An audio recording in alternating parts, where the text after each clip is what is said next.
Lời chơi bên dây cái đâu đây lời bên dây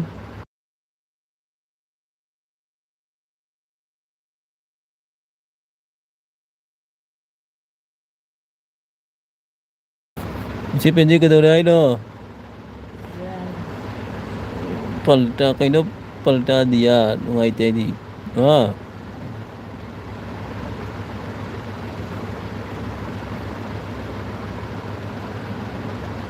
cô chơi bên dây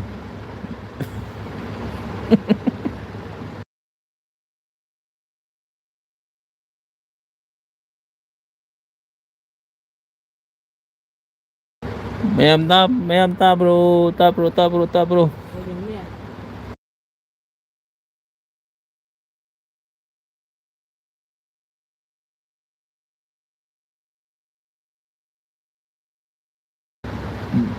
ta bro dia sis ta bro hello ma'am ta bro hello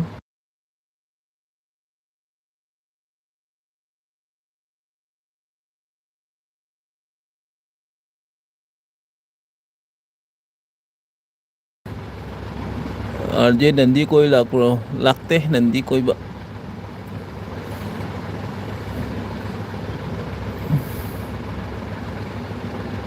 hoi ne dia RJ upai nai cái đâu đấy no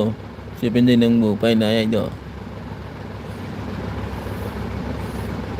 càng lên bro RJ bro còn chơi bro thank you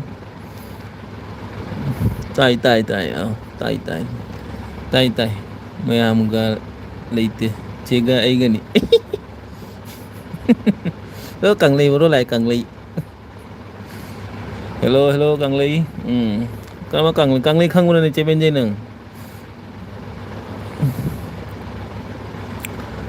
càng ly welcome ạ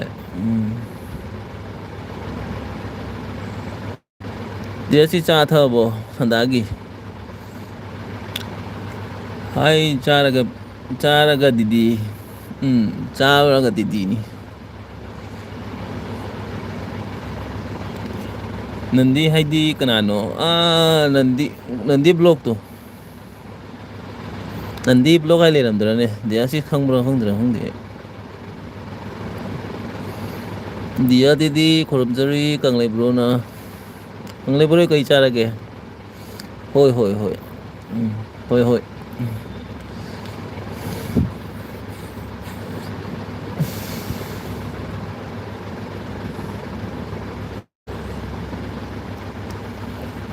kangle welcome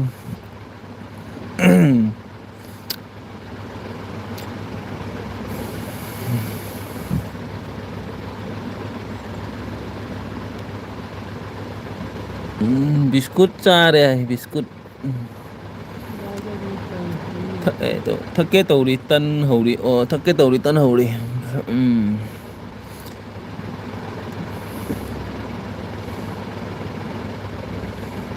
cô đi trả thất thì ấy chú trả thất thì ma chú trả thất thì thất tơ bản ti anh mà nó đây xa rồi trả cái thất rồi có sát gì đâu có sát gì giá không lỗi không như chị giá không như giá xí không như có sát gì đâu nó trộn có sát gì đâu này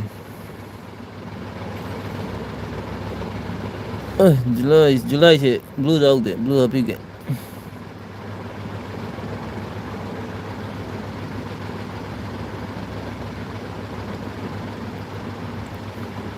RJ video thangat lo kai dengi video thangat matam phang ne video thangat che dia ko re hoi dia July kare kusu ai cái sai itu kayak kukri sai itu kayak no hera mi to kau re July August khoramjari ai hari ini thắc kanu cha thắc tế cha July che penjai na DJ hi penjai hello ai Kayaknya saya cai itu kayaknya nakup kayaknya hai untuk kau tuh ini.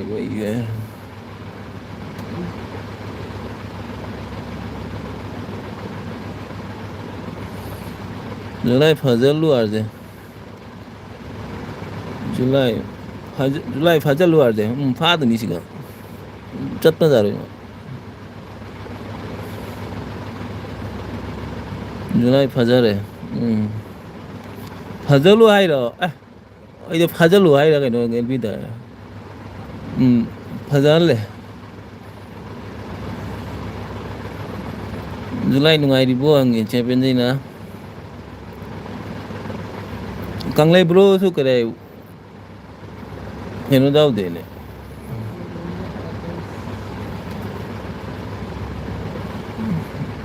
Dua dah udah. Oke 6 July. Ui. Ôi cầu đó trên July, ôi cầu đó kìa.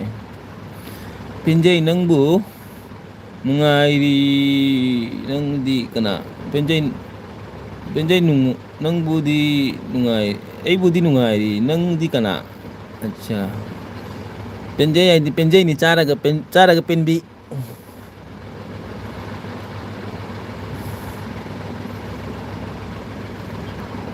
7 July hay đấy. July chế cầu chế Pinjay da. Chế cầu chế han ni. Thamoydadi leysabida sum masakti han ni haita.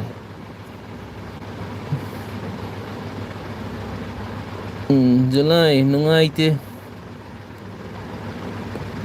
Che Pinjay ai đấy. Che Pinjay. Che Pinjay di handa kare dress ka lei gare puja gi noi khang puja gi dress ka lei gare mi di kare puja ko duriya ai handa. Che Pinjay online di dress lei gare bane puja gi mayam. Che Pinjay na fast tare handa ki puja gi.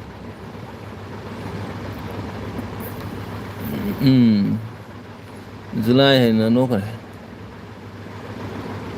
Puja Durga Puja ro. Durga Puja gi kang lai bro. Che Pinjay di karigi nungai tino. Kedaure. Hangu Che Pinjay kedure. Che Pinjay hai không có Che Pinjay. Karigi nungai tino nang.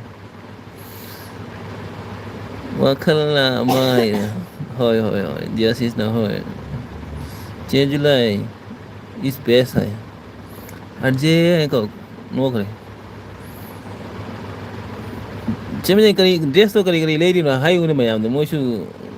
khara khangning ni mane kare nang Che Pinjay na dress lei rabani na mayam su kare mathang moishu le kuni puja ni na. Thank you Vijay karigi best. Che lei rabani. Arje happy no. Are kare happy no full kaino. Arje happy no. Hết cái ai nó Che Pinjay nang. Ha re Che Pinjay ki kare ko me che ta u da. July channel ya adre. Short video thangal laga channel ya adre natra kai ki short video thangal kan. Asa dia aja asa lei. LB ki ming kari. LB ming ya pura. LB ki ming ini tholi ni. Dai bol lag le. Ibu hol welcome ai. Happy to biramu pin.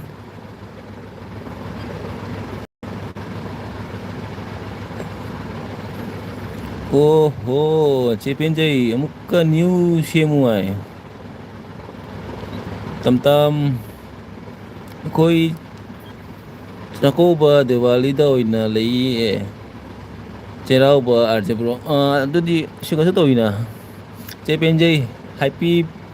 piroidra nang engonda. Hoi July kang lei ai ko re de da bi ho lai na no ko re. Kuri hai ba? Tam lo na. Ichanupi Ozabu joy hai. Kang lấy luôn ạ. Tấm rồi phá trai nó cấp rồi. Papa. พวกนี้อยากกันกัน Ai ai á.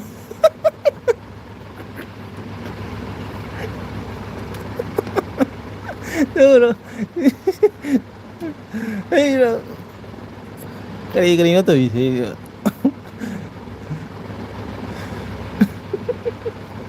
nơi 제 벤제이 능기 채널도 지금도 con khăn kharo ra đây ai ăn gì nó tao lạc lên tầm lạc đấy thôi rồi giờ thì nó cái đi tàu đây trên chanu pi ai chúng mẹ gì dối càng lì ai ơi tàu đây du lịch nè ôi tao mày asal ta đi nungai đi tầm tầm rồi thôi chúng mi aja masak yang ke ai nó masak aji ấy makeup tàu đây chúng lấy xin aja bab ta re July à bab ta cái đấy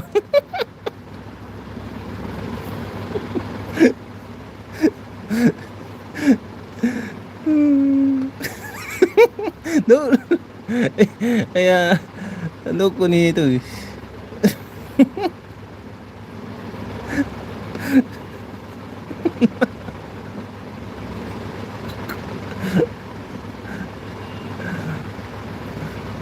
Penjay gi channel se GCB gi bucket na leibak turaga leibak turaga phumjan la siai leibak turaga phumjan la siai July nang adu to kaula kanu ne ai adu kara ko ta ta kaino hoigi ne confuse hoigi ne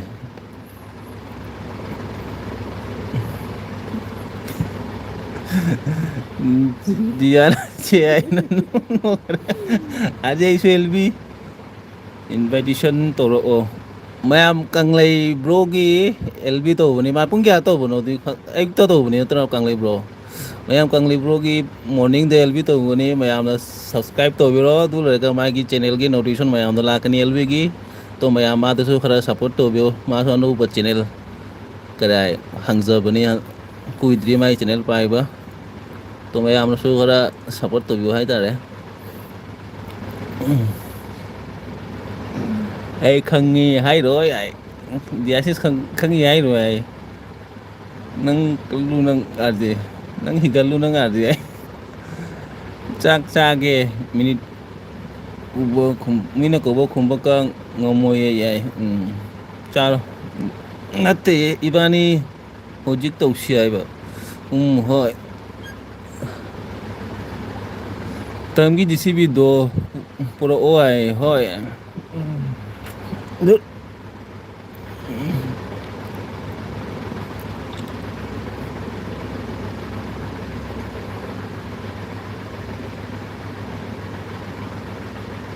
Kang ni bro kare hai dong gitu ai pernah gian tan deh pernah hero jeng July on dia sih tan hulu rồi không tôi một cái răng nó pura o GCB thâu ghê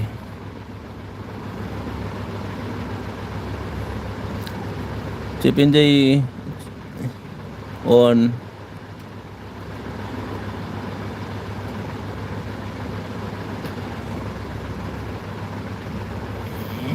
arja sada kari thong doi no hong cái răng thong doi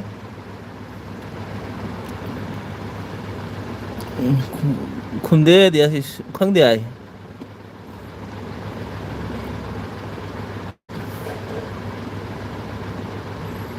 Mà cái xuống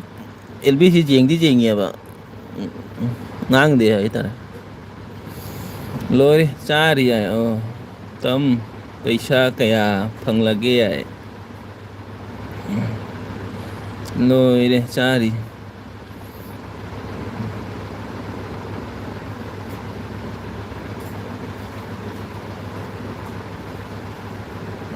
những cái exam tiết kia đi nữa dia sih exam matam jawrani na puja mamang de exam ma urani tu lerga puja ge kom suti harani futi phangani loire chari ai chepen je di kari chara ge July lai pano July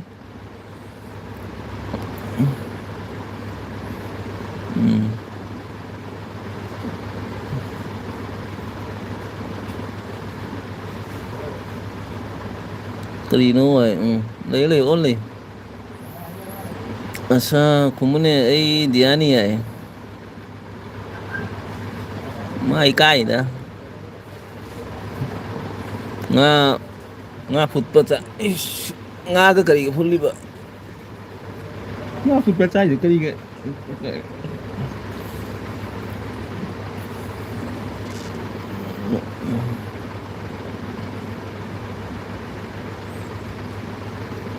it tang nipan digi tang nipan jawre na dindi ari asado phone to ke wari sanasi hayo waren kari gi phone da asa kari wari sanade ba hanu binang na ha asa ga wari sanagi gai motor botol jingga botol ram dud khai olo bati surut Sakti Durga bati be motor botol jingga botol ram dud khai olo bati surut Sakti Durga bati be hoi edi khir cha re ate kanglei no kare kanglei bro duty lo bo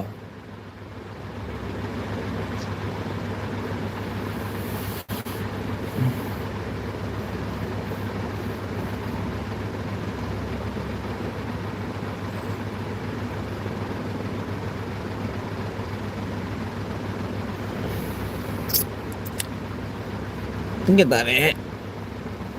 10 minute thar ga loisal lagi jam koi thar rois khoi ma sen ta ga dai sum kan nei na de kok ka ngau singa ima as a brother morning singa bro morning chana fry ga kolom welcome singa hai che penjai na tam happy dan hai singa bro de duty da ro ji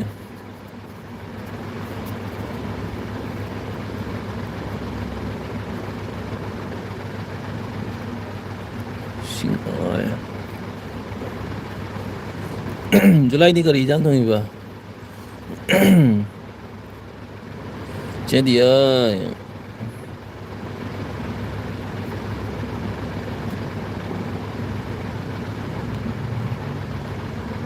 as a brother duty natte oh thong dri hai oh wali ngaldi ko tom bro saksa ni mayam che dia LB ase ni ai pung tra da lai bani dia sis mayam RJ bye hoi che benjai bye Egi juk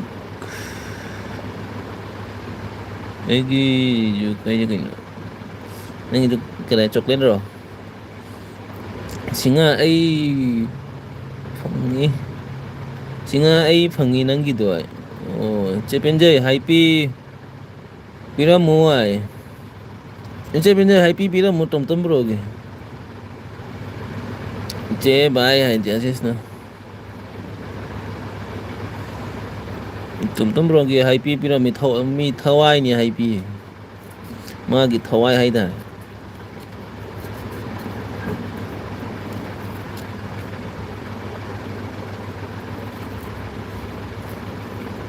Ce dia kita koita সময় ai মানে koita সময় LB 10টা সময় 10টা রাত্রে 10টা সময়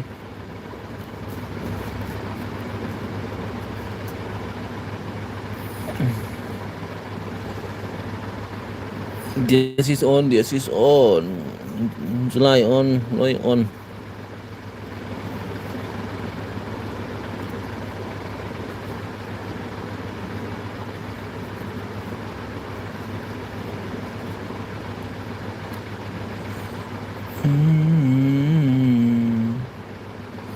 Xin ở tiền phim.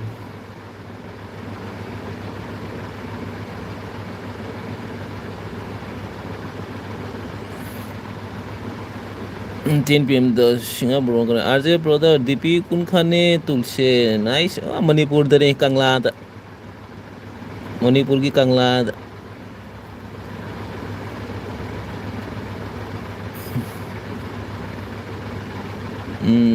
Kangla ni RJ brother. Kangla ni.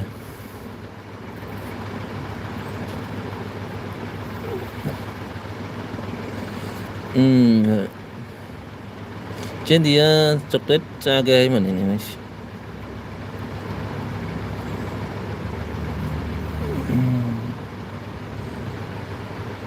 Photo mong lấy trên cái nào photo xin được cái. Margin.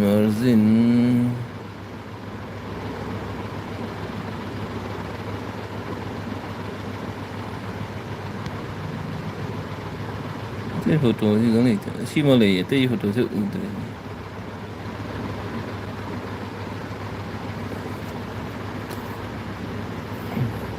Singa LB aseni तुम्हारा है nung magi cara cara si segera lagi mami aku change to karo cara si sir tengok pun like kai sab kai piu hai no cara si karim lai tine jik cha bai ge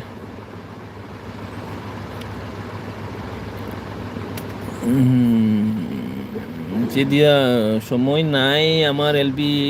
ইনে মা KMC আয়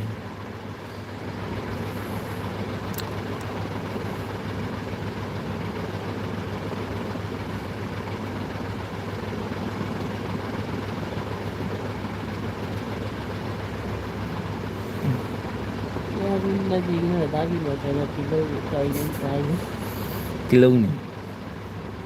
tilong sih Tom bro cari on ini mah ami syuti aibo goro pujada syuti lakani ai singa bro dia sis kaino popcorn ka kaino biri se juice ro Jinglau bini sidi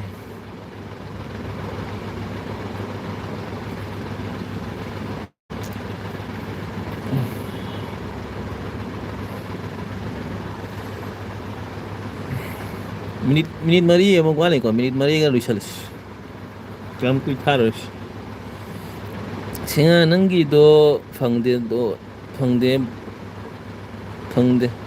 singa nanggi do phangde si jawai loi tai thabak ama tawri loi tai thabak ama tawri singa gi ni aje pito sanda oi re bani na singa nang kai den wai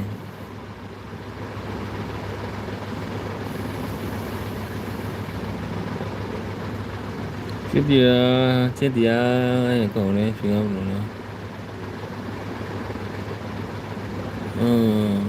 ini Lakshmi lah ini like dan ini Lakshmi lo isal lagi tuh ini nang lo isal dai lah ya oh ini mah yo ini mah saya kumde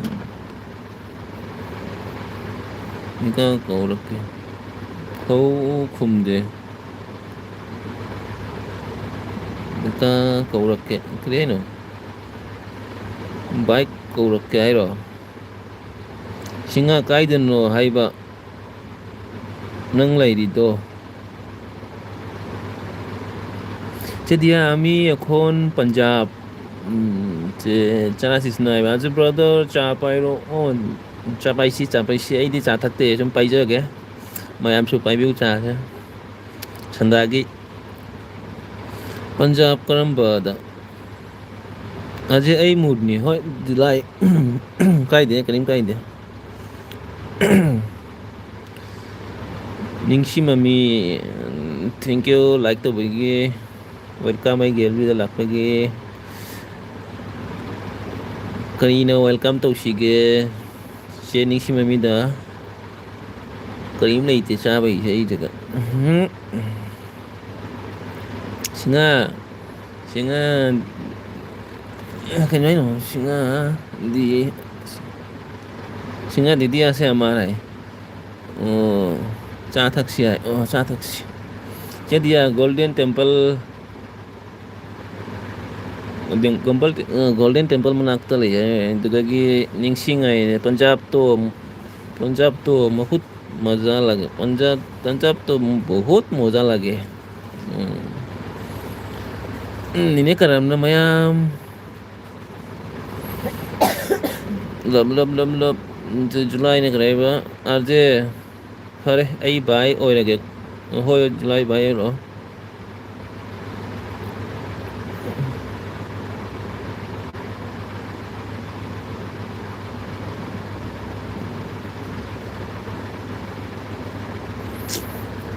Salida, kayaknya tuh desi tele.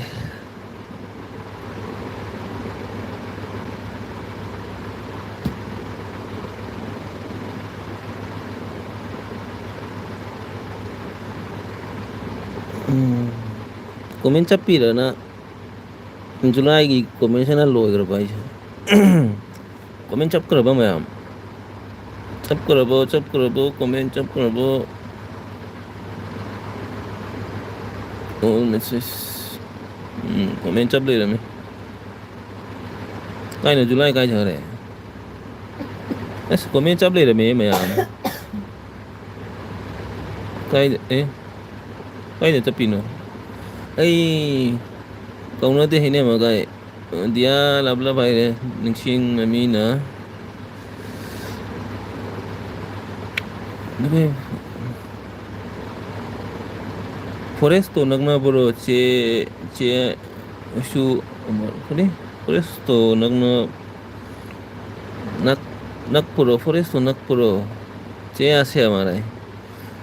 chak togle arje ei mutni eigi lb da mi lakli aduna comment pagi ko hoche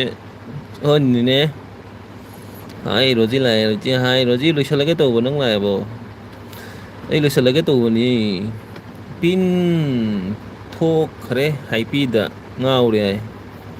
singa che dia ei bu gulibar singa che dia gulibar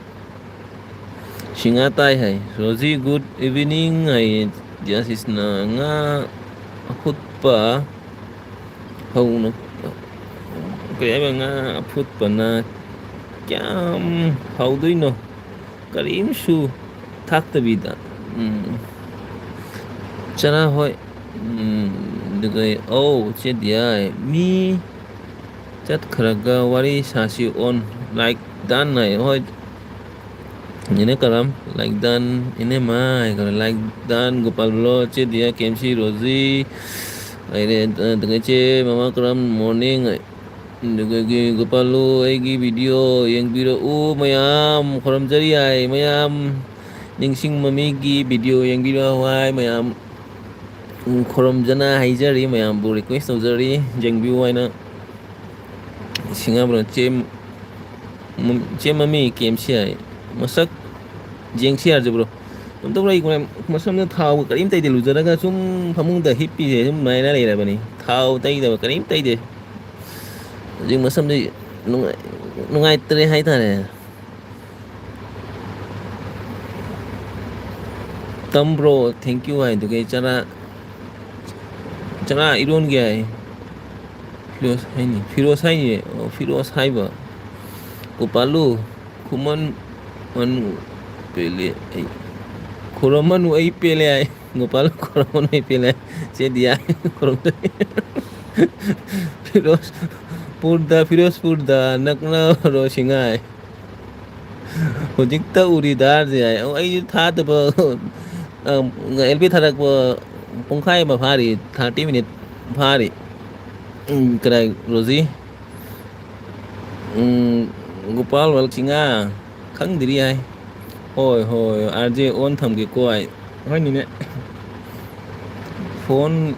ꯌꯦꯡꯃꯟꯅ ꯀꯣꯛꯀ ꯉꯥꯎꯔꯦ ꯉꯥꯎꯕꯅꯦ ꯑꯩꯗꯤ ꯇꯨꯝꯕ ꯌꯥꯗꯦ ꯑꯍꯤꯡꯗꯒꯕꯣ ꯄꯨꯡ 2 ꯇꯥꯏ ꯇꯨꯝꯕꯗ ꯆꯦꯗꯤꯌꯥ ꯍꯥꯏꯈꯣ ꯇꯥꯝꯕ꯭ꯔꯣ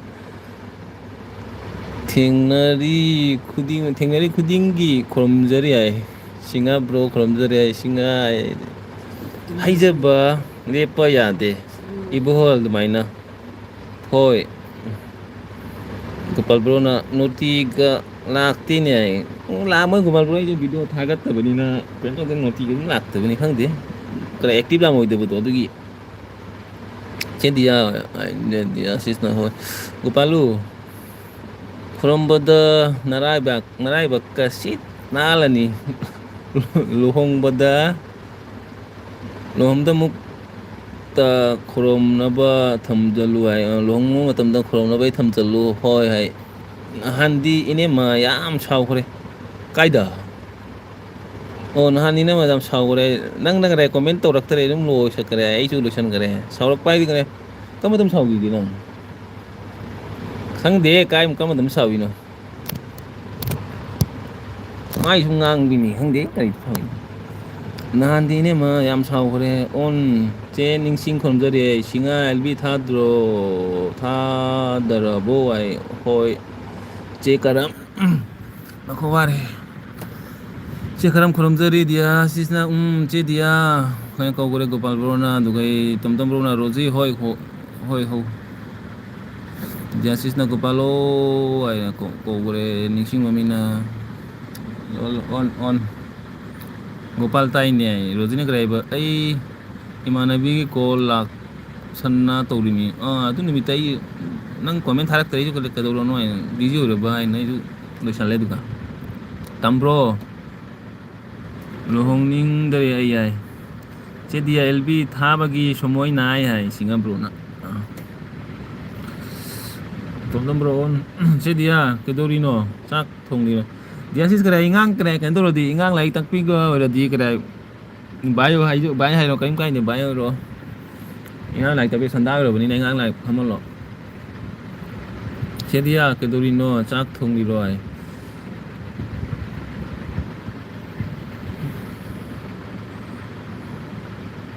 Gopal bro ꯆꯥꯛ ꯆꯥꯔꯕꯣ ꯅꯪꯗꯤ ꯁꯟꯗꯥ ꯆꯥꯛ ꯆꯥꯕꯅꯤꯅ ꯆꯥꯛ ꯆꯥꯔꯝꯃꯅꯤꯅꯦ ꯒꯣꯄꯥꯜ ꯕ꯭ꯔꯣ ꯀꯔꯤ ꯏꯟꯖꯥꯡ ꯆꯥꯒꯦ ꯏꯁ ꯉꯁꯥꯏ ꯐꯣꯟ ꯇꯧꯒꯦ ꯇꯧꯕ ꯀꯥꯎꯊꯣꯛꯈ꯭ꯔꯦ ꯅꯉꯣꯟꯗ ꯑꯩꯅ ꯀꯥꯎꯊꯣꯛꯏꯅꯦ ꯑꯃꯨꯛ ꯐꯣꯟ ꯇꯧꯒꯦ ꯑꯃꯨꯛ ꯀꯥꯎꯊꯣꯛꯏ ꯑꯃꯃꯝ ꯁꯣꯝꯗ ꯑꯦꯜ ꯕꯤ ꯀꯣꯏꯕꯗ ꯐꯣꯟ ꯇꯧꯕ ꯀꯥꯎꯏꯅꯦ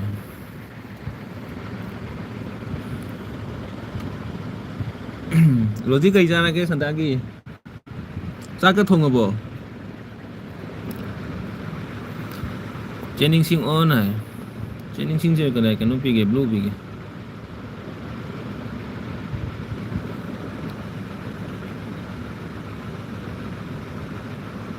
ꯆꯥꯗ꯭ꯔꯤ ꯍꯥꯏ ꯒꯣꯄꯥꯜ ꯕ꯭ꯔꯣ ꯉꯁꯤ ꯊꯦꯡꯉꯤ ꯀꯩꯒꯤꯅꯣ ꯆꯥꯛ ꯊꯣꯡꯒꯦ ꯇꯧꯔꯤ ꯗꯥꯔꯁꯦ ꯑꯣ ꯔꯣꯖꯤ ꯀꯔꯤ ꯏꯟꯖꯥꯡ ꯒꯥꯔꯤꯗꯣ ꯃꯟꯗꯦ ꯁꯣꯏꯗ꯭ꯔꯦ ꯇꯣꯝꯇꯣꯝ ꯕ꯭ꯔꯣ ꯃꯟꯗꯦꯗꯗꯤ ꯄꯨꯔꯥ ꯐꯤꯛꯁ ꯑꯣꯏꯔꯦ ꯃꯟꯗꯦꯗꯒꯤ ꯀꯗꯥꯏ ꯃꯇꯝ ꯐꯪꯉꯔꯣꯏ ꯃꯔꯩꯁꯨ ꯈꯪꯗꯦ ꯑꯦꯜ ꯕꯤ ꯀꯣꯏꯕ ꯃꯇꯝ ꯐꯪꯉꯔꯣꯏ ꯒꯥꯔꯤꯗꯣ ꯃꯟꯗꯦ ꯁꯣꯏꯗ꯭ꯔꯦ ꯆꯥꯛꯇꯤ ꯂꯣꯏꯔꯦ ꯒꯣꯄꯥꯜ ꯕ꯭ꯔꯣ ꯀꯔꯤ ꯏꯟꯖꯥꯡ ꯉꯁꯤꯡ ꯊꯣꯡꯒꯅꯤ ꯗꯥꯔꯁꯦ ꯅꯈꯣꯏꯗꯤ ꯗꯥꯔꯁꯦ ꯍꯣꯏꯗꯤ ꯑꯩꯈꯣꯏ ꯈꯪꯗꯦ ꯔꯣꯖꯤ ꯋꯥꯠꯂꯤ ꯑꯩꯈꯣꯏ ꯄꯨꯡ 9ꯗ ꯆꯥꯛ ꯊꯣꯡꯕ ꯆꯠꯇꯣꯏꯅꯤ ꯆꯥꯛ ꯊꯣꯡꯒꯅꯤ ꯄꯨꯡ 9ꯗ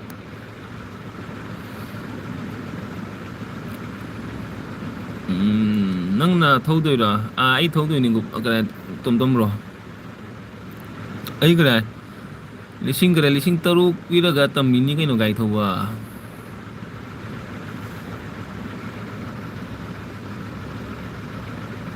ꯅꯪꯅ ꯊꯧꯗꯣꯏꯔꯣ ꯆꯔꯥ ꯋꯥꯟꯈꯤꯕ ꯑꯣ ꯔꯣꯖꯤꯅ ꯑꯣ ꯍꯥꯏ ꯔꯣꯖꯤ ꯀꯔꯤ ꯑꯩꯈꯣꯏ ꯆꯥꯛꯇꯤ ꯊꯦꯡꯉꯦ ꯄꯨꯡ 9ꯗ ꯊꯣꯡꯒꯅꯤ ꯆꯥꯕꯅ ꯄꯨꯡ 9 ꯍꯦꯜꯂꯒ 9 ꯃꯈꯥꯏ 10 ꯒꯨꯝꯕꯗ ꯅꯣꯡ ꯐꯥꯗꯣꯛꯁꯨ ꯊꯦꯡꯉꯤ ꯅꯣꯡ ꯐꯥꯗꯣꯛꯁꯨ ꯈꯔ ꯌꯥꯡꯉꯤ ꯍꯥꯏꯇꯥꯔꯦ ꯃꯇꯝꯅ ꯄꯨꯕ ꯍꯥꯏꯇꯥꯔꯦ ꯆꯦꯅꯤꯡꯁꯤꯡꯗꯤ ꯀꯔꯤ ꯇꯧꯔꯤꯒꯦ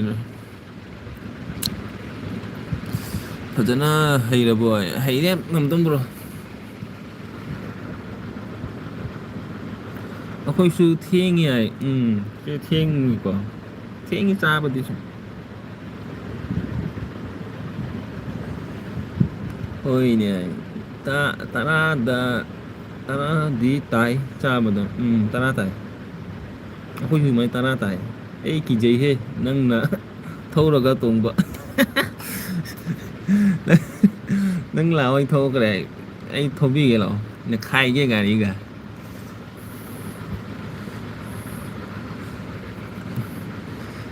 ꯂꯣꯌꯟ ꯕ꯭ꯂꯣ ꯂꯥꯛꯑꯦ ꯕ꯭ꯔꯣꯁꯦ ꯈꯨꯔꯨꯝꯖꯔꯤ ꯂꯣꯌꯟ ꯈꯨꯔꯨꯝꯖꯔꯤ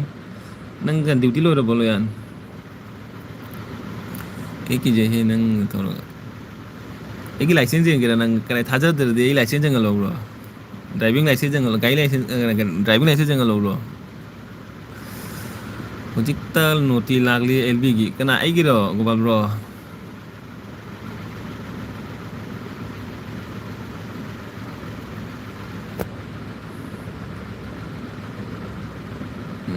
ꯅꯤꯡꯁꯤꯡꯕ ꯃꯤꯅ ꯑꯣꯟ ꯑꯧ ꯄꯨꯡ ꯂꯣꯏꯔꯦ ꯌꯥꯝ ꯌꯨꯝ ꯆꯠꯂꯤ ꯍꯧꯖꯤꯛ ꯑꯣ ꯆꯣ ꯀꯗꯥꯏ ꯂꯣꯌꯟ ꯆꯠꯂꯨ ꯂꯣꯌꯟ ꯕ꯭ꯂꯣ ꯅꯣꯏꯒꯤ ꯀꯁꯇꯃꯔꯗꯒꯤ ꯍꯥꯏꯄꯤ ꯂꯥꯛꯇꯦ ꯅꯥꯖꯦ ꯀꯔꯤ ꯒꯥꯔꯤ ꯊꯧꯗꯣꯏꯅꯣ ꯀꯩꯅꯣꯅꯤ ꯀꯔꯤ swift desire ꯁ꯭ꯋꯤꯐꯇꯣ Maruti ꯁ꯭ꯋꯤꯐꯇꯣ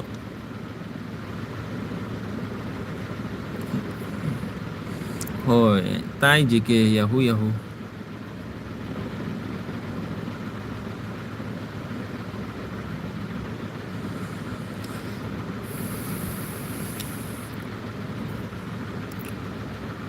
Nene karam loyan yahu oh ay Rosina oh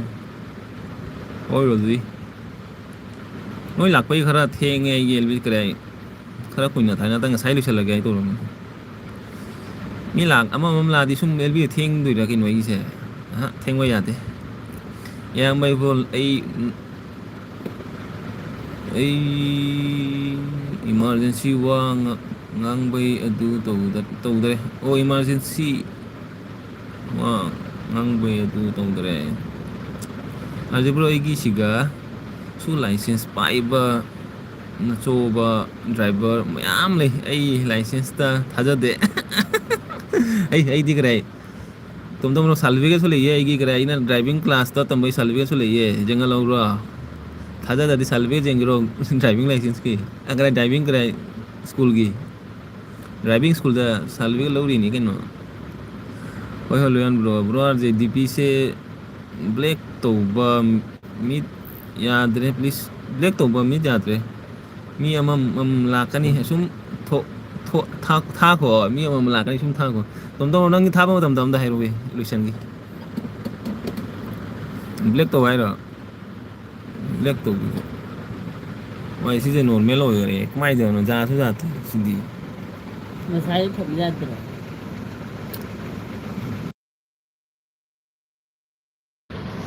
ngai tham da tu kan ngai te mi tu din mi amam lakani sum tha ko ai Cekaram masak ude maming ta taya cekaram kare ma ni karam se elbi thari bani karam lakshmi hai na lai bani channel lo ni karam gi ma ni karam se elbi thari bani ei kok ka chikli he khangdri ei kok ka chikli khangdri ai nang di puni pa tha bani na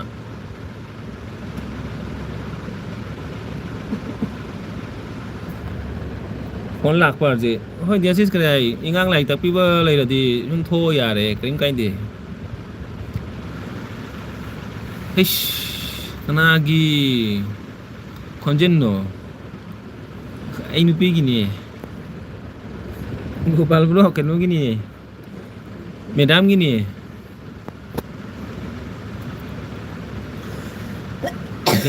cái hay na la ini like ini se ni ne karam ni che Jai kai hay na lakli. Jai kai hay rồi. Jai kai hay na lakli se ni ne karam ni che ning sing hay che channel pai ba LV tha ba mi ga LV yam koi dre ai channel pai ba ai channel pai ba LV tha ba mi ga LV yam koi dre ai kari ai ba ai channel pai ba ai channel pai ba LV tha ba mi ga LV yam koi dre ai lang cái gì xin ra lấy ra ai sẽ training sing na kari ba la la la la la la loyan na kari ba che dia koromzari ai bro are good and thank you ai welcome loyan sumai na jar ba aduni loyan ai pe la bani ai tom tom bro na training sing jai ka do che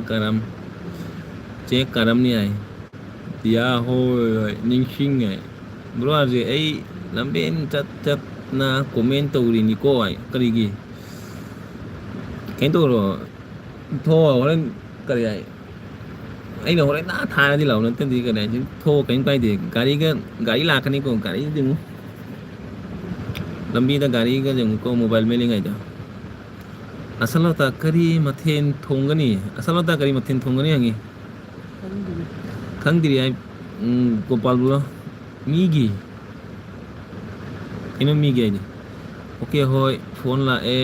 hoi ni che ning sing phone lại đi quay channel biro hoi mani ning sing nang su channel do jon tho khar hoy mayam puno mag la blo bai chen ni ne karam na bro arje hoi diasis na la la la la la yam bai bol kari hijang cha ge a cái hijang cha nga phut là cái nga trong thùng nga thì sinh da cái tàu đó cái sai ấy mà này loen bro chất lo LV cả giáo luôn lambi chất chân chất lo loen bro cái này ram nó cái này nungai trở đi chalo kiếm cái gì tại gì kia ya hoi cái gì sang kia training sing cái gì sang kia ai loen na loen thùng đi ai loen tụi mình liu chất lo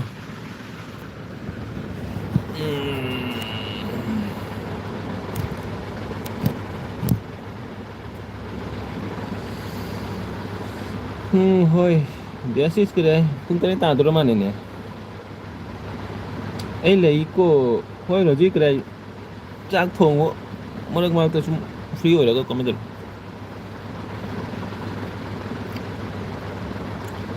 thùng đi ai training sinh là thùng đi ai UK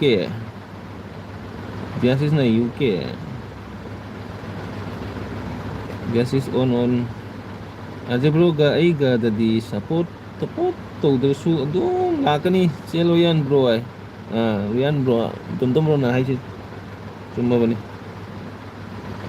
dul 7 pung oi ko kare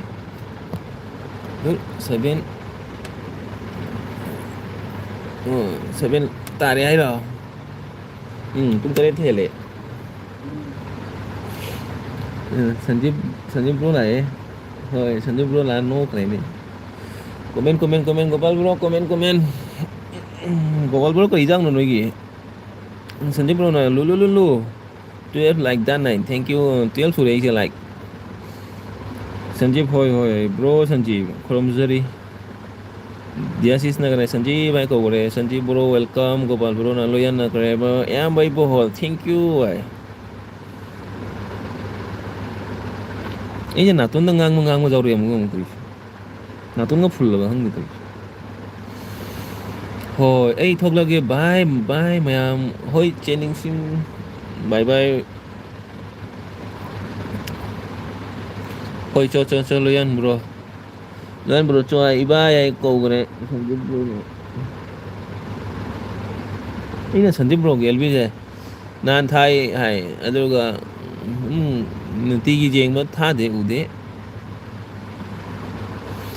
sister dia sanjib bro na sanjib hoi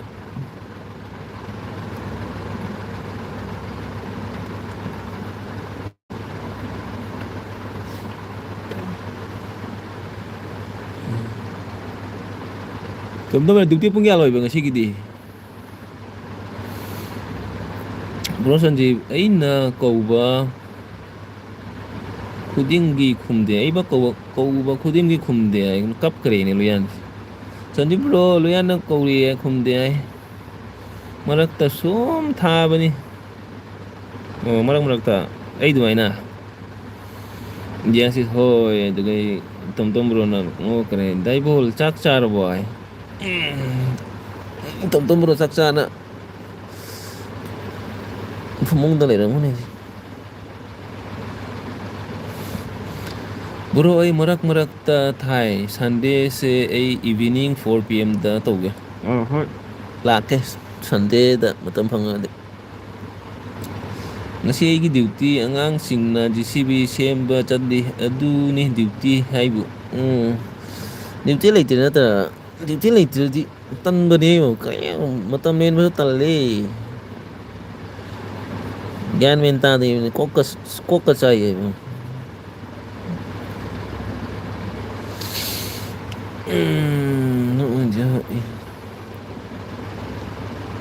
ꯀꯔꯤ?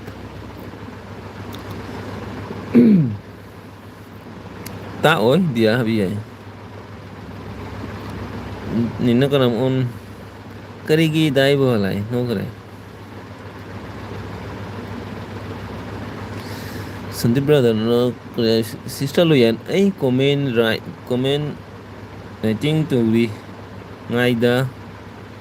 ꯎꯍꯧꯗꯔꯦ ꯁꯣꯔꯤ ꯍꯥꯏ. ꯑꯩ comment writing ꯇꯧꯔꯤꯉꯩꯗ ꯎꯍꯧꯗ꯭ꯔꯦ ꯁꯣꯔꯤ. ꯋꯥꯔꯤ ꯑꯃ ꯂꯤꯔꯛꯀꯦ ꯇꯥꯎ ꯍꯥꯏ. ꯇꯣꯝꯇꯣꯝ bro ꯋꯥꯔꯤ ꯂꯤꯔꯛꯎꯁꯦ ꯇꯥꯁꯤ. ꯍꯣꯏ, ꯒꯣꯄꯥꯜ ꯕ꯭ꯔꯣꯅ ꯑꯣꯟ. ꯗꯥꯏꯕꯣꯜ ꯌꯥꯔꯦ ꯋꯥꯔꯤꯗꯣ ꯍꯥꯏ. ꯀꯔꯤ ꯋꯥꯔꯤꯅꯣ ꯃꯥꯏꯁꯦ ꯈꯪꯗꯦꯅꯦ, ꯑꯅꯧꯕ ꯋꯥꯔꯤꯔꯥ? ꯗꯥꯏꯕꯣꯜ, ꯑꯩꯗꯤ ꯀꯅꯥꯝꯒꯤ ꯃꯦꯁꯦꯖ ꯎꯗꯦ, ꯀꯔꯤꯒꯤꯅꯣ ꯈꯪꯗꯦ. ꯔꯣꯖꯦ ꯀꯩꯗꯧꯔꯒꯦ? ꯅꯪ ꯑꯩꯒꯤ ꯀꯅꯥꯝꯒꯤ ꯃꯦꯁꯦꯖ ꯎꯗꯦ ꯍꯥꯏꯁꯦ ꯀꯔꯤꯒꯤꯅꯣ? ꯅꯪꯗꯤ ꯑꯩ ꯀꯔꯥꯏ, ꯑꯩꯅ ꯎꯔꯤꯁꯤꯗꯤ.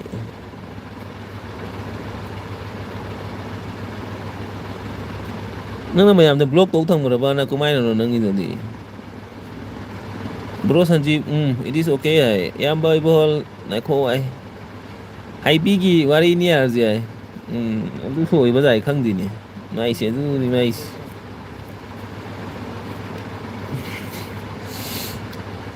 ꯇꯝꯕ꯭ꯔꯣ ꯂꯤꯔꯛꯑꯣ ꯍꯥꯏ. ꯒꯣꯄꯥꯜ ꯕ꯭ꯔꯣ ꯇꯥꯅꯤꯡꯉꯦ. ꯂꯨꯌꯥꯟ ꯅꯪꯁꯨ ꯈꯪꯕ꯭ꯔꯣ ꯍꯥꯏ. Thank you for give me sister ꯂꯨꯌꯥꯟ ꯍꯥꯏ. JCB ꯌꯥꯗꯦ, ꯃꯤꯅ ꯍꯌꯦꯡꯗꯤ ꯈꯣꯡꯅ ꯀꯤꯂꯣꯃꯤꯇꯔ 3 ꯑꯩꯈꯣꯏ ꯃꯌꯥꯝ ꯆꯠꯂꯒ ꯀꯣꯛꯇ ꯊꯥꯡꯒꯠꯅ ꯆꯦꯡ ꯕꯣꯁꯇꯥ ꯗꯥꯜ ꯑꯂꯨ ꯃꯁꯂꯥ ꯂꯧꯔꯨꯗꯣꯏ ꯃꯤ ꯌꯥꯏ. ꯋꯥ, ꯅꯨꯡꯉꯥꯏꯗꯣꯏꯅꯦ ꯑꯗꯨ ꯇꯣꯝꯇꯣꯝ ꯕ꯭ꯔꯣ ꯍꯌꯦꯡꯗꯤ. ꯍꯌꯦꯡꯒꯤ ꯆꯦꯡ ꯂꯩꯇ꯭ꯔꯦ. ꯑꯇꯣꯞꯄ ꯒꯥꯔꯤ ꯂꯩꯇ꯭ꯔꯥ ꯅꯣꯏ ꯀꯔꯥꯏ? ꯆꯀꯥ ꯃꯔꯤꯒꯤ ꯒꯥꯔꯤꯗꯨ ꯂꯩꯇ꯭ꯔꯥ, ꯗꯝꯄꯔꯗꯣ? ꯗꯨꯒꯥꯏꯅ ꯄꯨ ꯂꯥꯛꯎ ꯀꯩꯅꯣ, JCBꯗ ꯄꯨꯔꯛꯇꯣꯏ ꯁꯔꯨꯛ. ꯗꯝꯄꯔ ꯃꯆꯥ ꯑꯃ ꯂꯩꯕꯗꯣ. ꯇꯥꯝꯕ꯭ꯔꯣ KMC ꯑꯣꯏꯔꯕꯣ ꯍꯥꯏ. KMC ꯉꯁꯥꯏ ꯂꯣꯏꯈ꯭ꯔꯦ ꯇꯥꯝꯕ꯭ꯔꯣꯒꯤ. ꯃꯅꯤꯔꯣ ꯗꯥꯏꯕꯣꯜ ꯍꯥꯏ. ꯍꯣꯏ, ꯍꯣꯏꯅꯦ ꯗꯤꯌꯥꯕꯤ ꯍꯥꯏ. ꯇꯣꯝꯇꯣꯝ ꯕ꯭ꯔꯣꯅ ꯊꯥꯡꯒꯠꯇꯣꯏꯕꯁꯦ ꯑꯩ, ꯃꯥꯗꯤ ꯊꯥꯡꯒꯠꯂꯣꯏ, ꯃꯥꯗꯤ ꯚꯤꯗꯤꯑꯣ ꯅꯝꯗꯣꯏꯅꯤ. ꯑꯗꯨꯒ ꯑꯩ ꯈꯪꯉꯤ. ꯂꯤꯗꯔꯅꯤꯅ ꯃꯥꯅ. ꯗꯥꯏꯕꯣꯜ ꯋꯥꯏꯇꯤꯒꯤ ꯑꯐꯥꯎꯕꯅꯤꯅ ꯊꯥꯡꯒꯠꯂꯨ. ꯏꯕꯥꯏ ꯚꯤꯗꯤꯑꯣ ꯇꯧꯔꯛꯑꯣ ꯅꯨꯡꯉꯥꯏꯅꯦ. ꯏꯕꯥꯏ ꯚꯤꯗꯤꯑꯣ ꯇꯧꯔꯛꯑꯣ ꯅꯨꯡꯉꯥꯏꯅꯦ ꯍꯥꯏ. ꯒꯥꯔꯤ ꯂꯩ. ꯒꯥꯔꯤ ꯂꯩ.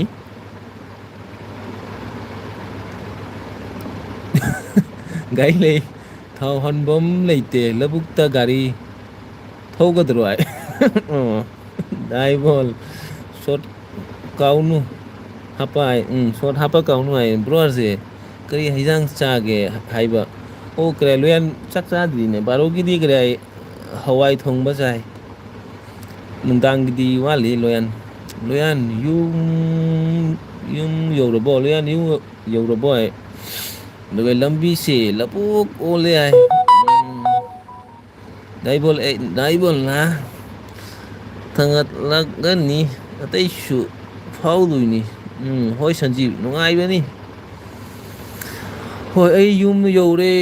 ꯌꯨꯝ ꯌꯧꯗꯣꯔꯦ. ꯑꯩ ꯌꯨꯝ ꯌꯧꯗꯣꯔꯦ. ꯂꯣꯌꯥꯟ ꯌꯨꯝ ꯌꯧꯗꯣꯔꯦ. Nice nice nice. ꯑꯉꯥꯡ 3 ꯉꯁꯤ ꯖꯤꯁꯤꯕꯤ ꯁꯦꯝꯕꯗ ꯃꯀꯣꯛ ꯁꯥꯔꯦ. ꯖꯤꯁꯤꯕꯤꯗꯣ ꯀꯃꯥꯏꯅ ꯌꯥꯗꯣꯏꯅꯣ? ꯖꯤꯁꯤꯕꯤ ꯋꯥꯕꯅꯤꯅꯦ ꯖꯤꯁꯤꯕꯤ.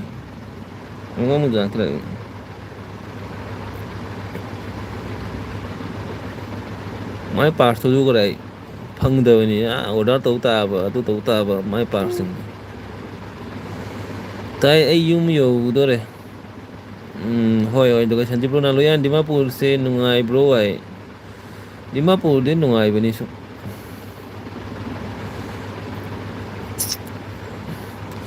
ꯂꯣꯌꯥꯟ ꯑꯣꯀꯦ ꯑꯣꯀꯦ. ꯑꯩꯅ ꯑꯦꯜꯕꯤ ꯀꯣꯏꯕ ꯇꯥꯕꯗ ꯉꯁꯤ ꯋꯥꯕꯅ ꯀꯣꯛ ꯆꯤꯛꯄꯅ ꯂꯣꯏꯔꯦ. ꯉꯁꯤ ꯑꯩꯅ ꯑꯦꯜꯕꯤ ꯀꯣꯏꯕ ꯇꯥꯕꯗ ꯀꯣꯏꯊꯕꯗ ꯉꯁꯤ ꯋꯥꯕꯅ ꯀꯣꯛꯀ ꯆꯤꯛꯄꯅ ꯂꯣꯏꯔꯦ. ꯑꯩꯁ ꯁꯨꯛ ꯀꯨꯏ ꯑꯦꯜꯕꯤ ꯀꯣꯏꯗ ꯀꯣꯛ ꯆꯤꯛꯇꯦ. ꯉꯁꯤ ꯀꯣꯛ ꯆꯤꯛꯏꯕ. ꯍꯣꯏ ꯕ꯭ꯔꯣ ꯁꯟꯖꯤꯞ ꯅꯨꯡꯉꯥꯏ. ꯑꯩ ꯉꯁꯤ ꯄꯨꯡ 11:30 ꯐꯥꯎ ꯑꯦꯜꯕꯤ ꯊꯥꯏ ꯑꯌꯨꯛꯇ. ꯅꯪ ꯉꯁꯤ ꯑꯌꯨꯛ ꯉꯁꯤ ꯀꯅꯥꯒꯤꯅꯣ? ꯒꯣꯄꯥꯜ ꯕꯣꯔꯣꯒꯤ ꯑꯦꯜꯕꯤ ꯊꯦꯡ ꯂꯥꯛꯏꯗꯨꯅꯤ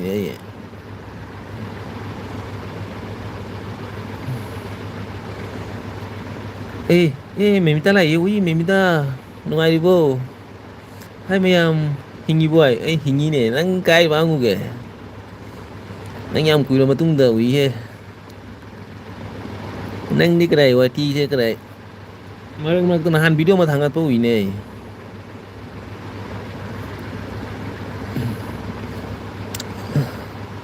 ꯀꯣꯃꯦꯟꯁꯦ ꯕꯣꯔ ꯕꯣꯔ ꯄꯥꯏꯈꯠꯂꯛꯈꯤ ꯃꯊꯪꯗ.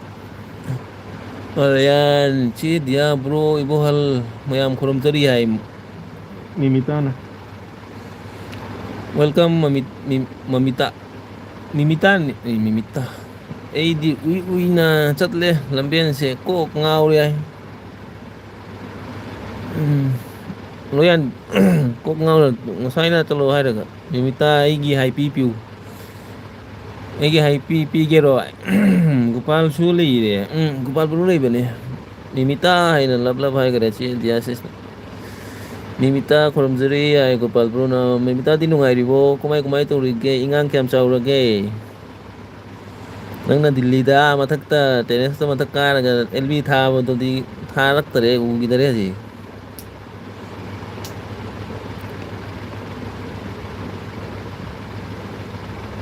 ꯑꯣꯟ ꯊꯕꯛ ꯇꯧꯒꯦ. ꯍꯣꯏ ꯁꯟꯇꯤ ꯕ꯭ꯔꯣ ꯀꯔꯥꯏ ꯕꯤꯖꯤ ꯑꯣꯏꯔꯗꯤꯁꯨ ꯀꯔꯥꯏ ꯁꯨꯝ ꯀꯩꯅꯣ ꯊꯣꯛꯄꯁꯨ ꯌꯥꯏ ꯀꯔꯤꯝ ꯀꯥꯏꯗꯦ. ꯁꯟꯇꯤ ꯕ꯭ꯔꯣ ꯊꯕꯛ ꯀꯜꯂꯗꯤ ꯁꯨꯝ ꯊꯣꯛꯑꯣ. ꯍꯣꯏ ꯑꯩꯗꯤ ꯉꯔꯥꯡꯗꯩ ꯔꯦꯁ ꯇꯧꯗ꯭ꯔꯦ. ꯋꯥꯔꯝꯒꯅꯤꯅꯦ ꯑꯦꯜꯕꯤ ꯀꯣꯏꯕ ꯊꯕꯛ ꯆꯠꯄ ꯊꯕꯛꯇꯤꯒꯤ ꯑꯃꯨꯛ ꯂꯥꯛꯑꯒ ꯑꯦꯜꯕꯤ ꯀꯣꯏꯕ ꯍꯣꯏ. ꯑꯩ ꯑꯗꯨꯃꯥꯏꯅꯅꯤ ꯇꯧꯔꯝꯃꯤꯁꯤꯅꯦ. ꯂꯣꯏꯅ ꯑꯩꯁꯨ ꯈꯔ ꯑꯁ ꯑꯌꯨꯛꯇ ꯊꯕꯛ ꯆꯠꯂꯤꯅꯤ ꯍꯥꯏꯅ ꯑꯣꯐꯤꯁꯇ ꯆꯠꯂꯒ ꯐꯝꯃꯒ ꯑꯦꯜ ꯕꯤ ꯌꯥꯎꯕꯁꯤꯗꯤ ꯀꯔꯤ ꯍꯥꯏꯅꯤ. ꯁꯟꯗꯥꯒꯤ ꯄꯨꯡ 3:30 ꯑꯦꯜ ꯕꯤ ꯂꯣꯏꯁꯤꯜꯂꯒ ꯗ꯭ꯌꯨꯇꯤꯒ ꯑꯦꯁ ꯑꯗꯨ ꯃꯇꯝꯗ ꯗ꯭ꯌꯨꯇꯤꯁꯨ ꯇꯧꯔꯤ. ꯑꯦꯜꯕꯤꯁꯨ ꯀꯣꯏꯔꯤ. ꯗ꯭ꯌꯨꯇꯤ ꯂꯣꯏ ꯂꯥꯛꯑꯒ ꯀꯣꯝ ꯌꯨꯝꯗ ꯂꯥꯛꯑꯒ ꯀꯣꯝ ꯑꯦꯜ ꯕꯤ ꯌꯥꯎꯉꯗ ꯄꯨꯡ 11-12 ꯇꯥꯕ ꯑꯦꯜ ꯕꯤ ꯂꯣꯏꯔꯒ ꯑꯗꯨꯗꯅꯤ ꯇꯨꯝꯃꯤꯗ. ꯍꯩꯁ ꯃꯇꯝꯗ ꯑꯦꯜꯕꯤ ꯀꯌꯥꯝ ꯀꯣꯏꯔꯝꯃꯤ ꯏꯃꯥꯏ.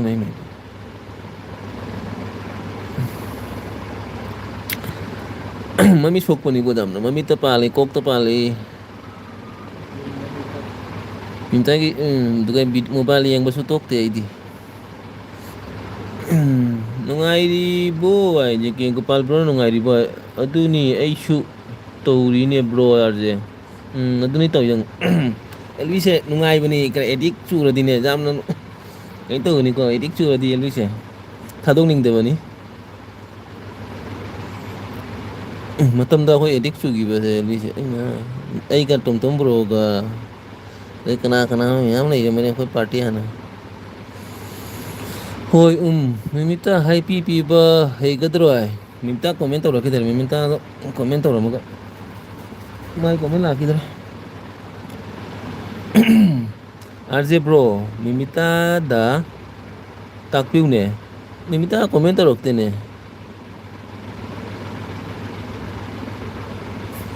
Nako Mimita la de haige.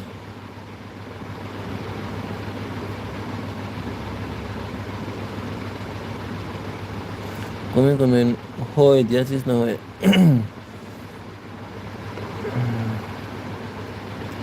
Tum bro on. Dia sis krai. War di potharo.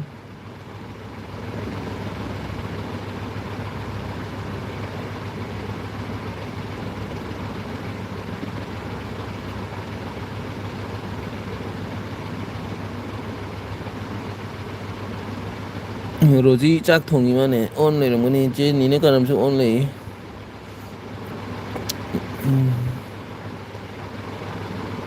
Sindur gi wari tagera. Ah, tasine. Sindur gi wari tas.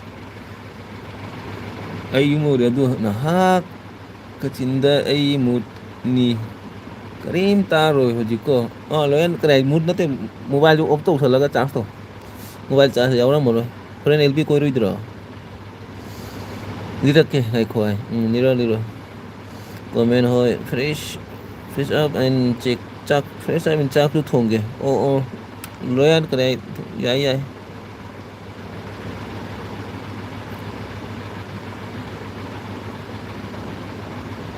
This is no hoi.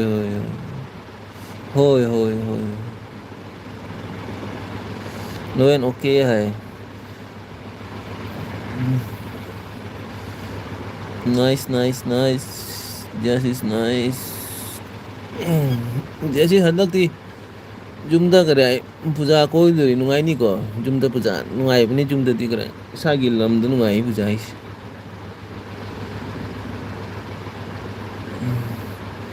tai ji ke ya ho oh mai ro this is okay sindur ki phone se full charge जाओ रसो on piu जाते full charge रसो piu जाती बा sindur तो करे मास mobile जेंग फैने मा mobile थारा मासु करे वाखल नुंगाई नि दुगा फिल्म जेंग बना करे जेंग मास वाखल नुंगाई sindur दे जाबा मिनि दुसो Yahoo kachinda en ei da hai tàu nu ko tàu rồi nâng blue jaw ikana hai tàu tu gelo yan tàu ba rồi sindur lawai share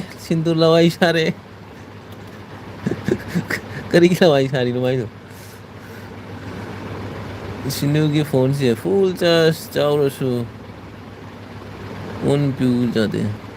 piu jate sindur lawai share lagi sindur ki phone on oi dia on oi dia ba kari no ya sindur tu kumai tau tu ba tu on oi dia tu amani ni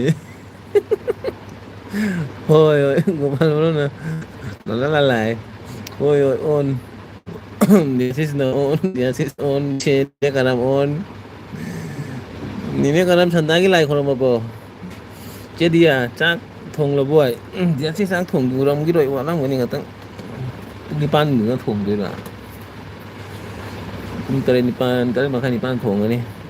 thong ga cha la ko la ngang la ri pa ko la ga pung tara da lb tharak tu ni ma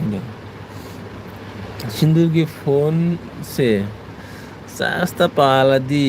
yeng ba jai oh adu ti kari ana ba ma lai ni mai do mobile lo Phone tiri hai dia sis hoi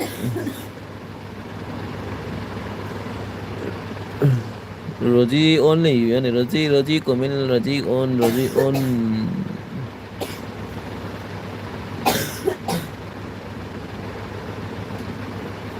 Pung kan ta pung ta ma hai ta ta ini karamon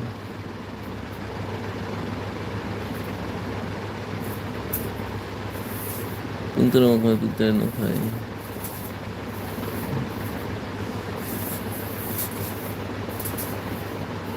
Hadi kanagi LP tha oi lei amo. Kanagi lei di tom bro gi lei tai kana ino. Hadi kana tha bani ne. Wow, wala kanogi. Bishurop ki aja bishurop ki su lei tha bani. Aduna sindur se phone charge tohon log tohon da to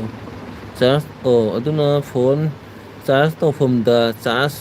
palaga phone lei khare phone phamna lei khare awa binima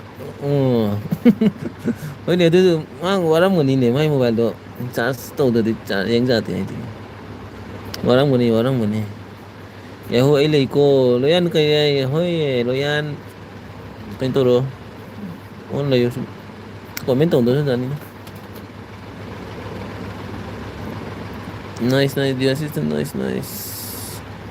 loyan yahu loyan kai jang thong no loyan loyan gi jang kari loyan gi ai ngasi ta khangi loyan gi moi mama pa lai te ai ngasi ai ta tu mo ko lob ga du han tai ba ngasi ra kai no loyan ngasi na tra ngasi ra kai no kana gelbi dano nang gelbi dara kana gelbi dano hai bini ne ngasi ra ngarang ra kaw re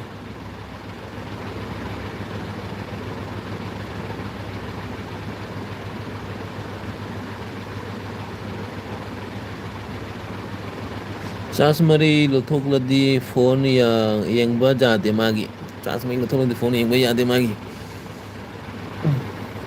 mai to Chinese mobile ro Chinese ta hana ko Chinese pai na mobile do ko mai kai ini karam on gopal bro on mayam war di lo chala shira mayam war di hairo lo chala shi komen iba su wa bani ne wari du nungai di karim kai de wari nungai tra di wa bani wari nungai di matam chaki ba khangau de charge mari lok thok la di phone yeng ba ja de magi ai tate magi to karai mobile lo karai Chinese ra ba hana gi hoi Chinese pai mobile hoi nice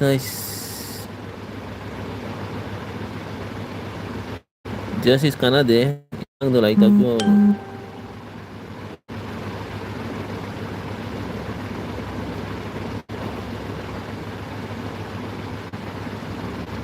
just is karai bai oi ro su jai karim kai de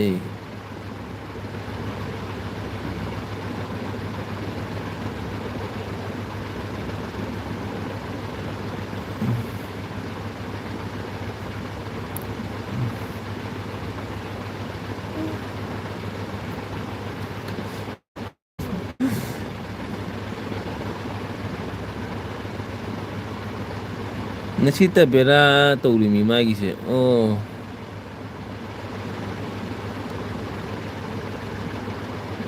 mai to karai kari problem charging gi karai connection to karai problem ram ngani mai to gopal bro on lei gopal bro sandagi karai mapan da thok tra banang bo sandagi hawa nu si cha tra ba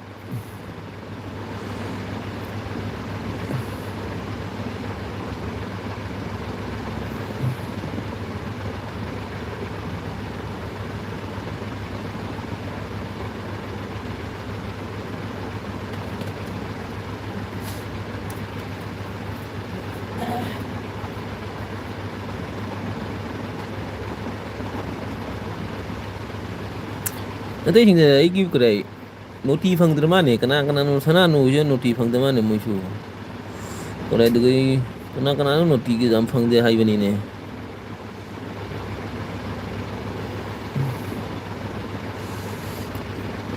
mayam online dia bi hoi gi rani ya dia bi hoi gi rani acha hoi gi rani dia เอา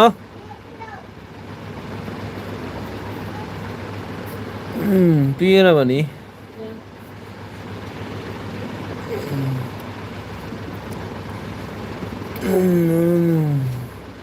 ขนาดหนูกี่บลูปีระบบขนาดหนูกี่กระไดกันนู้นละทั่วแบบนี้มากี่ไฮเลยบุตรละทั่วแบบนี้ไฮตัวเลยระมีอะบุตรละทั่วกันแบบนี้เนาะนี่เนี่ยขนาดมีตัวบลูจาวรำเดเนี่ยเอ้ยยังไงอูเดเนี่ยนี่เนี่ยขนาดมีตัวบลูนี่เนี่ยขนาดมีใครเนาะนี่บลูเลยเจ๊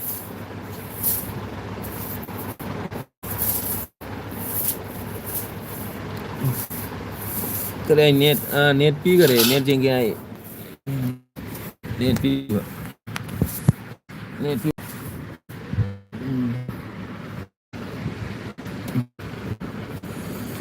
आज bro itat lagi sampai hoy untuk mero करे kana no igini jatro bo dai bol hoy se yadro dai bol hoy se yadro ai intel ma आज bro itat lagi mayambay bro by dai hoy hoy by lb tha doi rồi mai lb tha doi mà này không thì mà cái tha cái lối sẵn là nè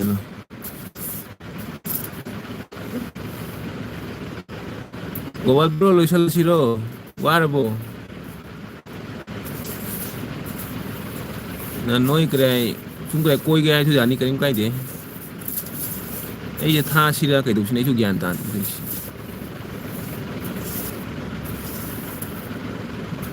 ấy chú mà tâm lên mắm này thì cái nó tụt đi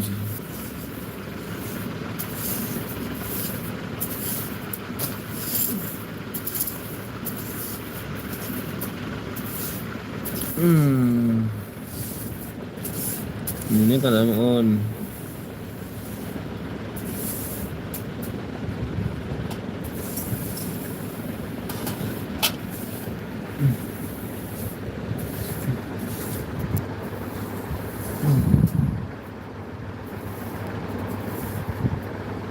hello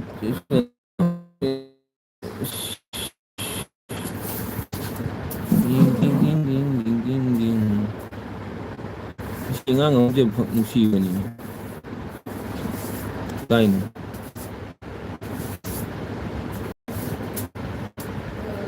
xe à này còn thằng mà thứ này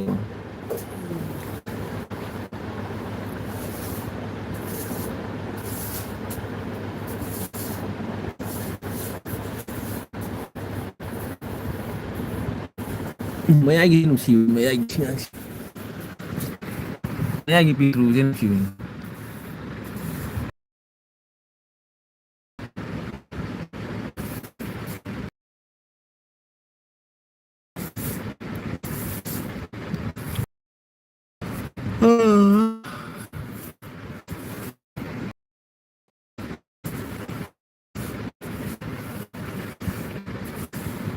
Yes, thôi bro gì cái tàu được kìa cái tàu gì lên cái xuống lên phong muốn tận đi cái tàu này mà tâm lên liền đi elvita là cả cái tàu này thabak lại kami ng audition ni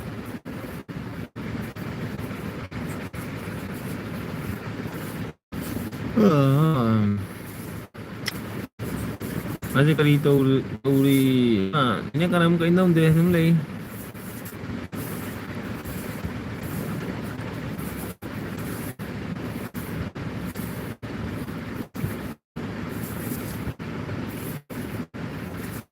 ini kan baca mau ngali ya mau mudi mami sekali itu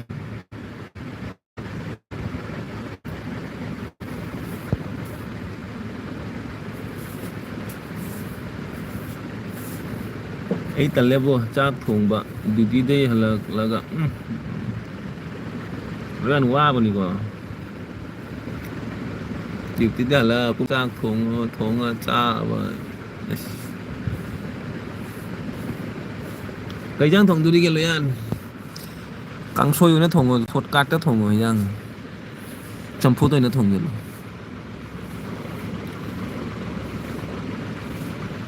ꯋꯥꯎ ꯚꯥꯏ ꯋꯥꯎ ꯋꯥꯎ ꯋꯥꯎ ꯋꯥꯎ ꯋꯥꯎ ꯑꯩ ꯃꯣꯕꯥꯏꯜꯁꯦ ꯑꯃꯨꯛ ꯉꯥꯜꯂꯦ ꯑꯃꯨꯛ ꯀꯩꯅꯣ ꯇꯧꯏ ꯑꯦ ꯕ꯭ꯔꯣꯖꯦ ꯌꯥꯝꯅ ꯋꯥꯏ ꯀꯣ ꯋꯥꯏ ꯄꯨꯟꯁꯤꯁꯦ ꯂꯣꯏꯔꯕꯅꯤ ꯀꯣ ꯂꯣꯏꯔꯕꯅꯤ ꯄꯨꯟꯁꯤꯁꯦ ꯋꯥꯕꯅꯤ ꯃꯥꯁꯦ ꯚꯥꯏ ꯑꯣꯏꯔꯒꯦ ꯃꯌꯥꯝ ꯚꯥꯏ ꯒ꯭ꯌꯥꯁꯁꯤꯁꯨ ꯚꯥꯏ ꯑꯣꯏꯔꯣ ꯂꯦꯟ ꯄꯨꯟꯁꯤꯁꯦ ꯋꯥꯁꯨ ꯋꯥꯏ ꯅꯨꯡꯁꯨ ꯅꯨꯡꯉꯥꯏ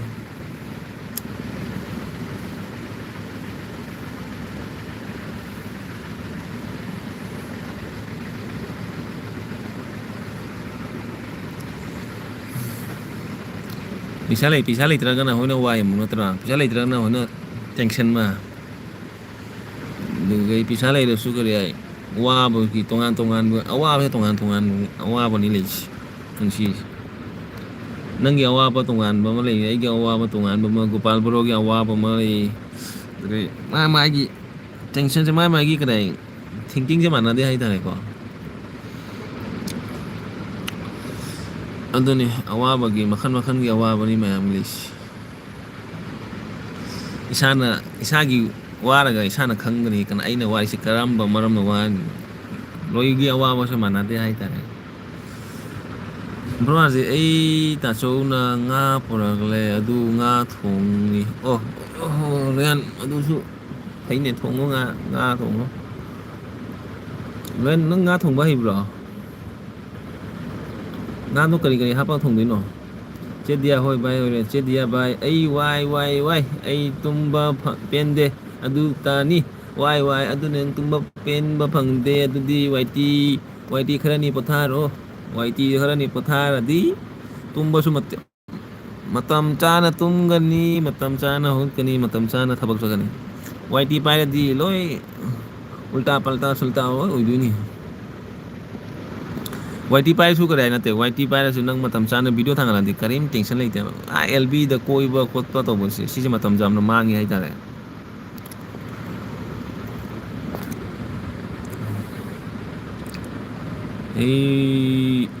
ꯕꯁꯁꯦ ꯇꯨꯝꯕ ꯑꯩꯁꯦ ꯇꯨꯝꯕ ꯄꯦꯟꯗꯦ ꯑꯗꯨ ꯇꯥꯅꯤ ꯋꯥꯔꯤꯁꯦ ꯆꯦꯃꯤꯖꯤꯛ লাইভ ꯆꯦꯃꯤꯖꯤꯛ নমস্কার চেমিজিক আপনাকে আমি আমার এলবিতে ওয়েলকাম জানাই বা বেঙ্গলি গাঙাঙে এই বেঙ্গলি গাঙে जों চেমিজিনা বেঙ্গলি গাঙবতো ꯑꯩꯁꯨ ꯉꯥꯡꯉꯛꯀꯦ जों ꯑꯩ ꯍꯩꯕ꯭ꯔꯥ ꯌꯦꯡꯉꯨꯀꯣ ꯑꯩ ꯕꯦꯡꯒꯣꯂꯤ ꯆꯦꯃꯤꯖꯤꯛꯀ ꯋꯥꯔꯤ ꯕꯦꯡꯒꯣꯂꯤꯗ ꯋꯥꯔꯤ ꯁꯥꯟꯅꯁꯤ ꯑꯩꯈꯣꯏꯅꯤ ꯕꯦꯡꯒꯣꯂꯤꯗ ꯋꯥꯔꯤ ꯁꯥꯟꯅꯁꯤ ꯑꯗꯨꯒ ꯃꯣꯏꯒ ꯃꯩꯇꯩꯂꯣꯟꯗ ꯋꯥꯔꯤ ꯁꯥꯟꯅꯁꯤ ꯌꯥꯔꯦꯀꯣ ꯂꯣꯌꯥꯟ ꯌꯥꯍꯨ ꯅꯤꯅ ꯍꯥꯏꯕ ꯑꯥꯔꯖꯦ ꯂꯥꯏꯟꯅꯤ ꯆꯦꯃꯤꯖꯤꯛꯀꯤ ꯕ꯭ꯂꯨ ꯄꯤꯒꯦ ꯍꯥꯟꯅ ꯑꯗꯨ ꯂꯣꯏꯔꯒ ꯆꯦꯃꯤꯖꯤꯛꯀ ꯈꯔ ꯋꯥꯔꯤꯁꯦ ꯁꯥꯟꯅꯔꯁꯤ ꯅꯤꯅꯦ ꯀꯔꯝ ꯌꯥꯍꯨ ꯆꯦ ꯀꯔꯝ ꯆꯥꯗ꯭ꯔꯤꯌꯦ ꯆꯦꯃꯤꯖꯤꯛ ꯈꯨꯔꯨꯝꯖꯔꯤ ꯍꯥꯏ ꯂꯣꯌꯥꯟꯅ ꯕ꯭ꯂꯨ ꯆꯦꯃꯤꯖꯤꯛ ꯕ꯭ꯂꯨ ꯄꯤꯈ꯭ꯔꯦ ꯑꯗꯨꯒꯒꯤ ꯃ꯭ꯌꯨꯖꯤꯛ ꯋꯦꯜꯀꯝ ꯍꯥꯏꯗꯨꯒꯒꯤ ꯆꯦꯃꯤꯖꯤꯛ ꯂꯣꯌꯥꯟ ꯊꯦꯡꯛꯁ ꯍꯥꯏ ꯂꯣꯏꯗ꯭ꯔꯤꯅꯦ ꯂꯣꯏꯗ꯭ꯔꯤ ꯆꯤꯟꯅꯤꯅꯦ ꯀꯔꯥꯏ ꯆꯦ ꯅꯣꯏ ꯀꯔꯥꯏ ꯑꯩꯁꯨ ꯁꯣꯏꯔꯤꯅꯦ ꯇꯧꯔꯤꯁꯦ ꯆꯦ ꯃ꯭ꯌꯨꯖꯤꯛ ꯀꯗꯥꯏ ꯉꯥꯏꯔꯤꯅꯦ ꯑꯩꯅ ꯉꯁꯥꯏ ꯑꯗꯨꯒꯤ ꯆꯦ ꯃ꯭ꯌꯨꯖꯤꯛ ꯂꯥꯛꯑꯦꯅ ꯍꯧꯖꯤꯛ ꯋꯥꯔꯤ ꯁꯥꯟꯅꯒꯦ ꯖꯤꯀꯦ ꯊꯦꯡꯛꯁ ꯑꯥꯔꯖꯦ ꯕ꯭ꯂꯨ ꯆꯦ ꯄꯤꯔꯕꯅꯤ ꯕ꯭ꯂꯨ ꯑꯥꯔꯖꯦ ꯑꯩ ꯍꯥꯏꯔꯔꯣꯏꯒꯦ ꯅꯪ ꯑꯗꯨꯗꯣ ꯍꯪꯉꯛꯀꯅꯨꯅꯦ ꯑꯩꯉꯣꯟꯗ ꯑꯩ ꯑꯃꯨꯛ ꯁꯣꯏꯔꯛꯀꯅꯤꯅꯦ ꯁꯤꯁꯦ ꯑꯩ ꯅꯪꯒꯤ ꯁꯤ ꯋꯥꯁꯦ ꯀꯗꯥꯏ ꯅꯨꯡꯇꯤꯒꯤ ꯀꯗꯥꯏ ꯌꯨꯁ ꯇꯧꯗꯕꯅꯤꯅ ꯑꯩ ꯁꯤ ꯍꯥꯏꯕꯁꯦ ꯉꯥꯛꯇ ꯏꯁꯄꯤꯠꯇ ꯀꯣꯃꯦꯟ ꯄꯥꯕꯗ ꯑꯃꯗ ꯑꯣꯏꯅ ꯄꯥꯔꯛꯀꯅꯤꯅꯦ ꯃꯥ ꯈꯔ ꯆꯠꯈ꯭ꯔꯦ ꯚꯥꯏ ꯍꯥꯏꯈ꯭ꯔꯕꯅꯤ ꯑꯥꯔꯖꯦ ꯃꯁꯛꯇꯣ ꯌꯦꯡꯒꯦꯅꯦ ꯅꯍꯣꯏ ꯆꯦꯃꯤꯖꯤꯛꯈ꯭ꯔꯦ ꯃꯁꯛꯇꯣ ꯈꯔ ꯍꯧꯖꯤꯛ ꯑꯩ ꯉꯥꯛꯇꯪ ꯂꯩꯔ ꯌꯦꯡꯍꯜꯂꯛꯀꯦ ꯅꯈꯣꯏ ꯈꯔ ꯀꯦꯕ ꯈꯣꯠꯄ ꯇꯧꯗꯗꯤ ꯌꯥꯔꯣꯏꯕ ꯀꯦꯗꯨꯗꯗꯤ ꯐꯖꯔꯣꯏ ꯀꯦꯔꯒ ꯌꯦꯡꯁꯤ ꯑꯩ ꯀꯗꯥꯏ ꯀꯦꯗꯦ ꯁꯨꯝ ꯀꯗꯥꯏ ꯐꯃꯨꯡꯗ ꯍꯤꯞꯄꯒ ꯑꯦꯜꯕꯤ ꯊꯥꯔꯤꯅꯤ ꯑꯥꯔꯖꯦ ꯃꯁꯛꯇꯣ ꯌꯦꯡꯒꯦꯅꯦ ꯍꯣꯏ ꯌꯦꯡꯁꯤ ꯕ꯭ꯔꯣ ꯑꯥꯔꯖꯦ ꯃꯇꯝ ꯃꯥꯡꯗꯦ ꯋꯥꯏꯇꯤ ꯀꯣꯏꯕꯁꯦ ꯑꯗꯨꯕꯨ ꯏꯟꯇꯔꯦꯁꯇꯤꯡ ꯑꯦꯟ ꯅꯨꯡꯉꯥꯏꯁꯨ ꯅꯨꯡꯉꯥꯏꯕꯅꯤꯀꯣ ꯑꯗꯨ ꯑꯣꯏꯔꯁꯨ ꯅꯪ 24 hours ꯀꯔꯤ ꯍꯥꯏ ꯑꯌꯨꯛꯇꯒꯤ ꯅꯨꯡꯗꯥꯡ ꯑꯃꯁꯨꯡ ꯑꯦꯜꯕꯤꯗ ꯂꯩꯔꯗꯤ ꯃꯇꯝ ꯃꯥꯡꯗ꯭ꯔꯥ ꯍꯥꯏꯁꯦ ꯑꯩꯗꯤ ꯀꯔꯤ ꯍꯥꯏ ꯊꯕꯛ ꯂꯩꯇ꯭ꯔꯗꯤ ꯃꯇꯝ ꯀꯔꯤꯝ ꯀꯥꯏꯗꯦ ꯊꯕꯛ ꯂꯩꯔꯗꯤ ꯀꯔꯤ ꯅꯪ ꯑꯦꯜꯕꯤ ꯀꯥꯏ ꯀꯣꯏ ꯉꯝꯗꯣꯔꯤ ꯐ꯭ꯔꯤ ꯑꯣꯏꯔꯗꯤ ꯅꯪ ꯀꯔꯤ ꯁꯨꯝ ꯑꯦꯜꯕꯤꯗ ꯌꯥꯎꯕ ꯉꯝꯃꯤ ꯐ꯭ꯔꯤ ꯑꯣꯏꯗ꯭ꯔꯗꯤ ꯑꯦꯜꯕꯤꯗꯗꯤ ꯀꯥꯏ ꯌꯥꯎ ꯉꯝꯒꯅꯤ ꯑꯗꯨꯒ ꯑꯩ ꯅꯪꯅ ꯋꯥꯏꯇꯤꯗ ꯄꯥꯏꯒꯦ ꯍꯥꯏ ꯈꯜꯂꯁꯨ ꯑꯗꯨ ꯈꯔ ꯅꯁꯥꯒꯤ ꯀꯔꯥꯏ ꯃꯇꯝꯗ ꯄꯨꯊꯣꯛꯑꯒ ꯋꯥꯏ ꯇꯤ ꯄꯥꯏ ꯇꯥꯅꯤ ꯑꯗꯨꯅꯅꯤ ꯆꯦ ꯖꯨꯂꯥꯏ ꯈꯨꯔꯨꯝꯖꯔꯤ ꯍꯥꯏ ꯍꯣꯏ ꯂꯣꯏ ꯌꯥꯅ ꯑꯥꯔꯖꯦ ꯀ꯭ꯋꯥ ꯆꯥꯒꯦ ꯑꯩ ꯀ꯭ꯋꯥꯁꯨ ꯂꯩꯇꯦꯅꯦ ꯆꯦꯃꯤꯁꯨ ꯀ꯭ꯋꯥ ꯂꯩꯇꯦꯅꯦ ꯗꯨꯀꯥꯟ ꯆꯠ ꯇꯥꯅꯤꯅꯦ ꯆꯦꯃꯤꯗꯨ ꯀ꯭ꯋꯥ ꯂꯩꯗꯤ ꯆꯥꯔꯣ ꯆꯥꯔꯣ ꯑꯩ ꯀ꯭ꯋꯥ ꯂꯩꯇꯦ ꯑꯩꯁꯦ ꯀ꯭ꯋꯥ ꯄꯤꯒꯦ ꯇꯧꯕ ꯆꯦꯃꯤꯗꯨ ꯂꯥꯛꯄꯁꯦ ꯀ꯭ꯋꯥ ꯑꯣꯏꯅ ꯁꯦꯕꯥ ꯇꯧꯒꯦ ꯇꯧꯕꯁꯦ ꯀ꯭ꯋꯥ ꯌꯥꯎꯔꯝꯗ꯭ꯔꯦ ꯑꯩꯒꯤꯁꯨ ꯑꯩ ꯑꯦꯜꯕꯤ ꯊꯥꯕꯗꯤ ꯂꯦꯡꯉꯝꯗ꯭ꯔꯦ ꯁꯤꯒ ꯐꯝ ꯂꯩꯈꯔꯦ ꯑꯦꯜꯕꯤꯗ ꯑꯁꯤ ꯏꯁꯩ ꯑꯃ ꯁꯛꯂꯣ ꯑꯩꯁ ꯆꯦꯃꯤꯗꯨ ꯏꯁꯩꯒ ꯁꯛꯄ ꯍꯩꯇꯦꯕꯣ ꯅꯣꯏ ꯑꯗꯨꯃꯥꯏꯅ ꯃꯈꯣꯟꯁꯦ ꯐꯖꯗꯕꯅꯤꯅ ꯕꯣ ꯕꯣ ꯕꯣ ꯁꯟꯒꯤ ꯃꯈꯣꯟ ꯑꯗꯨꯃꯥꯏꯅ ꯇꯧꯕꯅꯤꯅ ꯐꯖꯗꯦ ꯏꯁꯩꯒ ꯁꯛꯅꯤꯡꯗꯦ ꯑꯣ ꯍꯣꯏ ꯍꯣꯏ ꯖꯤꯀꯦ ꯍꯣꯏ ꯔꯥꯖꯦꯁꯁꯦ ꯃꯣꯅꯣ ꯑꯣꯏꯔꯦꯅꯦ ꯍꯩꯃꯥ ꯆꯦꯃꯤꯗꯨ ꯀꯃꯥꯏ ꯈꯪꯉꯤꯕ ꯃꯣꯅꯣ ꯑꯥꯔꯖꯦꯁꯦ ꯃꯣꯅꯣ ꯑꯣꯏꯔꯦꯅꯦ ꯏꯃꯥꯏ ꯃꯇꯝ ꯃꯥꯡꯗꯦ ꯅꯦꯠ ꯃꯥꯡꯉꯤ ꯄꯩꯁꯥ ꯂꯣꯏꯔꯦ ꯕꯨꯁꯇꯔ ꯍꯥꯞꯄꯗꯣ ꯑꯩꯗꯤꯕꯣ ꯅꯦꯠ ꯐ꯭ꯔꯤꯅꯤꯕꯣ ꯂꯣꯏ ꯊꯥ ꯑꯃꯒꯤ ꯅꯦꯠ ꯐ꯭ꯔꯤꯅꯤ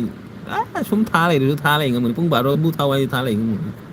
ꯑꯩ ꯑꯦꯜꯕꯤꯗ ꯑꯩꯒꯤ ꯅꯦꯠꯀꯤꯗꯃꯛꯇꯗꯤ ꯋꯥꯗꯦ ꯃ꯭ꯌꯨꯖꯤꯛ ꯀꯦꯝꯁꯤ ꯌꯥꯏ ꯕꯨꯁꯇꯔ ꯖꯦꯀꯦ ꯊꯣꯡꯗ꯭ꯔꯤ ꯍꯦ ꯌꯥꯏ ꯑꯗꯨꯒ ꯖꯨꯂꯥꯏꯅ ꯆꯦ ꯑꯕꯨ ꯑꯥꯔꯖꯦꯗ ꯁꯨꯄꯔ ꯆꯥꯠ ꯑꯃꯗꯤ ꯍꯥꯞꯄ ꯌꯥꯏ ꯃꯤ ꯑꯩ ꯁꯨꯄꯔ ꯆꯥꯠ ꯀꯥꯞꯄꯛꯀꯅꯨꯍꯦ ꯑꯩ ꯁꯨꯄꯔ ꯆꯥꯠ ꯀꯥꯞꯄꯛꯀꯅꯨ ꯀꯗꯥꯏ ꯖꯨꯂꯥꯏ ꯀꯥꯞꯀꯅꯨ ꯁꯨꯄꯔ ꯆꯥꯠ ꯀꯥꯞꯄꯛꯀꯅꯨ ꯑꯩ ꯋꯥꯏ ꯇꯤ ꯄꯥꯏꯗ꯭ꯔꯦ ꯑꯩ ꯋꯥꯏ ꯇꯤꯁꯦ ꯁꯨꯝ ꯃꯇꯝ ꯂꯦꯟꯕꯩꯅꯦ ꯖꯦꯀꯦ ꯊꯣꯡꯗ꯭ꯔꯤꯅꯦ ꯑꯗꯨꯒꯒꯤ ꯖꯨꯂꯥꯏ ꯋꯥꯔꯤ ꯇꯥꯔꯦ ꯑꯗꯨꯒꯒꯤ ꯃ꯭ꯌꯨꯖꯤꯛ ꯑꯣ ꯍꯥꯏ ꯆꯦꯃꯤꯗꯨ ꯀ꯭ꯋꯥ ꯆꯥꯕꯤꯌꯨꯁꯦ ꯑꯩꯁꯨ ꯃꯆꯤꯟꯁꯦ ꯀꯔꯤꯝꯇ ꯆꯥꯅꯤꯡꯉꯦꯅ ꯍꯣꯏ ꯀꯔꯤꯅꯣ ꯂꯩ ꯆꯥꯒꯦꯅ ꯃꯌꯥꯝ ꯀꯣꯃꯦꯟꯁꯤꯡ ꯏꯔꯣꯁꯤꯡ ꯑꯩ ꯀ꯭ꯋꯥ ꯆꯥꯒꯦ ꯀ꯭ꯋꯥꯁꯨ ꯂꯩꯇꯦ ꯀ꯭ꯋꯥ ꯅꯠꯇꯦ ꯀꯔꯤꯅꯣ ꯆꯥꯗꯣꯏꯁꯦ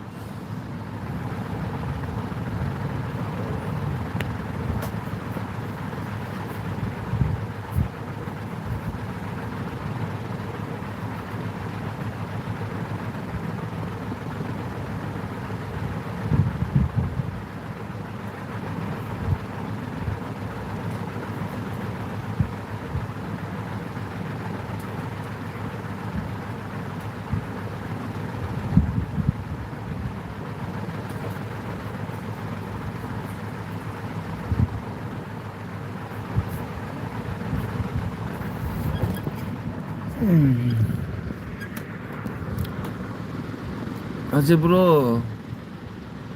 ꯁꯛꯂꯛꯑꯣ ꯏꯁꯩ ꯍꯩꯇ꯭ꯔꯩ ꯍꯩꯇꯦꯅꯦ ꯒꯣꯄꯥꯜ ꯕ꯭ꯔꯣ ꯕꯣꯂꯣ ꯕꯣꯂꯣ ꯁꯣꯕꯦ ꯕꯣꯂꯣ ꯍꯥꯏ ꯉꯥꯏꯈꯣꯀꯣ ꯁꯨꯃꯥꯏꯅ ꯉꯥꯛꯇꯪ ꯊꯝꯒꯦ ꯑꯩ ꯉꯥꯛꯇꯪ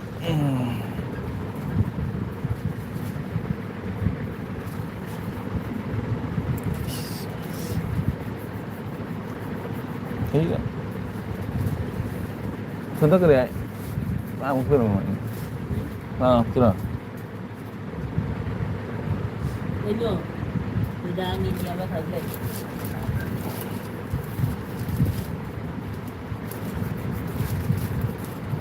ꯍꯩꯒ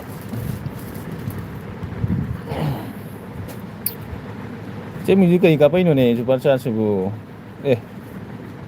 ꯍꯩꯔꯣ ꯇꯜꯂꯤꯍꯦ ꯏꯀꯥꯏꯍꯦ ꯆꯦ ꯃ꯭ꯌꯨꯖꯤꯛ ꯁꯨꯄꯔ ꯆꯥꯠ ꯀꯥꯞꯁꯜꯂꯛꯏꯅꯦ ꯏꯀꯥꯏꯅꯦ ꯆꯦ ꯃ꯭ꯌꯨꯖꯤꯛ ꯁꯨꯄꯔ ꯆꯥꯠ ꯀꯥꯞꯄꯛꯀꯅꯨꯅꯦ देखा जे मेरा कमाल ꯑꯁ ꯑꯁꯤꯅ ꯀꯩ ꯇꯧꯗꯣꯏꯕ ꯑꯩ ꯁꯨꯄꯔ ꯆꯥꯠꯅ ꯀꯩ ꯇꯧꯗꯣꯏꯅꯣ ꯃꯌꯥꯝ ꯚꯤꯗꯤꯑꯣ ꯊꯥꯡꯒꯠꯇꯦ ꯁꯨꯄꯔ ꯆꯥꯠ ꯀꯥꯞꯄꯒ ꯑꯩꯅ ꯀꯔꯤ ꯇꯧꯗꯣꯏꯅꯣ ꯆꯦ ꯃ꯭ꯌꯨꯖꯤꯛꯀꯤ ꯄꯩꯁꯥ ꯃꯥꯡꯕꯩꯅꯦ ꯁꯨꯝ ꯑꯐꯠꯇ ꯃꯥꯡꯗꯣꯏꯅꯤ ꯄꯩꯁꯥ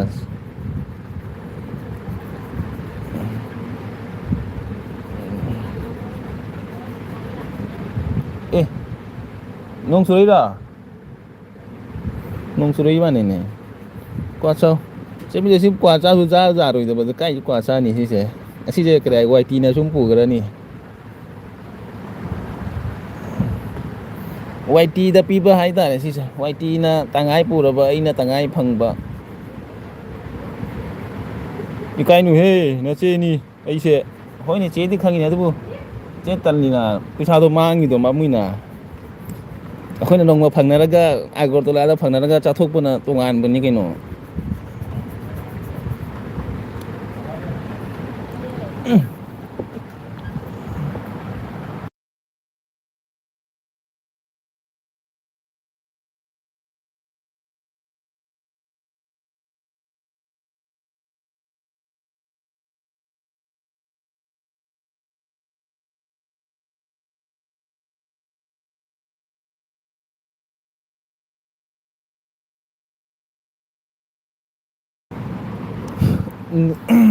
ꯑꯗꯨꯒꯩ ꯅꯪ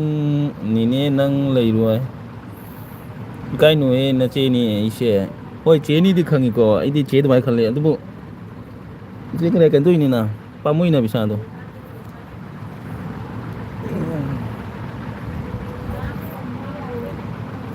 ꯆꯦ ꯑꯦꯜꯕꯤ ꯊꯥꯕ ꯇꯣꯛꯀꯅꯨ.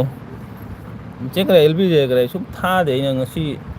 ꯆꯦ ꯍꯣꯏꯅ ꯌꯥꯝꯅ ꯔꯤꯀ꯭ꯋꯦꯁ ꯇꯧꯔꯛꯄꯗꯣ ꯅꯣꯡ ꯐꯥꯗꯣꯛ ꯊꯥꯔꯛꯑꯣ ꯍꯥꯏꯕꯗꯣ, ꯑꯩꯁꯨ ꯃꯇꯝꯗꯨ ꯀꯔꯦ ꯀꯅꯥꯝ ꯑꯦꯜꯕꯤ ꯊꯥꯗꯕꯅꯤꯅ, ꯑꯗꯨꯒ ꯑꯩꯁꯨ ꯀꯔꯦ ꯁꯨꯝ ꯐꯝ ꯂꯩꯔꯕꯅꯤꯗ, ꯑꯗꯨ ꯉꯥꯛꯇꯪ ꯑꯦꯜꯕꯤ ꯊꯥꯒꯦ ꯍꯥꯏꯅ ꯇꯧꯕ, ꯑꯗꯨꯒ ꯊꯥꯔꯛꯏꯅꯦ. ꯑꯩ ꯈꯜꯂꯤ ꯆꯦꯗ ꯀꯔꯦ ꯀꯩꯅꯣ ꯂꯩꯕꯅꯤꯅ, ꯏꯕꯥꯏ ꯂꯩꯕꯅꯤꯅ ꯀꯔꯦ ꯃꯣꯕꯥꯏꯜꯒ ꯄꯥꯏ ꯌꯥꯗ꯭ꯔ ꯃꯥꯅꯦ, ꯑꯦꯜꯕꯤ ꯂꯥꯛꯇ꯭ꯔ ꯃꯥꯅꯦ ꯑꯩꯒꯤꯁꯦ, ꯑꯗꯨ ꯈꯜꯂꯒ ꯑꯩꯁꯨ ꯖꯨꯂꯥꯏꯗꯁꯨ ꯍꯪꯗꯦ. ꯅꯍꯥꯟ ꯍꯥꯏꯕꯗꯣ ꯆꯦꯅ ꯍꯥꯏꯕꯗꯣ ꯀꯔꯤ ꯍꯥꯏ, ꯏꯕꯥꯏ ꯂꯩꯔꯗꯤ ꯃꯣꯕꯥꯏꯜꯁꯦ ꯄꯥꯏꯕ ꯅꯨꯡꯉꯥꯏꯇꯦ ꯀꯃꯥꯏꯅ ꯇꯧꯏ ꯍꯥꯏꯗ꯭ꯔꯣ, ꯑꯗꯨꯒꯤꯁꯨ ꯍꯪꯗ꯭ꯔꯕ ꯑꯩꯅ ꯖꯨꯂꯥꯏꯗꯁꯨ. ꯃꯌꯥꯝ ꯃꯣꯅꯣ ꯑꯣꯏꯔꯣ ꯃ꯭ꯌꯨꯖꯤꯛꯅ ꯉꯥꯏꯔꯤ. ꯑꯩꯁ ꯆꯦ ꯃ꯭ꯌꯨꯖꯤꯛꯁꯦ ꯀꯔꯥꯏ ꯀꯩꯅꯣ ꯇꯧꯕ ꯇꯥꯏꯞꯅꯤꯅꯦ, ꯀꯔꯥꯏ ꯃꯌꯥꯝꯗ ꯄꯩꯁꯥ ꯆꯦꯟꯕ ꯇꯥꯏꯞꯅꯤꯅꯦ. ꯍꯩꯁ ꯆꯦ ꯃ꯭ꯌꯨꯖꯤꯛ ꯈꯔ ꯆꯥꯟꯕꯤꯌꯣ, ꯂꯥꯛ ꯑꯃꯒ ꯄꯨꯒꯦꯅꯦ ꯅꯉꯣꯟꯗꯒꯤ.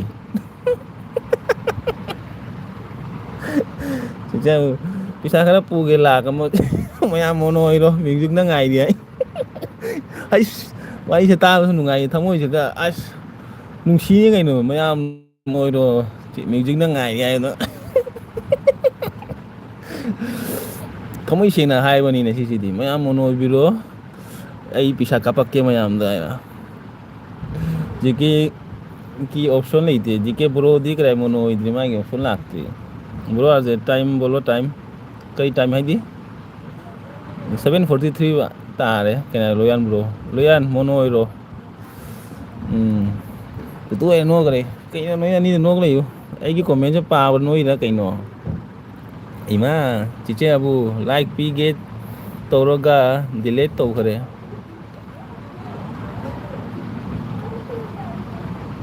Message delete.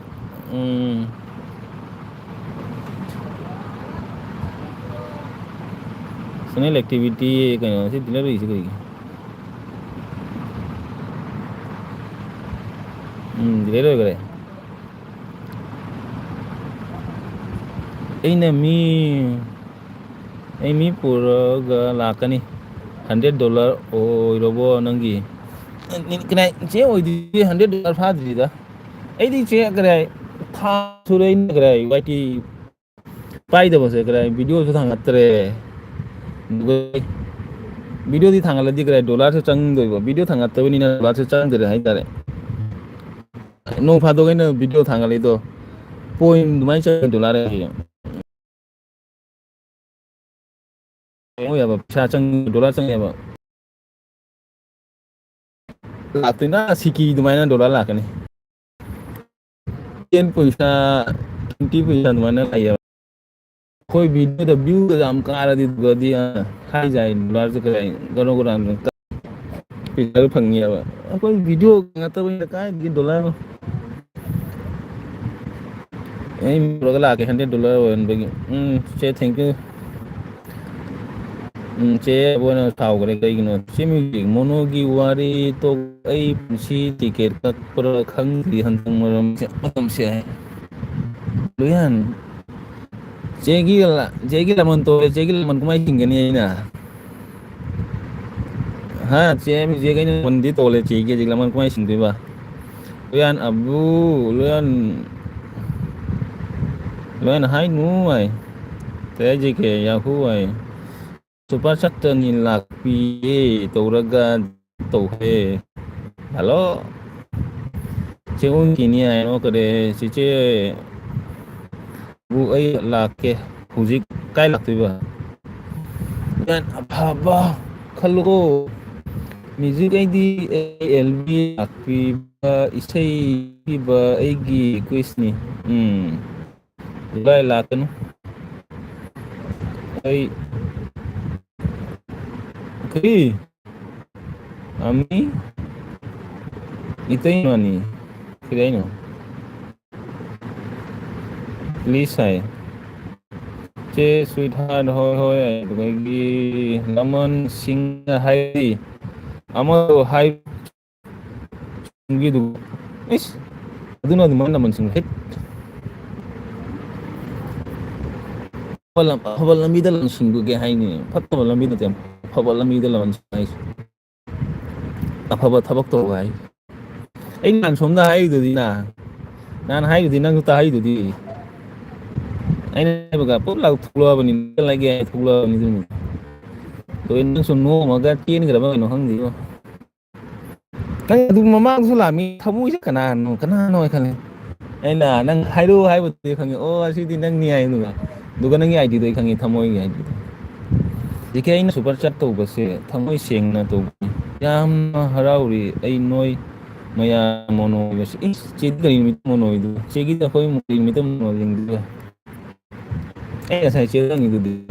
che mo ro apa ni he adu su na la ganda ande che da kamai na lamon to ndi ba ai na bro hai ya de se ai na bro hai di ya de se bap tau bap tari to ba no kana bro je ai lage ke ko hen ko na la ke ko waro binu ko waro de ko ya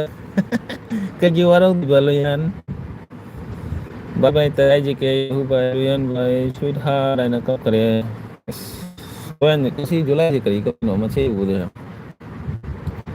jike heng na kani nangi elda music ai gi comment ma tha July kap no hoi lo yan hai Google bro ki kare ko nei kan skip to ko kau da mani pa music ai di ai gi lb lak ba sei spi ba ai gi request ni hai sweetheart thank you che kare kai jang thong gi ba ai di kare khang de ma che mi je nang ga wari song se khang ne jam nu ngai ha gi su ba matam su len gi khang au de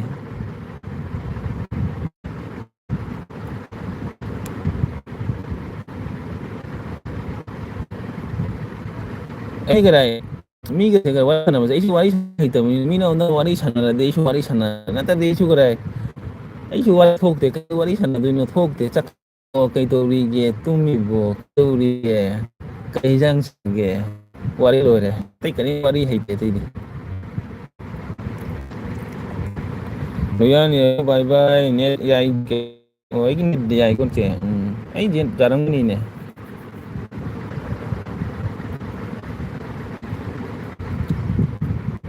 chim cái ấy ga tha rồi nang super chat apa di lb ga mo thang ni tha rồi ai kai nga ma cha tu ni che nga hau nga muka nga do ra che gi bo ra je ngun bo je ngo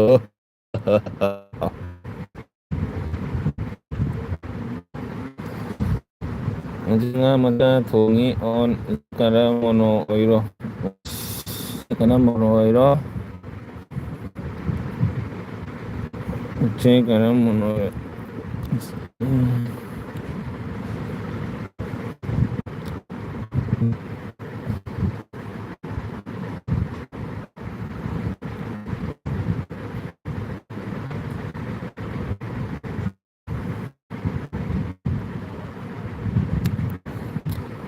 ai nga sai cái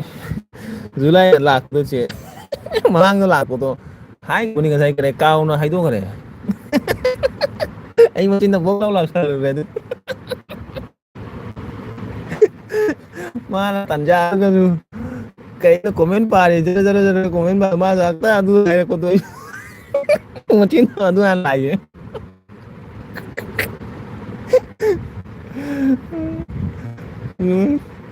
mono ꯑꯣꯏꯕ ꯃꯤꯇꯩ ꯄꯨꯝꯅꯃꯛ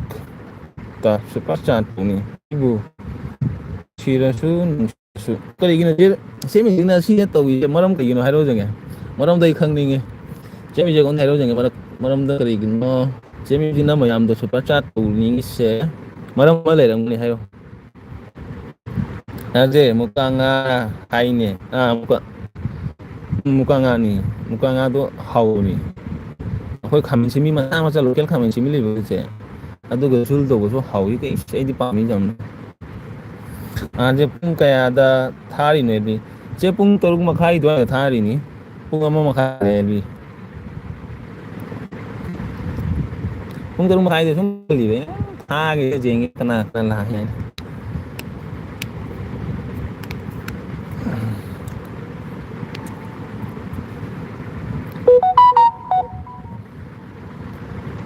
ꯆꯩ ꯃꯥꯟꯗꯦꯗꯒꯤ free ꯑꯣꯏꯔꯔꯣꯏ ꯈꯪꯗꯦꯕ ꯑꯩꯁꯨ ꯃꯥꯟꯗꯦꯗꯒꯤ ꯀꯗꯥꯏ busy ꯑꯣꯏꯔꯅꯤ ꯑꯩꯁꯦ ꯈꯪꯗꯦ ꯑꯦꯜꯕꯤꯒ ꯆꯪꯕ ꯉꯝꯒꯗ꯭ꯔꯥ ꯂꯥꯛꯄ ꯉꯝꯒꯗ꯭ꯔꯥ ꯈꯪꯗꯦ ꯕꯤꯖꯤ ꯑꯣꯏꯔꯅꯤ ꯕꯤꯖꯤ ꯀꯣꯃꯦꯟ ꯆꯞꯈ꯭ꯔꯕꯣ ꯀꯃꯦꯟ ꯆꯞꯇꯦꯀꯣ ꯃꯦꯝ ꯔꯥꯖꯦꯁ ꯆꯥꯠ ꯇꯧꯕꯁꯦ ꯄꯩꯁꯥ ꯂꯩꯅ ꯇꯧꯕ ꯅꯠꯇꯦ ꯍꯔꯥꯎꯅ ꯅꯨꯡꯁꯤꯅ ꯇꯧꯕꯅꯤ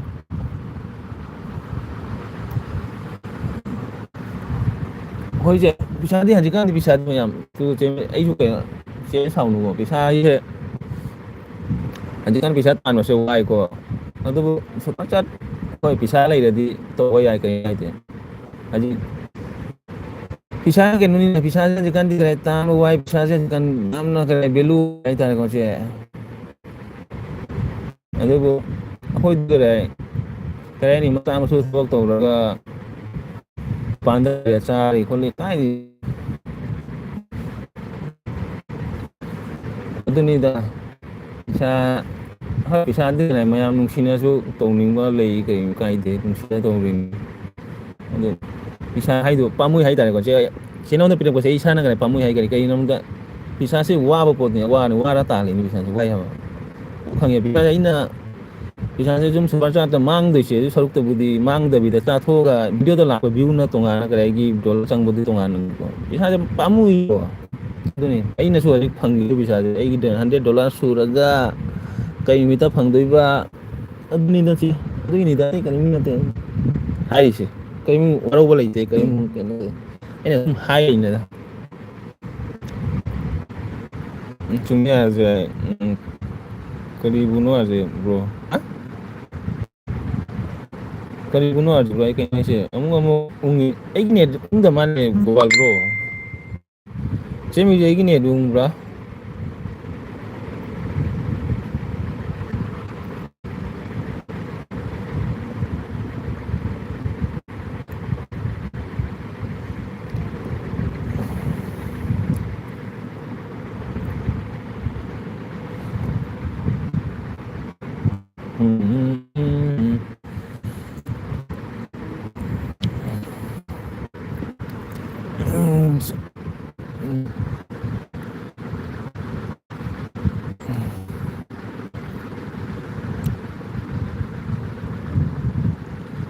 ꯀꯣꯃꯦꯟꯁꯦ ꯆꯞꯄꯤꯔꯥ ꯀꯩꯗꯧꯔꯤꯅꯣ ꯈꯪꯗꯦ ꯀꯣꯃꯦꯟꯁꯦ ꯇꯞ ꯂꯥꯛꯏ ꯀꯣꯃꯦꯟꯁꯦ ꯂꯥꯛꯇꯦ ꯀꯃꯥꯏꯅ ꯆꯞꯄꯤ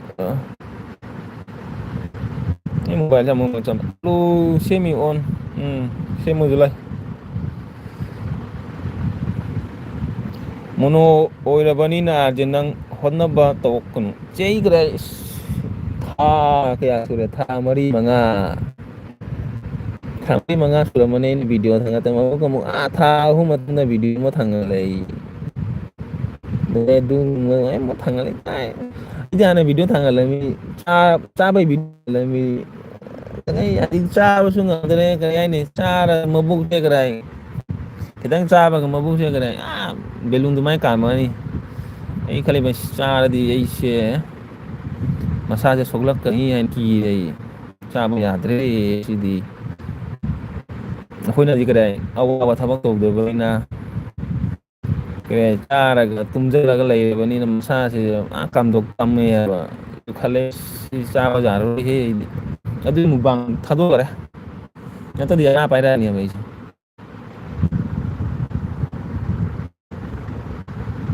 ꯇꯣꯛꯑꯦ ꯃꯨꯛꯕꯥꯡꯒ ꯑꯗꯨꯒ ꯑꯩꯈꯣꯏ ꯆꯦꯅꯦꯜꯁꯦ ꯒ꯭ꯔꯣ ꯑꯣꯏꯕꯒꯤ ꯋꯥꯈꯜꯗꯤ ꯈꯟꯗ꯭ꯔꯦ ꯃꯁꯤ ꯆꯍꯤ 2 ꯐꯥꯔꯦ ꯑꯗꯨꯒ ꯂꯥꯟ ꯃꯅꯤꯄꯨꯔꯒꯤ ꯂꯥꯟ ꯃꯇꯝꯗꯁꯨ ꯀꯔꯤ ꯆꯦꯅꯦꯜꯁꯦ ꯑꯗꯨ ꯃꯇꯝꯗ ꯑꯩ ꯆꯦꯅꯦꯜꯁꯦ ꯚꯥꯏꯔꯦꯜ ꯆꯠꯂꯕꯅꯦꯕ ꯑꯗꯨꯒꯩ ꯃꯅꯤꯄꯨꯔ ꯂꯥꯟ ꯑꯣꯏꯕꯗꯤ ꯊꯥ 2 ꯂꯦꯞꯄꯦ ꯃꯨꯛꯕꯥꯡ ꯇꯧꯕ ꯂꯦꯞꯄꯦ ꯀꯗꯥꯏ ꯂꯥꯟ ꯃꯔꯛꯇ ꯅꯪꯅ ꯃꯨꯛꯕꯥꯡ ꯇꯧꯏ ꯑꯗꯨ ꯇꯧꯏꯒ ꯕꯦꯠ ꯀꯣꯃꯦꯟ ꯃꯌꯥꯝ ꯂꯥꯛꯏ ꯀꯣꯛꯀ ꯁꯥꯏꯌꯦꯕ ꯅꯪꯅ ꯊꯤꯕꯣꯡ ꯆꯥ ꯂꯩꯔꯒ ꯁꯣꯝꯗ ꯂꯥꯟꯗ ꯃꯤꯅ ꯁꯣꯝꯗ ꯁꯤꯟꯅꯔꯦ ꯈꯣꯠꯅꯔꯦ ꯑꯁ ꯃꯑꯣꯡ ꯃꯑꯣꯡꯗꯤ ꯀꯔꯤ ꯀꯣꯃꯦꯟ ꯊꯥꯔꯛꯄ ꯑꯗꯨꯒ ꯑꯩꯁꯨ ꯇꯜꯂꯦꯗ ꯍꯩ ꯅꯨꯡꯉꯥꯏꯇꯦꯗ ꯃꯤꯅ ꯉꯥꯡꯅꯩꯁꯦ ꯃꯨꯛꯕꯥꯡꯒ ꯇꯣꯛꯊꯣꯛꯎꯔꯕꯅꯤ ꯊꯥ 2-3 ꯂꯥꯟ ꯀꯜꯂꯤꯉꯩ ꯃꯇꯝꯗꯅꯤ ꯑꯗꯩ ꯁꯨꯝ ꯇꯜꯂꯒ ꯊꯥꯡꯒꯠꯄ ꯕꯤꯠꯀ ꯌꯥꯎꯔꯛꯇ꯭ꯔꯦ ꯍꯥꯏꯇꯥꯔꯦ ꯗꯨꯂꯨ ꯑꯂꯨ ꯄꯤꯇꯤꯀꯥ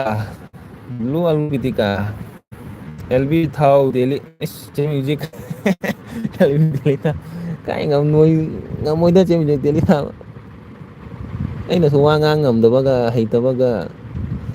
ꯑꯗꯨꯒ ꯊꯥꯅꯤꯡꯗꯦ ꯍꯥꯏ ꯃꯤꯅ ꯋꯥꯍꯟꯅꯤꯡꯗꯦ ꯍꯥꯏꯇꯥꯔꯦ ꯆꯦ ꯃꯌꯥꯝꯅ ꯋꯥꯗꯣꯏꯁꯦ ꯈꯟꯕꯗ ꯑꯩ ꯃꯌꯥꯝꯒꯤ ꯈꯟꯕꯗ ꯅꯨꯡꯉꯥꯏꯇꯦ ꯍꯥꯏꯇꯥꯔꯦ ꯅꯣꯡ ꯐꯥꯗꯣꯛ ꯁꯨꯝ ꯊꯥꯔꯛꯄ ꯑꯗꯨꯝ ꯍꯔꯥꯎꯕ ꯁꯨꯝ ꯃꯌꯥꯝꯒ ꯋꯥꯔꯤ ꯁꯥꯟꯅꯕ ꯊꯥꯔꯛꯄ ꯑꯗꯨꯃꯥꯏꯅ ꯅꯨꯡꯇꯤꯒꯤ ꯊꯥꯔꯗꯤ ꯃꯤꯁꯦ ꯋꯥꯔꯅꯤ ꯍꯥꯏꯇꯥꯔꯦ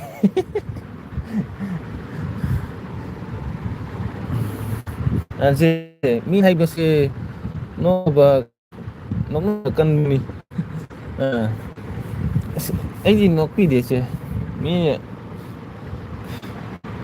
ꯃꯤ ꯅꯣꯛ ꯀꯩꯗꯧꯗꯣꯏꯒꯦ ꯉꯁꯤ ꯀꯗꯥꯏ ꯆꯦꯅ ꯄꯥꯏꯔꯦ ꯑꯗꯨ ꯇꯧꯋꯦ ꯑꯩꯅ ꯆꯦꯗ ꯅꯣꯛꯑꯒꯁꯨ ꯀꯩꯗꯧꯗꯣꯏꯒꯦ ꯑꯗꯨꯒ ꯆꯦ ꯅꯉꯣꯟꯗꯁꯨ ꯅꯣꯛꯑꯒ ꯀꯩꯗꯧꯗꯣꯏꯒꯦ ꯑꯗꯨ ꯃꯥꯒꯤ ꯀꯗꯥꯏ ꯃꯥꯒꯤ ꯇꯦꯂꯦꯟ ꯃꯥꯒꯤ ꯃꯁꯥꯒꯤ ꯀꯗꯥꯏ ꯃꯦꯍꯅꯠ ꯇꯧꯔꯒ ꯃꯥ ꯄꯩꯁꯥ ꯄꯥꯏꯔꯛꯄꯅꯤꯀꯣ ꯑꯗꯨꯅ ꯍꯧꯕ ꯀꯔꯝꯕ ꯑꯗꯨꯏꯗꯣ ꯀꯩ ꯀꯥꯟꯅꯒꯦ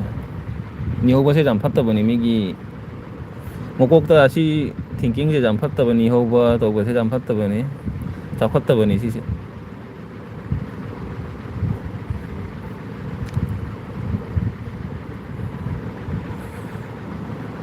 ꯅꯣꯛꯅꯕ ꯀꯟꯕꯅꯤ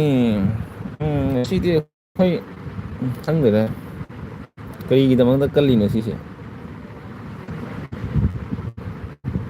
ꯀꯩ ꯀꯥꯟꯅꯗꯒꯦ ꯑꯩꯗꯤ ꯀꯔꯤ ꯆꯦꯃꯤꯁꯦ ꯑꯩꯗꯤ ꯀꯔꯤ ꯈꯪꯕ ꯑꯩꯗꯤ ꯅꯨꯡꯉꯥꯏꯅ ꯍꯔꯥꯎꯅ ꯂꯩꯕ ꯃꯌꯥꯝꯒ ꯇꯤꯟꯅꯔꯒ ꯂꯩꯕ ꯃꯌꯥꯝꯒ ꯅꯣꯛꯅꯔꯒ ꯅꯣꯛꯑꯒ ꯂꯩꯕ ꯑꯗꯨꯅꯦ ꯑꯗꯨꯅ ꯑꯩꯅ ꯃꯤꯒꯁꯨ ꯀꯗꯥꯏ ꯀꯥꯔꯟꯁꯨ ꯉꯥꯡꯗꯦ ꯃꯤꯒꯁꯨ ꯉꯥꯡꯅꯤꯡꯗꯦ ꯃꯤꯅ ꯅꯨꯡꯉꯥꯏꯇꯕ ꯉꯥꯡꯅꯤꯡꯗꯦ ꯀꯩꯗꯧ ꯃꯥꯒꯤ ꯅꯨꯡꯉꯥꯏꯇꯕꯗꯣ ꯑꯩꯅ ꯑꯗꯨꯃꯥꯏꯅ ꯉꯥꯡꯉꯗꯤ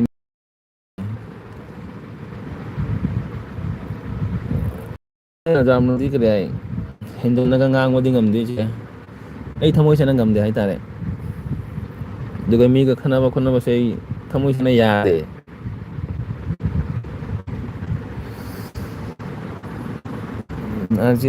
ꯅꯪ ꯐꯕ꯭ꯔꯣ ꯈꯪꯗꯦ ꯅꯣꯏꯅ ꯍꯥꯏꯔꯒꯅꯤ ꯐꯗꯣꯏꯁꯦ ꯑꯩꯅ ꯏꯁꯥꯅꯗꯤ ꯀꯃꯥꯏ ꯍꯥꯏꯅꯤ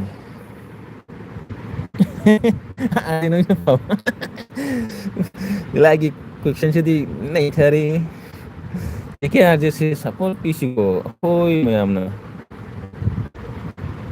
ꯑꯗꯨꯗꯣ ꯃꯤꯁꯦ ꯃꯇꯝꯒꯤ ꯂꯣꯏꯁꯨ ꯆꯦꯟꯖ ꯑꯣꯏꯔꯛꯄꯅꯤꯀꯣ ꯉꯁꯤ ꯑꯩꯒꯤ ꯊꯕꯛꯅ ꯌꯥꯔꯛꯇ꯭ꯔꯗꯤ ꯀꯥꯏꯗꯁꯤꯒꯤ ꯁꯞꯄꯣꯔꯠ ꯇꯧꯕ ꯉꯝꯅꯤ ꯑꯗꯨꯕꯨꯗꯤ ꯀꯥꯎꯅꯔꯣꯏꯁꯤ ꯍꯥꯏꯇꯥꯔꯦ ꯀꯥꯎꯅꯔꯣꯏꯁꯤ ꯅꯣꯡ ꯐꯥꯗꯣꯛꯁꯨ ꯀꯔꯤ ꯍꯥꯏ ꯐꯪꯅꯁꯤ ꯎꯅꯁꯤ ꯅꯣꯡ ꯐꯥꯗꯣꯛꯁꯨ ꯑꯦꯜꯕꯤꯗ ꯀꯣꯏꯁꯤ ꯐꯪꯅꯁꯤ ꯑꯗꯨ ꯋꯥꯔꯤ ꯑꯗꯨꯃꯥꯏꯅ ꯇꯧꯋꯦ ꯆꯦ ꯖꯨꯂꯥꯏ ꯅꯪꯉꯤꯁꯤ ꯌꯦꯡꯉꯨꯅꯦ ꯅꯪ ꯐꯕ꯭ꯔꯣ ꯅꯪꯉꯤꯁꯤ ꯌꯦꯡꯉꯨ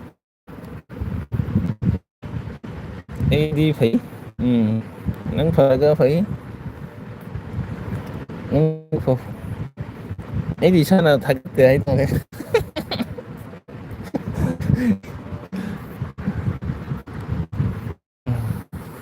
Gì cái nang đi phở bro ha.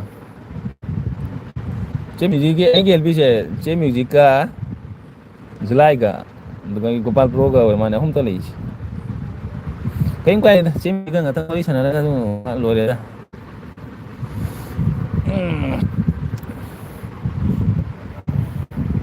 Chế music ka oi sana ni nungai ni. Chế music na elbi da ka wa mu da ani lang repeat to ra ngang July ni su. Pele da. Chế cái này em ngang ning ba hay là ko. Yam na mi de jam na phaning ba hay là ko. Khangi chế gi krai o ngang de khangi ba. Mi se jam na phaning mi da bugai ning to chế na jam tong ning hay là ko. Mi ya lam bin da talan do se. Chế na jam pa ma nya ba do. Adu ba do na bare repeat to le ko. July cái hay cái đi cái này hoa thôi lùi cái này topping ama de sum này cái này ấy đi thôi bữa nay đi chị chơi à hiện Lucy ra bữa nào thùng hao bữa nay Lucy sẽ có thôi chứ Lucy ra 성공 cái sao cái hao gì 성공 cái lúc cái sao hao gì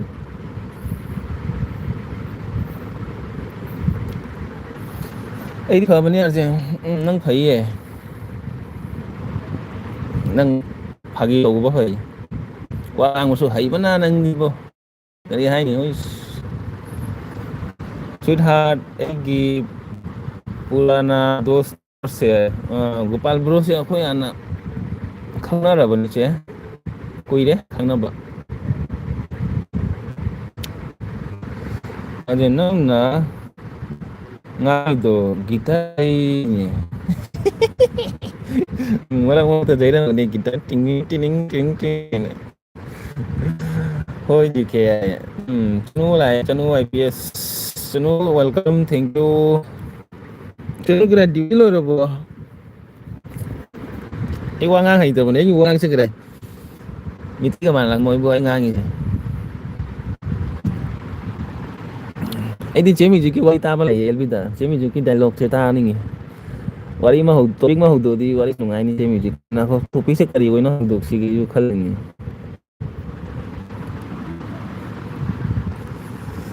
nine karam gi krai channel dik like dan nine karam thank you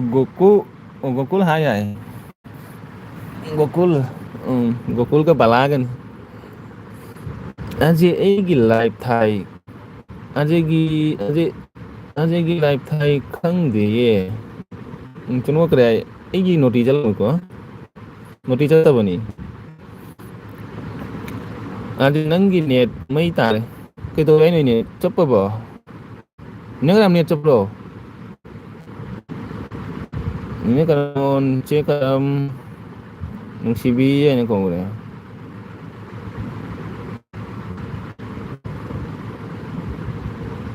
July cái trang thường gì nó ấy gì hoàng ngang sẽ cái cây trang thường gì nó cây đâu đi nó ngay đi bố ấy hoàng ngang sắc các cô hoàng ngang người ngang này sắc các cô nói này gì ngang mà sắc tích gọi là ngang mà sẽ cái này trăm ngang giờ nó cái ta bắt đi mà làm nó cái này sắc các ngang mà ta vậy dunia ki makon sen begi jaha ngang mo thoi na sumai na chan jana ngang ba ta ba di jam na phatta na tara ngoni ko chanu nungai ri bo kui reu da ba nungsi ba amagi nungsi leifun kaina re hairaga loiba ya bro adu sakku sei sakpo hai ba type ni toi Tulai isi sang pahi tu kanji ga alu baza ga kanji haubuni ne julai umurok ka kanji tong haubuni umurok su jai du ya hoi umurok kang ole su haubuni umurok ka tek pa di cha nu kanji tarali umurok ka tek pa di kanji si ne chapte ꯀꯣꯇꯣꯅꯣ ꯅꯨꯡꯁꯤꯕ ꯑꯥꯔꯖꯦ ꯑꯩ duty ꯍꯜꯂꯛꯑꯦ ꯆꯥꯛ ꯊꯣꯡꯉꯤ ꯑꯣ ꯆꯅꯨꯁꯨ ꯀꯔ ꯑꯦꯜꯕꯤ ꯊꯥꯕꯁꯤ ꯃꯇꯝ ꯐꯪꯗꯦꯀꯣ ꯅꯪꯁꯨ ꯀꯔ ꯗ꯭ꯌꯨꯇꯤ ꯆꯠꯄ ꯍꯧꯔꯕꯅꯤ ꯑꯌꯨꯛꯇ ꯊꯥꯕꯅꯤ ꯉꯁꯥꯏ ꯅꯠꯇ꯭ꯔꯣ ꯎꯝ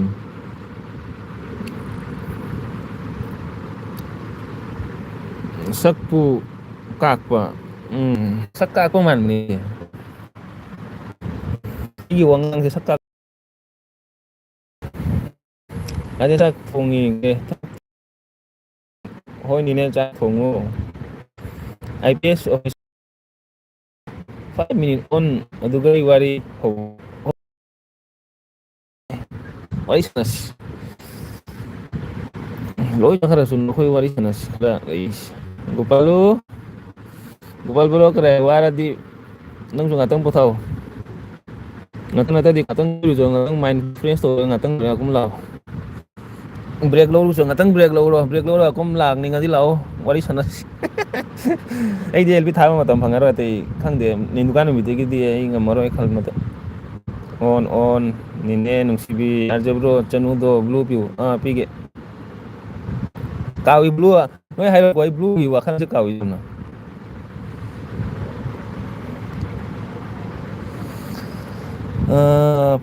ꯅꯤꯅꯦ ꯆꯥꯛ ꯊꯣꯡꯉꯤ ꯀꯔꯤ ꯆꯥꯛ ꯊꯣꯡꯉꯤ ꯅꯤꯅꯦ ꯂꯩꯁꯥꯕꯤ ꯆꯥꯕꯤ ꯐꯥꯔꯕꯅꯤ ꯅꯤꯅꯦꯖꯤ ꯆꯥꯛ ꯊꯣꯡꯉꯦ ꯃꯧꯅꯤ ꯃꯧ ꯑꯅꯧꯕꯤꯅꯤ ꯆꯥꯛ ꯊꯣꯡꯉꯤ ꯑꯣ ꯑꯍꯨꯝ ꯂꯩꯔꯒ ꯏꯅꯦꯅ ꯆꯥꯛ ꯊꯣꯡꯉꯤ ꯑꯩ ꯄꯦꯟꯀꯣ ꯃꯧ ꯑꯍꯨꯝ ꯂꯩꯔꯒ ꯆꯤꯅꯤꯅ ꯆꯥꯛ ꯊꯣꯡꯉꯤꯕ ꯄꯦꯟꯗꯦ ꯑꯩ ꯕ꯭ꯂꯨ ꯄꯤꯗ꯭ꯔꯁꯨ ꯌꯥꯅꯤ ꯒꯣꯄꯥꯂꯨ ꯄꯤꯔꯁꯨ ꯀꯔꯤꯝ ꯄꯤꯗ꯭ꯔꯁꯨ ꯀꯔꯤꯝ ꯀꯥꯏꯗꯦ ꯆꯅꯨ ꯀꯅꯥꯅ ꯍꯥꯏꯠ ꯇꯧꯗꯣꯏꯕ ꯑꯩꯅ ꯂꯣꯏ ꯑꯩꯅ ꯂꯧꯊꯣꯛꯀꯦ ꯍꯥꯏꯠ ꯇꯧꯕ ꯃꯤꯗꯣ ꯆꯥꯛ ꯊꯣꯡꯉꯤ ꯃꯌꯥꯝ ꯑꯣꯟ ꯆꯥꯛ ꯆꯥꯔꯤ ꯄꯤꯟ ꯑꯁ ꯒꯣꯄꯥꯂꯨꯁꯨ ꯀꯩꯅꯣ ꯑꯣꯏꯈ꯭ꯔꯕ ꯑꯣꯏꯗ꯭ꯔꯤꯕ ꯑꯣꯏꯈ꯭ꯔꯦ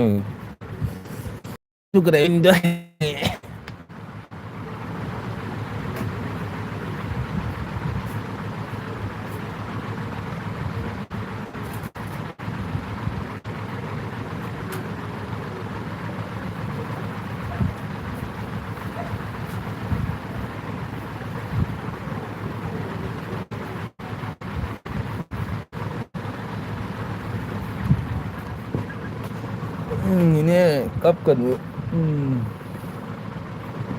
ꯅꯤꯅꯦ ꯍꯧꯖꯤꯛꯇ ꯂꯩꯁꯥꯕꯤ ꯐꯥꯔꯤ ꯑꯗꯨꯒꯤ ꯀꯞꯄꯤꯅꯤ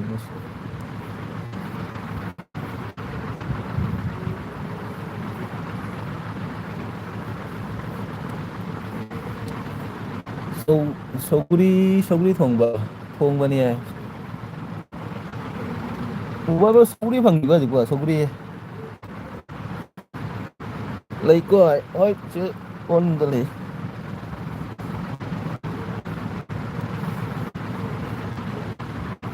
ꯊꯥꯎ ꯇꯩꯒ ꯃꯀꯣꯛꯁꯦ ꯊꯥꯎ ꯇꯩꯗ꯭ꯔꯤ ꯂꯨꯖꯕꯩ ꯊꯥꯎ ꯇꯩꯗ꯭ꯔꯤ ꯀꯣꯛꯁꯦ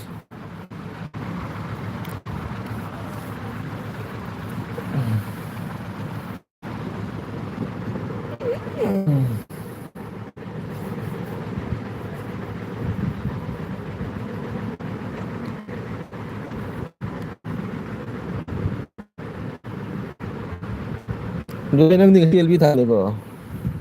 ꯅꯪ ꯉꯁꯤ ꯑꯦꯜꯕꯤ ꯊꯥꯗꯦ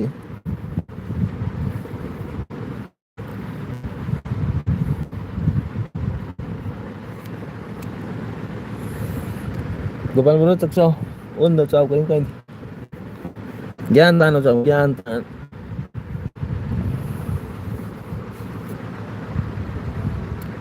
ꯕꯣꯕꯣꯛꯇꯣ ꯂꯥꯛꯇꯦ ꯕꯣꯕꯣꯛꯇꯣ ꯑꯩꯒꯤ ꯑꯦꯜꯕꯤꯁꯦ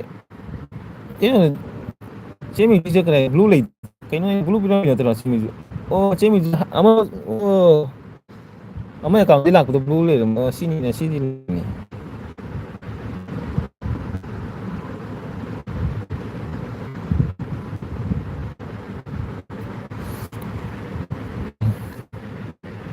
ꯑꯣ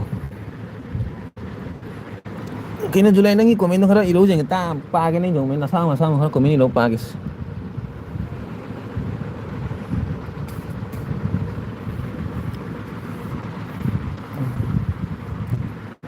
ꯑꯗꯨꯅꯦ ꯄꯨꯖꯥ ꯅꯨꯡꯉꯥꯏꯕ꯭ꯔꯣ ꯅꯣꯏꯗꯨꯒꯗꯤ ꯗꯨꯔꯒꯥ ꯄꯨꯖꯥ ꯅꯨꯡꯉꯥꯏꯕ꯭ꯔꯣ ꯀꯥꯂꯤ ꯄꯨꯖꯥ ꯅꯨꯡꯉꯥꯏꯕ꯭ꯔꯣ ꯕꯦꯡꯒꯣꯂꯤ ꯇꯥꯕꯅꯤꯅ ꯅꯣꯏꯗꯣꯝꯗꯗꯤ ꯌꯥꯝꯅ ꯀꯥꯂꯤ ꯄꯨꯖꯥ ꯅꯨꯡꯉꯥꯏꯔꯝꯒꯅꯤ ꯗꯨꯔꯒꯥ ꯄꯨꯖꯥ আমি বেঙ্গলি মানুষ আমি বাংলা মানুষ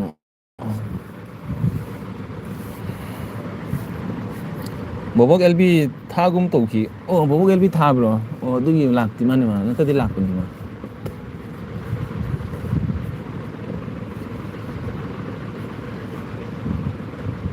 ꯒꯣꯄꯥꯜ ꯇꯣꯝꯇꯣꯝ ꯑꯦꯜꯕꯤ ꯊꯥꯔꯤ ꯍꯧꯖꯤꯛꯗꯣ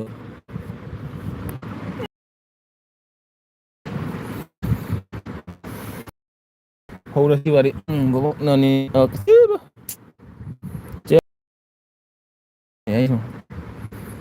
ꯆꯦ ꯋꯥꯔꯤ ꯍꯥꯏꯕꯁꯦ ꯑꯩ ꯋꯥꯔꯤꯁꯦ ꯈꯔ ꯂꯤꯔꯛꯀꯦ ꯅꯪ ꯋꯥꯔꯤꯗꯣ ꯑꯩꯗꯤ ꯕꯤꯖꯤꯅꯦꯁ ꯇꯧꯒꯦꯀꯣ ꯑꯃꯨꯛ ꯁꯤꯅ ꯐꯒꯗꯕꯅꯤ ꯌꯣ ꯇꯥꯕ꯭ꯔꯣ ꯌꯦꯡꯕꯩ ꯃꯌꯥꯝ ꯌꯣ ꯇꯥꯕꯅꯤ ꯌꯣ ꯇꯥꯕ꯭ꯔꯣ ꯍꯥꯏꯖꯧ Muskutila Bombole Sunapatka Janduli Fula Kate Kutari Hasi Beka Huzali Kaya orang nulis Muskutila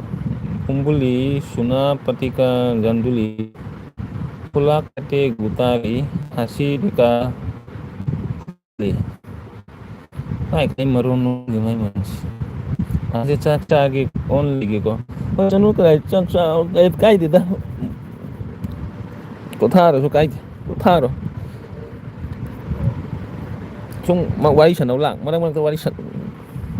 wari kari wari lining mo di wari kana sa wari sa nas.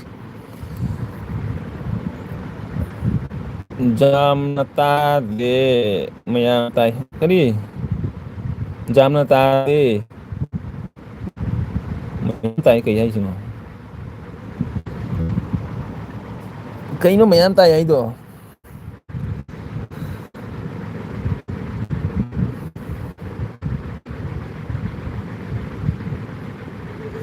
Mayam tau music ki wari mayam tau music ki wari iche garamgi LB da che music su kadai spelling soi soi ai du minus soi che karamgi LB da arjena symbol ama piba kari haini thawai gase kai de gai tori no da ais net kare che music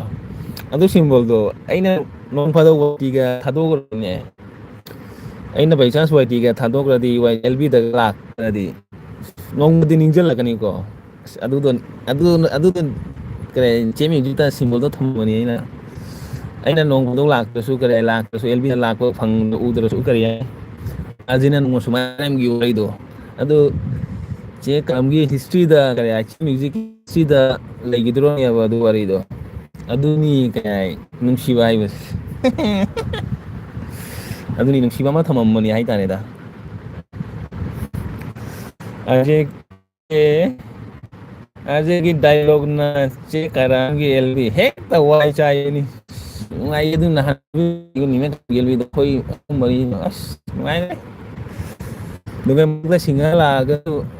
lam no ngai ma su ai ju khang ma su ngai di ai ju karim khang de July thì khang mà này nói khang de ai ju karim khang de ma su la ga mi ju mi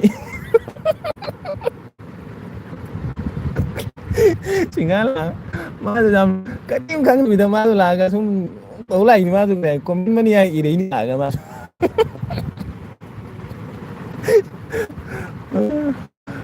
ma ko na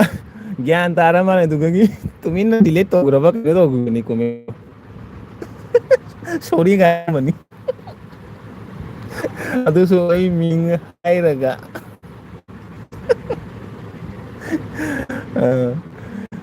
chapa lo jam yang ni gopal lo saksai do hoya je ka ro ai dia ka gunu che nong pha dong ning jalo du do tu ai no gare chenu hoi charo chenu kai jang sai no hang au de ne July kariga hai mi singana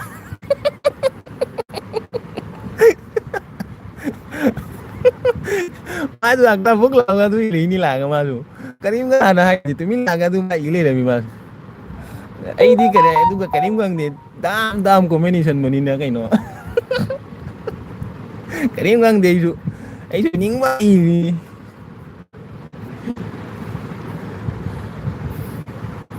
Ai ka hai ram na singana. Julai kai kai kri kari ga hai rami singana. Julai kari ga hai rami singana. Chemi ai khang de noi na kai Julai na kai men kai ai gan khang de su komni di ni su min da du de jeng de ga chemi ka wari nu ngai bani na kanami mo kare kanami wari ga gyan men ta dra ba akhoi ani na wari sana je sum sana re bani mana tak na changi na kai do kai min ta de chemi ji ki comment do ina lak pa ga chemi ji comment ngai gi comment chemi ji na jeng akhoi ni je sum wari sana re ai ta re atoba comment ga akhoi gam jeng de ai ta re cái chú xuống thằng July là comment cái thằng không để đi July cái mà tang gì yau khare on chanu cái jang sai no kona cha hai rồi cái gì cái no Gopal bro si wari hai jati jam na kenu wari ni jam secret wari ni gì cái du di ai ngamoro hai bai July cái gì hai bai ấy chú khăng để ấy chú chỉ bút khăng để nè chỉ cái chú lấy cái khăng để hay ra để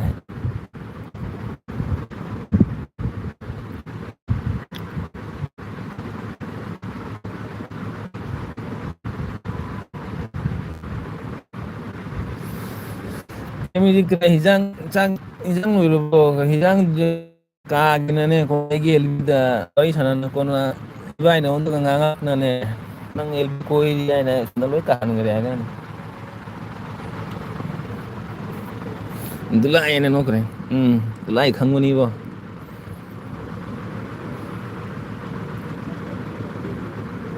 tu ai na no kre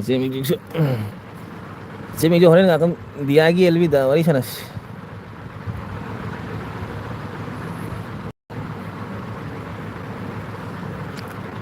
sing gara takin hoi sing ke bo atra mo kok se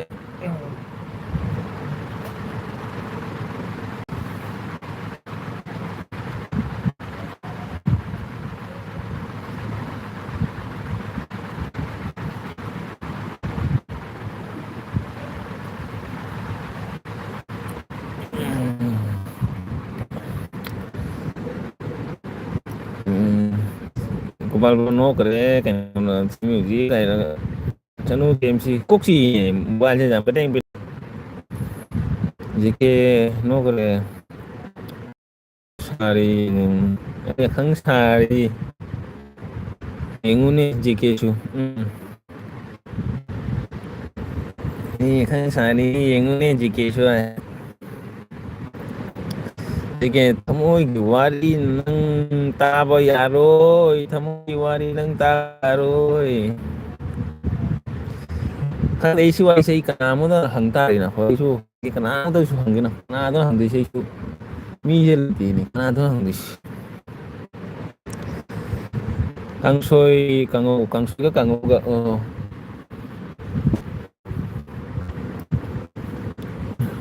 chanu wara ni ko duty aga ko mi jaw se dulai khang de su no le khang de su no ba bro sum no ti no ga ni punchi ja ra wa le na dulai mukka su no ke ai ne karam jang thong in jem je kra nang na solo ai mo tam solution dro ni elbi se pung ani di pha ne ma phao ga youtube pung ani pha ngasi di pung ani ga elbi se pha ga re bo ai 15 like ka su re gi di ai sei su phao ri ni no chế cả đám kiếm si ấy chắc thủng nhà chứ lấy con ấy hơi chế chung thì đang trong cái này nó cài cái này nga cái lối cài cái này nè đồ sát tàn đi còn ấy bài nào khơi July ấy sản năng cái này chế lấy chịu ấy sản năng cái giờ tôi kể xuống có đọc trên là tôi lấy năng bộ mà không mà mình tập phải nó phâm để nó khai dính cái máy gì đi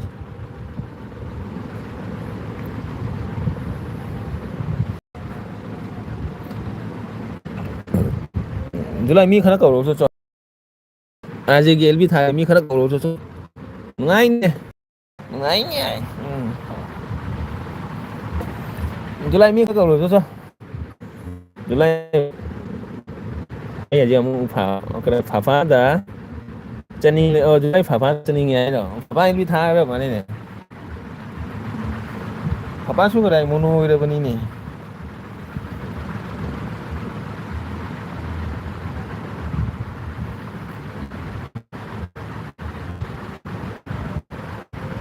nga kena ini sih kena apa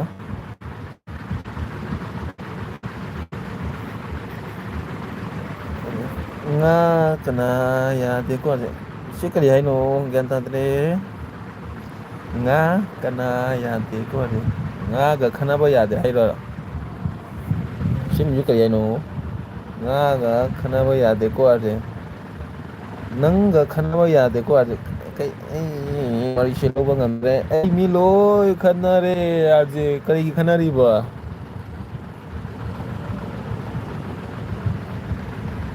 tha khare gopal bro tha rai ro keno ai na dare mi ga is ya ma mi ti na dare ga Putani very good hai nga ka ba nga ka kare hai ba nga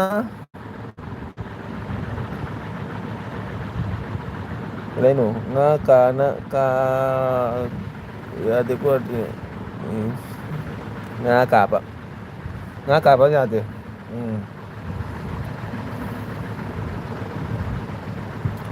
của mình nó tấp tầm gì rồi chứ mình tấp tầm nó của mình bài cái số tấp tầm này rồi gian tan nó của mình rồi gian tan nó bà xì số gian tan nó phải cái của mình giảm từ bên nào gian tan nó phải rồi betul nu very good nga ka ba on July gi Papa LB hậu khare chano cái net ya rồi lấy bữa net se net ti krai net ti lấy dai gi net ti lấy bữa đi hậu na de IPS officer tap na chao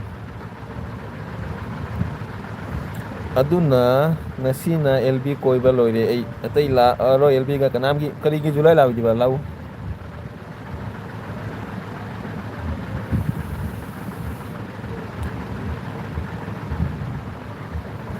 July LB lau July chanu bai ai rồi coi chanu cái xa bai rồi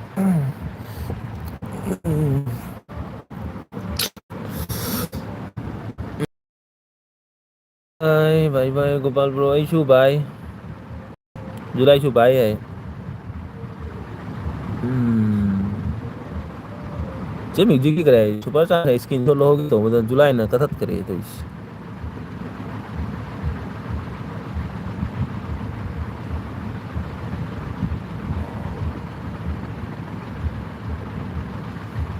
July ang full ng skin cắt cái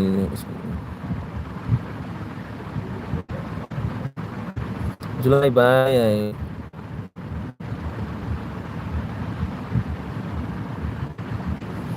로지도 작하라 봐 황진이 로지 소리는 뭐니 로지도 짝퉁이야 이런 뭐니 고발바 로지 강이 나더라 로지도 거기 그래 가사르기 로지도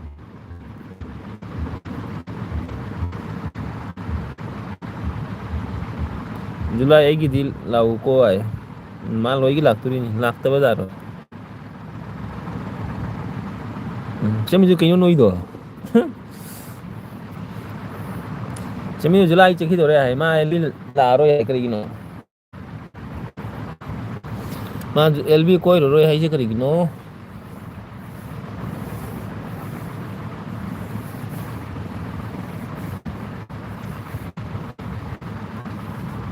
ai gi sagi yang sama ya sang yang sira yang gai ro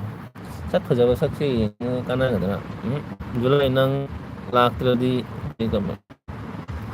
Now, no, no, no, no, no, no, no, no, no, no, no, no, no, no, no, no, no. ꯅꯣꯛꯄꯤꯌꯨ ꯅꯣꯛꯄꯤꯌꯨ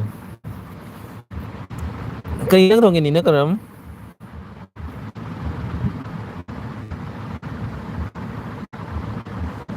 ꯅꯤꯅ ꯀꯔꯝ ꯉꯁꯤ ꯑꯦꯜꯕꯤꯁꯦ ꯂꯣꯏꯁꯤꯜꯂꯔꯣꯏꯁꯤꯔ ꯄꯨꯡ ꯕꯥꯔꯣꯕꯨ ꯊꯥꯎꯔꯥ ꯍꯥ ꯇꯧꯔꯁꯤꯔ ꯉꯁꯤ ꯑꯦꯜꯕꯤꯁꯦ ꯑꯩ ꯋꯥꯔꯦ ꯍꯥꯏꯅ ꯆꯠꯈ꯭ꯔꯅꯤ ꯑꯩ ꯋꯥꯔꯦ ꯍꯥꯏꯔꯗꯤ ꯑꯩ ꯇꯨꯝꯃꯒꯦ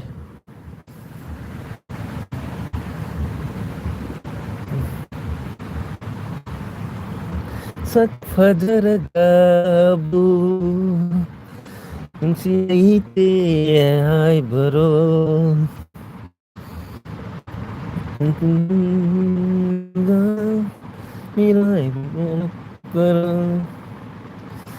ꯑꯩ ꯏꯁꯩ ꯁꯛꯀꯦꯁꯦ ꯇꯥꯎꯁꯦ ꯃꯌꯥꯝ ꯏꯁꯩ ꯗꯨꯔꯕ ꯇꯔꯥꯒꯝ ꯃꯥꯂꯪꯕꯤꯌꯣ ꯍꯧꯅꯤ ꯈꯤꯇꯪ ꯅꯪ ꯀꯗꯥꯏ ꯍꯧꯖꯤꯛ ꯈꯛꯇꯪ ꯉꯥꯏꯔꯤ ꯀꯣꯃꯦꯟ ꯄꯥꯕ ꯇꯥꯔꯤ ꯑꯁꯦ ꯀꯔꯤ ꯅꯦꯠꯇꯣ ꯀꯔꯤ ꯇꯧꯔꯤꯅꯣ ꯍꯥ ꯀꯔꯤꯕ ꯍꯧꯖꯤꯛꯇ ꯉꯥꯏ ꯍꯧꯖꯤꯛꯇ ꯉꯥꯏꯔꯤ ꯀꯣꯃꯦꯟ ꯄꯥꯕ ꯑꯥꯔꯖꯦ ꯅꯦꯠꯇꯣ ꯀꯔꯤ ꯇꯧꯔꯤꯅꯣ ꯑꯩ ꯅꯦꯠ ꯂꯩꯁꯤꯗꯤ ꯀꯩꯗꯧꯔꯒꯦ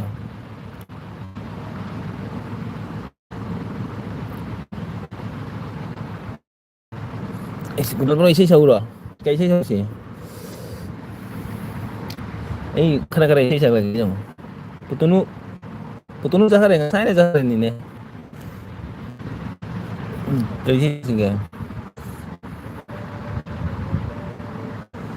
ꯀꯩꯅꯣ ꯀꯥꯎꯊꯣꯛꯈ꯭ꯔꯦ ꯏꯁꯩꯁꯤꯕꯨ ꯀꯨꯟꯖꯨ ꯕꯥꯏꯔꯤꯒꯤ ꯏꯁꯩꯅꯤꯅꯦ ꯑꯩꯅ ꯁꯛꯂꯤꯁꯦ ꯑꯩ ꯅꯦꯠ ꯂꯩꯕꯔꯣ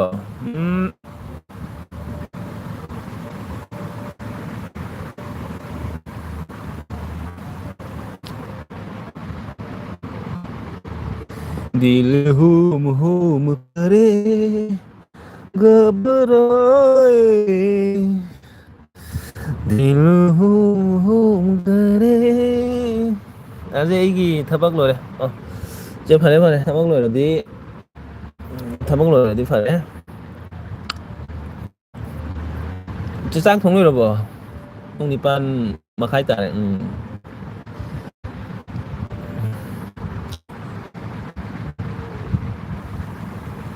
ꯅꯨꯡꯁꯤꯕ ꯍꯩꯔꯨꯅꯨ ꯏꯇꯥꯎ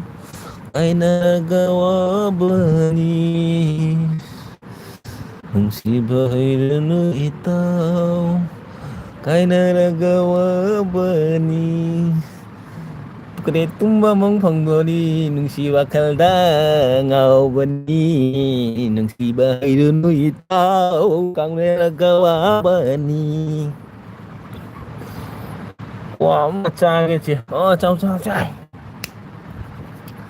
ꯏꯁꯩ ꯍꯩꯇꯦ ꯏꯁꯩ ꯃꯇꯦꯛ ꯃꯇꯠꯇꯅꯤ ꯑꯩꯅ ꯁꯛꯏꯁꯦ ꯌꯥꯝꯅ ꯄꯨꯔꯥꯗꯤ ꯍꯩꯇꯦ ꯁꯨꯝ ꯃꯇꯦꯛ ꯃꯇꯠꯇ ꯁꯨꯔꯗ ꯈꯔ ꯍꯩꯕ ꯇꯥꯏ ꯍꯥꯐ ꯂꯣꯏꯔ ꯍꯥꯐ ꯍꯁꯕꯦꯟꯅ ꯊꯣꯡꯒꯅꯤ ꯑꯩꯁ ꯍꯁꯕꯦꯟꯅꯁꯨ ꯆꯥꯛ ꯊꯣꯡꯗꯣꯏꯕ ꯍꯁꯕꯦꯟꯅ ꯀꯔꯤ ꯏꯟꯖꯥꯡ ꯊꯣꯡꯗꯣꯏꯕ ꯆꯦ ꯆꯦꯅ ꯀꯔꯤ ꯏꯟꯖꯥꯡ ꯊꯣꯡꯉꯤꯕ ꯏꯕꯥꯏꯅ ꯀꯔꯤ ꯏꯟꯖꯥꯡ ꯊꯣꯡꯗꯣꯏꯕ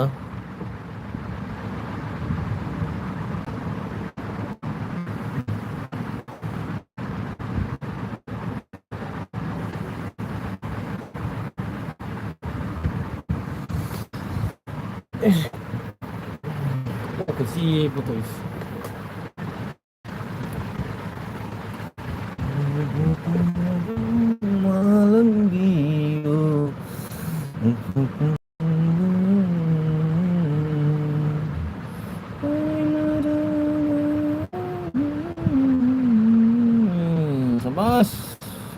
sabas, sabas, Gopal Bhai, yo tayo sabas, nào खाइनेर थोंदोꯏꯅꯤ ꯑꯩꯁꯦ ꯍꯥ ꯅꯪꯅ ꯃꯇꯦꯛ ꯊꯣꯡꯉꯣ ꯑꯩ ꯃꯇꯦꯛ ꯊꯣꯡꯒꯦ ꯑꯁꯦ ꯆꯦꯛꯗꯤ ꯌꯥꯝꯅ ꯍꯤꯟꯖꯥꯡ ꯊꯣꯡꯕ ꯍꯩꯇꯦ ꯎꯜꯇꯥ ꯌꯥꯝꯅ ꯇꯧꯔꯤ ꯀꯔꯤꯒꯤ ꯑꯗꯨꯅ Kaya mukok siya kaya Cemil kasi kaya jam lang nih ikan beda. Orang tong gam tong mana mukok siya. Santida mana thapa gue santida tuh udah mana. Main lang tong mana jam. Ura tara tuh bahaya. Ura tara tuh di keras soy banyak itu. Music ti yam kena lagi jaman ni. Jika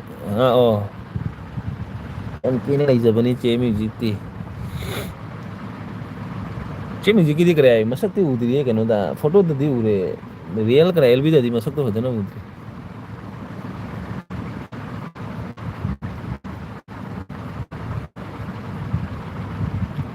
Aja bro, walking चालू के को sweet my और crack बा bro, होय चलो चलो वारा money नंग सुकुई दे लेबी आज थुना सावगली फत्ते चे मैंने थुना जाम सावगत से मैंने जाम सावगत से फत्ते बनी को थुना सावगत से जिके बाय है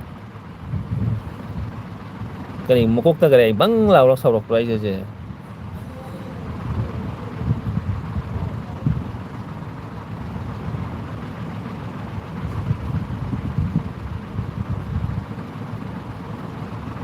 थुना सावरी तो करा gimana jam cuma thuna sawo de jam khana bani wa ba ngang ja bani me to bani wa ma ngang di ko du ga i ka ko ai da khara phajana gyan ta na buzai ra su nungai wai sa ma su nungai respect su ai na kai no ma hang ma da wong to ra de du di sau nang ni ja wa su ai nu pi chak thong i che ma chak thong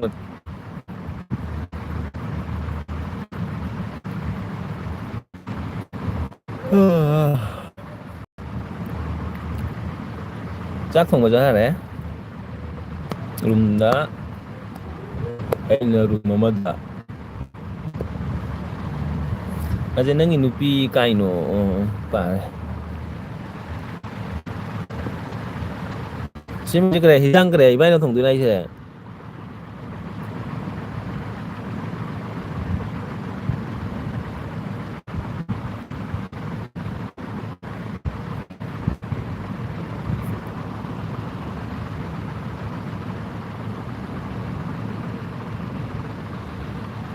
aja nang nu pi manipur gira na te che kano gini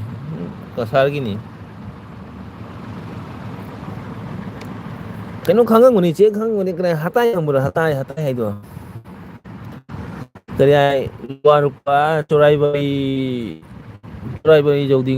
mamang da kare luar pa hai na phang luar pa ai bon duga gi kari mami aje tumi lai ru mi ta gani ha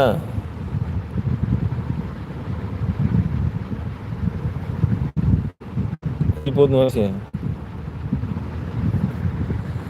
Jenang aja nang Manipur giro oh ai lo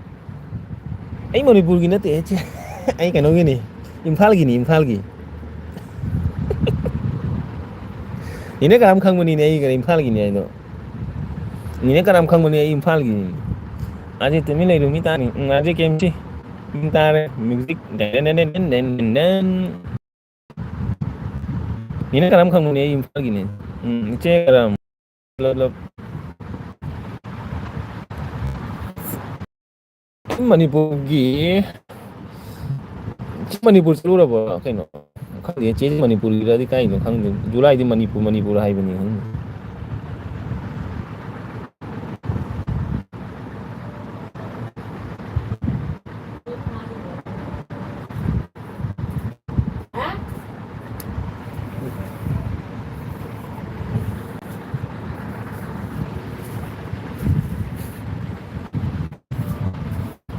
aje ko menu di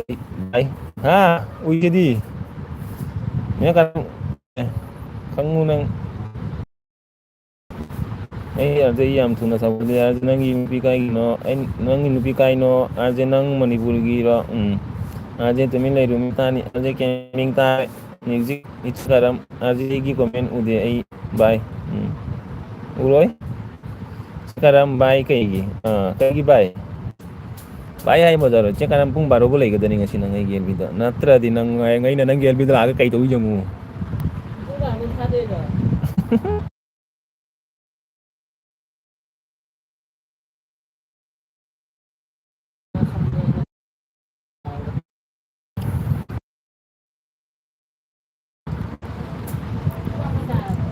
ꯇꯥꯗ꯭ꯔꯤ ꯑꯗꯒꯤ comment ꯄꯥꯏ ꯚꯥꯏ ꯌꯥꯔꯣꯏ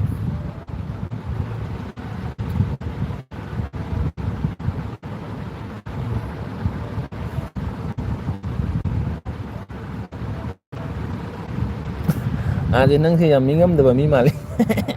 ꯑꯁꯦꯡꯕ ꯅꯠꯇꯦ ꯆꯦꯟꯅꯩꯒꯤ ꯑꯩꯒꯤ ꯆꯦꯟꯅꯩꯒꯤ ꯀꯔꯥꯏ ꯀꯩꯅꯣ ꯈꯪꯉꯤꯁꯤ ꯑꯩꯒꯤ ꯊꯃꯣꯏꯒꯤꯁꯦ ꯑꯩꯒꯤ ꯊꯃꯣꯏꯒꯤ ꯋꯥꯁꯦ ꯈꯪꯉꯤꯁꯦ ꯑꯁ ꯆꯨꯝꯃꯤꯁꯦ ꯅꯪꯅ ꯍꯥꯏꯗꯤ ꯆꯨꯝꯃꯤ ꯆꯦꯅꯥ ꯍꯥꯏꯕꯗ ꯆꯨꯝꯃꯤ 100% ꯆꯨꯝꯃꯤ ꯑꯩꯅ ꯆꯦꯅꯥ ꯍꯥꯏꯔꯤ ꯋꯥꯔꯤꯁꯤ ꯑꯩ ꯊꯥꯖꯩ ꯆꯦꯅꯥ ꯍꯥꯏꯕ ꯋꯥꯁꯦ ꯑꯩ ꯑꯦꯛꯁꯦꯞ ꯇꯧꯏ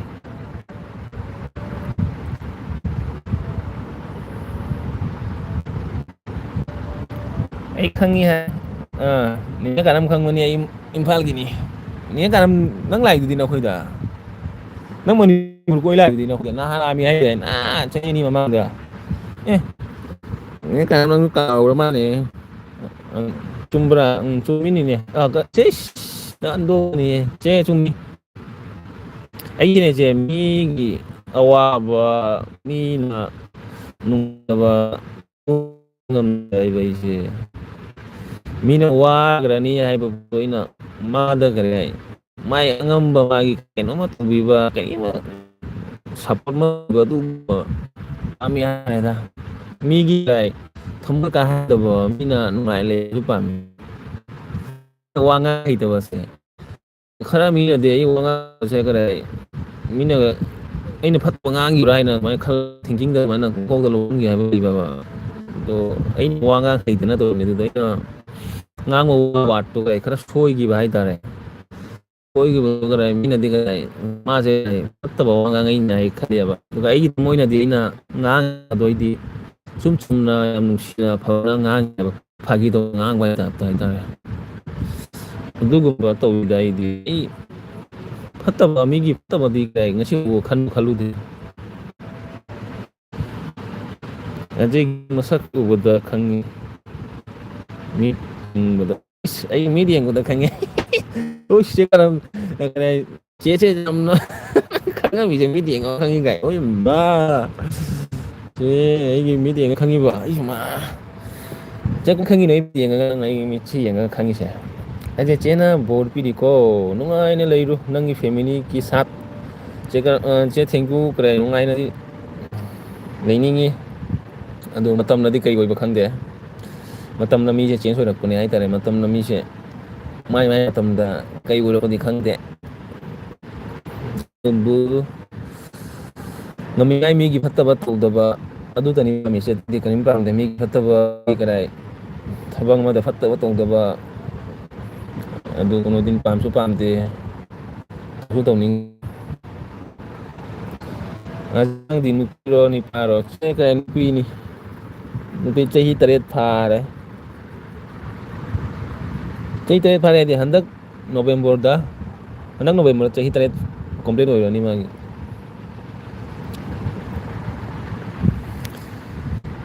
ꯃꯈꯣꯏꯗ ꯅꯪ ꯅꯥꯕꯗꯨꯅꯤꯅ ꯀꯔꯤ ꯏꯝꯐꯥꯜ ꯀꯩꯅꯣꯗ ꯀꯔꯤ ꯍꯥꯏ ꯀꯪꯂꯥꯒꯤ ꯃꯅꯥꯛꯇ ꯑꯩꯈꯣꯏ ꯀꯩꯅꯣ ꯃꯟꯇ꯭ꯔꯤ ꯄꯨꯈ꯭ꯔꯤ ꯂꯩꯕꯗꯣ ꯑꯗꯨꯒ ꯑꯩꯒ ꯎꯅꯩꯗꯨꯗꯤ ꯑꯩꯈꯣꯏ ꯌꯨꯝꯗ ꯂꯥꯛꯑꯝꯃꯤꯗꯨꯗꯤ ꯅꯪ ꯏꯆꯦ ꯀꯔꯝ ꯋꯥꯔꯤ ꯁꯥꯟꯅꯧ ꯏꯆꯦ ꯀꯔꯝ ꯋꯥꯔꯤ ꯁꯥꯟꯅꯧ ꯏꯆꯦ ꯀꯔꯝ ꯋꯥꯔꯤ ꯁꯥꯟꯅꯧ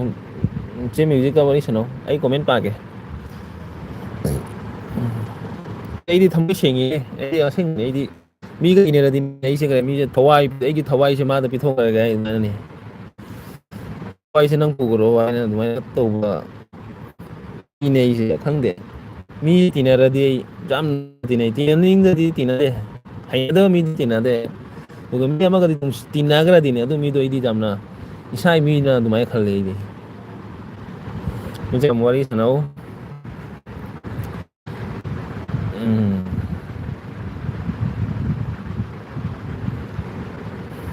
ꯑꯗꯨꯒ ꯑꯩꯁꯦ ꯃꯤꯒꯁꯦ ꯇꯤꯟꯅꯕ ꯍꯩꯇꯕ ꯃꯤꯅꯤ ꯍꯥꯏꯇꯥꯔꯦꯗ ꯃꯤꯒꯁꯦ ꯌꯥꯝ ꯉꯥꯡꯗꯦꯕ ꯅꯧꯅ ꯀꯩꯅꯣ ꯃꯤꯒꯁꯦ ꯌꯥꯝ ꯉꯥꯡꯗꯦ ꯃꯤꯒ ꯀꯔ ꯃꯤꯒ ꯀꯔ ꯍꯩꯅꯗꯦ ꯍꯥꯏꯇꯥꯔꯦ ꯉꯥꯡꯕ ꯍꯥꯏꯇꯥꯔꯦ ꯈꯪꯅꯈ꯭ꯔꯗꯤ ꯑꯁ ꯑꯗꯨ ꯃꯤꯒꯗꯤ ꯄꯨꯔꯥ ꯀꯔꯤ ꯍꯥꯏꯅꯤ ꯀ꯭ꯂꯣꯁ ꯊꯋꯥꯏ ꯊꯣꯛꯀꯦ ꯍꯥꯏ ꯑꯗꯨꯃꯥꯏꯅ ꯂꯩ ꯑꯩꯒꯤ ꯋꯥꯔꯤꯁꯦ ꯉꯁꯤ ꯀꯔꯤ ꯍꯥꯏ ꯈꯪꯉꯦꯗ ꯀꯔꯝꯕ ꯂꯩꯀꯥꯏꯒꯤ ꯋꯥꯔꯤ ꯌꯧꯗꯣꯏꯅꯣ ꯑꯩ ꯉꯁꯤ ꯈꯪꯗ꯭ꯔꯦ ꯏꯆꯦꯒꯝ ꯁꯤꯜꯆꯔꯗ ꯂꯥꯛꯂꯗꯤ ꯏꯆꯦ ꯀꯔꯝꯒ ꯎꯅꯕ ꯅꯕ ꯌꯥꯒꯗ꯭ꯔꯣ ꯎꯅꯕ ꯌꯥꯒꯗ꯭ꯔꯣ ꯏꯆꯦ ꯀꯔꯝ ꯏꯆꯦ ꯀꯔꯝ ꯁꯤꯜꯆꯔꯗ ꯂꯥꯛꯂꯗꯤ ꯏꯆꯦ ꯀꯔꯝꯒ ꯎꯅꯗꯕ ꯌꯥꯗ꯭ꯔꯣ ꯑꯩ ꯀꯔꯥꯏ ꯆꯠꯇꯦ ꯑꯩ ꯀꯔꯥꯏ ꯑꯗꯨꯅ ꯌꯥꯝ ꯆꯍꯤ ꯑꯅꯤ ꯃꯇꯨꯡꯗ ꯑꯃ ꯃꯇꯨꯡꯗ ꯑꯩ ꯌꯨꯝ ꯆꯠꯂꯤ ꯅꯠꯇ꯭ꯔꯗꯤ ꯆꯠꯇꯦ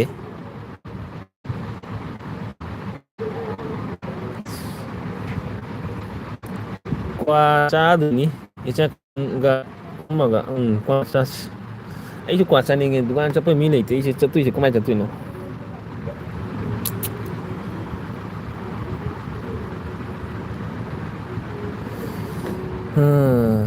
ꯀꯔꯃꯥꯏꯅ ꯅꯣꯛꯈ꯭ꯔꯦ ꯀꯩꯅꯣꯅꯦ ꯃꯌꯥꯝꯁꯦ ꯅꯣꯛꯅꯇ ꯂꯩ ꯑꯩ ꯀꯔꯤ ꯍꯥꯏꯗꯣꯛꯈ꯭ꯔꯕ ꯈꯪꯗꯦꯅꯦ ꯇꯧꯏꯁꯦ ꯑꯩ ꯀꯔꯤ ꯍꯥꯏꯗꯣꯛꯈ꯭ꯔꯕꯣ ꯈꯪꯗꯦ ꯑꯩꯗꯤ ꯀꯔꯤ ꯉꯥꯡꯈ꯭ꯔꯕ ꯈꯪꯗꯦ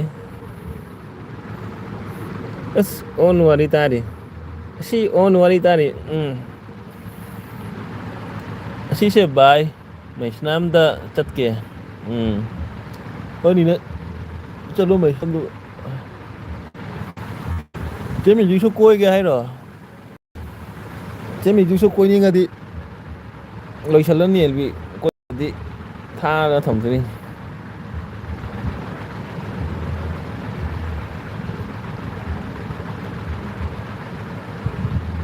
ꯆꯦ ꯃ꯭ꯌꯨꯖꯤꯛꯀꯤ ꯑꯦꯜ ꯕꯤ ꯃꯇꯝꯗꯣ ꯀꯔꯤ ꯍꯥꯏ ꯀꯩꯅꯣ ꯑꯣꯏꯅꯦ ꯌꯥꯝ ꯁꯥꯕ ꯃꯇꯝꯗ ꯑꯣꯏ ꯈꯔ ꯃꯇꯝꯗꯣ ꯆꯦꯟꯖ ꯇꯧꯔꯒ ꯊꯥꯕ ꯉꯥꯏꯔꯗꯤ ꯅꯨꯡꯉꯥꯏꯅꯤ ꯆꯦ ꯃ꯭ꯌꯨꯖꯤꯛꯀꯤ ꯑꯦꯜꯕꯤ ꯃꯇꯝꯗꯣ ꯅꯨꯡꯁꯥ ꯁꯥꯔꯝꯗꯥꯏꯗ ꯄꯨꯔꯥ ꯖꯪ ꯖꯪ ꯖꯪ ꯂꯥꯛꯕ ꯃꯇꯝꯗ ꯑꯦꯜꯕꯤ ꯃꯤꯁꯦ ꯑꯦꯜꯕꯤ ꯆꯪꯕꯁꯦ ꯀꯃꯥꯏꯅ ꯇꯧꯋꯤ ꯈꯪꯕ ꯈꯔ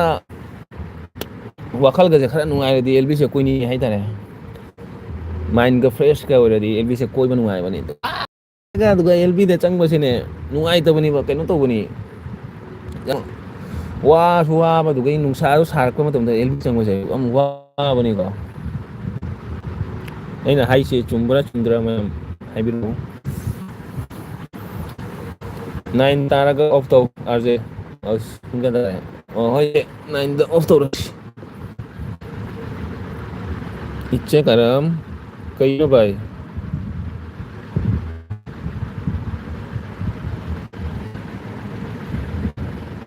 ꯑꯦ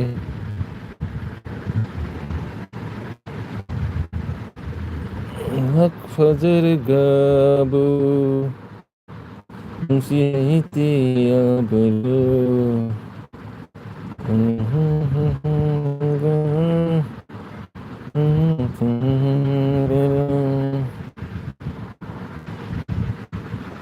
ꯆꯨꯝꯃꯤꯔꯁꯦ ꯑꯁꯤꯒꯤ ꯑꯦꯜꯕꯤꯗꯤ ꯀꯔꯤ ꯍꯥꯏꯅꯤ ꯑꯃꯨꯛ ꯊꯥꯏ ꯑꯃꯨꯛ ꯊꯥꯗꯦ ꯊꯥꯎꯕꯤ ꯀꯩꯅꯣ ꯁꯨꯝ ꯑꯦꯜꯕꯤꯗꯤ ꯋꯥ ꯉꯥꯡꯕ ꯇꯥꯕ ꯅꯨꯡꯉꯥꯏꯇꯦ ꯆꯦꯁꯦ ꯃꯩꯇꯩꯂꯣꯟꯁꯨ ꯐꯖꯅ ꯉꯥꯡꯉꯤꯀꯣ ꯕꯦꯡꯒꯨꯂꯤ ꯌꯧꯔꯛꯑꯦꯕ ꯆꯦꯅ ꯉꯥꯡꯉꯛꯄꯗꯣ ꯕꯦꯡꯒꯨꯂꯤ ꯃꯔꯣꯟꯁꯦ ꯈꯔ ꯄꯜꯂꯛꯄ ꯉꯥꯡꯉꯤ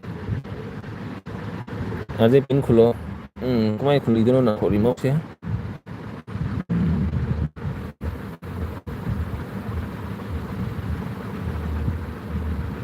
ꯑꯦ ꯁꯤꯗꯤ ꯗꯤꯂꯦꯠ ꯑꯣꯏꯈꯔꯦ ꯇꯧꯔꯤꯁꯦ ꯑꯦ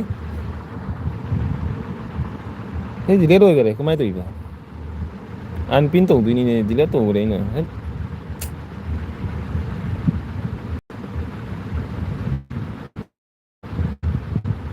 ꯑꯁꯤ ꯑꯩꯒꯤ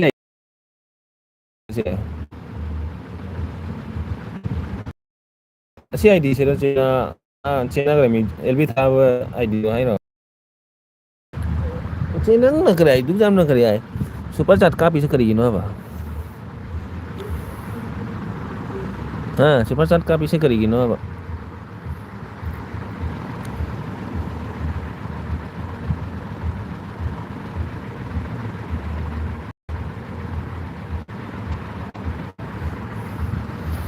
ꯀꯩꯅꯣ ꯋꯥꯔꯤꯅꯤ ꯋꯥꯔꯤ ꯂꯣꯏꯔꯕꯣ ꯁꯤ ꯅꯠꯇꯦ ꯑꯣ ꯑꯃꯗꯣ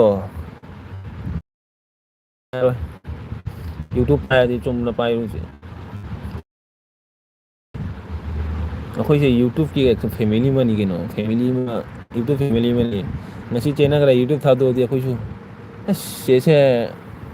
ꯃꯇꯝ ꯑꯃꯗ ꯑꯩꯈꯣꯏ ꯑꯦꯜꯕꯤ ꯀꯨꯏꯅ ꯑꯦꯜꯕꯤ ꯂꯩꯔꯝꯃꯤ ꯆꯦꯅꯦꯜ ꯄꯥꯏꯔꯝꯃꯤ ꯋꯥꯔꯤ ꯑꯗꯨꯗꯣ ꯀꯔꯥꯏ ꯀꯩꯅꯣ ꯑꯣꯏꯒ꯭ꯔꯅꯤ ꯃꯥꯡꯈ꯭ꯔꯅꯤ ꯍꯥꯏꯕ ꯄꯣꯠꯇꯣ ꯇꯤꯟꯅꯕꯗꯣ ꯀꯗꯥꯏ ꯃꯥꯡꯈ꯭ꯔꯅꯤ ꯍꯥꯏꯇꯥꯔꯦ ꯑꯩꯈꯣꯏꯅ ꯋꯥꯏꯊꯤꯗꯒꯤ ꯀꯌꯥ ꯁꯤ ꯑꯩꯗꯤ ꯋꯥꯏꯊꯤꯗꯒꯤꯅꯦ ꯋꯥꯏꯊꯤꯁꯦ ꯑꯩꯒꯤ ꯃꯣꯠꯇ ꯌꯥꯝ ꯐꯩ ꯍꯥꯏꯇꯥꯔꯦ ꯀꯩꯅꯣ ꯍꯥꯏꯗꯤ ꯃꯌꯥꯝꯁꯨ ꯇꯤꯟꯅꯔꯦ ꯃꯌꯥꯝꯒꯁꯨ ꯈꯪꯅꯔꯦ ꯃꯌꯥꯝꯒꯁꯨ ꯎꯅꯔꯦ ꯋꯥꯏꯇꯤꯗꯒꯤ ꯎꯅꯕ ꯍꯥꯏꯁꯦ ꯋꯥꯏꯇꯤꯗꯒꯤ ꯀꯔꯦ ꯃꯅꯤꯄꯨꯔꯗ ꯆꯠꯂꯨꯔꯦ ꯃꯅꯤꯄꯨꯔꯗꯁꯨ ꯀꯔꯦ ꯃꯤ ꯐꯪꯉꯦ ꯏꯇꯥꯎ ꯐꯪꯅꯔꯦ ꯃꯅꯤꯄꯨꯔꯒꯤ ꯏꯇꯥꯎꯁꯨ ꯐꯪꯉꯦ ꯀꯥꯏꯗꯤ ꯃꯤꯁꯦ ꯈꯪꯅꯔꯦ ꯍꯥꯏꯇꯥꯔꯦ ꯏꯁꯥꯒꯤ ꯃꯤ ꯑꯗꯨꯃꯥꯏꯅ ꯑꯣꯏ ꯍꯥꯏꯇꯥꯔꯦ ꯌꯥꯝ ꯅꯨꯡꯁꯤꯕ ꯑꯃ ꯑꯣꯏꯗꯤ ꯑꯩꯈꯣꯏꯗꯤ ꯈꯪꯗꯦ ꯑꯩꯈꯣꯏꯗꯤ ꯄꯥꯈꯪ ꯃꯤ ꯐꯪꯅꯔꯦ ꯋꯥꯏꯇꯤꯗꯒꯤ ꯄꯥꯈꯪ ꯃꯤꯒꯗꯤ ꯎꯅꯈ꯭ꯔꯦ ꯑꯩꯗꯤ ꯁꯤ ꯅꯠꯇꯦ ꯌꯥꯁꯦ ꯑꯩ ꯍꯔꯥꯎꯅ ꯎꯔꯤꯅꯤ ꯍꯔꯥꯎꯅꯒ ꯇꯤꯅꯤꯡꯉꯦ ꯄꯩꯁꯥ ꯄꯥꯏꯔꯕꯅꯤꯅꯁꯦ ꯅꯪꯕꯨ ꯄꯩꯁꯥꯗ ꯖꯝ ꯂꯩ ꯃꯥꯅꯦ ꯕꯣꯁꯇꯥ ꯂꯩ ꯃꯥꯅꯦ ꯄꯩꯁꯥꯁꯦ ꯅꯆꯦ ꯑꯩ ꯍꯔꯥꯎꯅ ꯇꯧꯔꯤꯅꯤ ꯆꯦꯅ ꯍꯔꯥꯎꯔꯤꯕ ꯆꯦꯗ ꯕꯣꯔ ꯄꯤꯗꯣꯏꯕ ꯑꯩꯈꯣꯏꯅ ꯇꯊꯥꯁꯇꯨ ꯍꯥꯏꯅ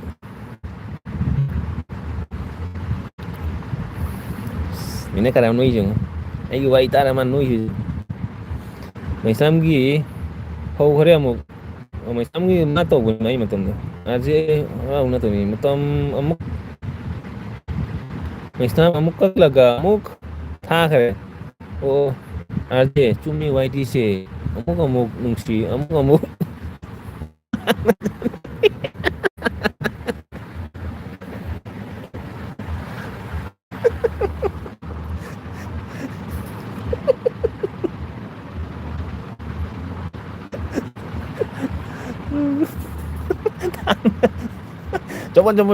ꯆꯄꯣꯠ ꯍꯥꯏꯅ ꯃꯣꯕꯥꯏꯜ ꯃꯣꯕꯥꯏꯜꯗꯣ ꯄꯥꯏꯔꯒ ꯋꯥꯏꯇꯤ ꯂꯣꯏꯔꯦꯅ ꯑꯗꯨꯅ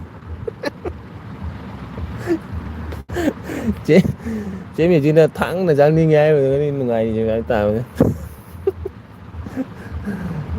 ꯁꯛꯂꯣ ꯏꯁꯩ ꯌꯥꯗꯦ ꯏꯁꯩ ꯀꯥꯏꯅꯣ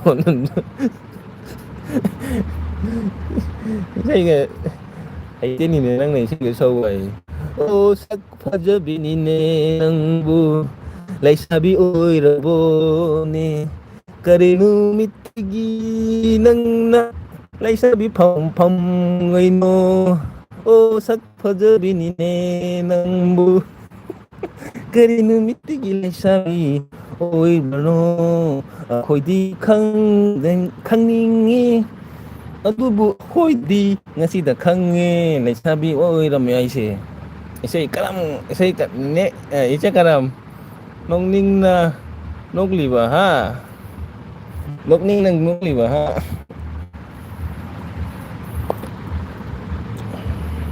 ꯅꯦꯅꯦ ꯀꯥꯅꯅ ꯀ꯭ꯋꯥ ꯆꯥꯔꯒ ꯁꯥꯏꯔꯒ ꯀꯣꯃꯦꯟ ꯄꯥꯕꯗꯨꯗꯤ ꯃꯇꯝ ꯑꯃꯅꯤꯅ ꯀꯥꯅꯅ ꯀ꯭ꯋꯥ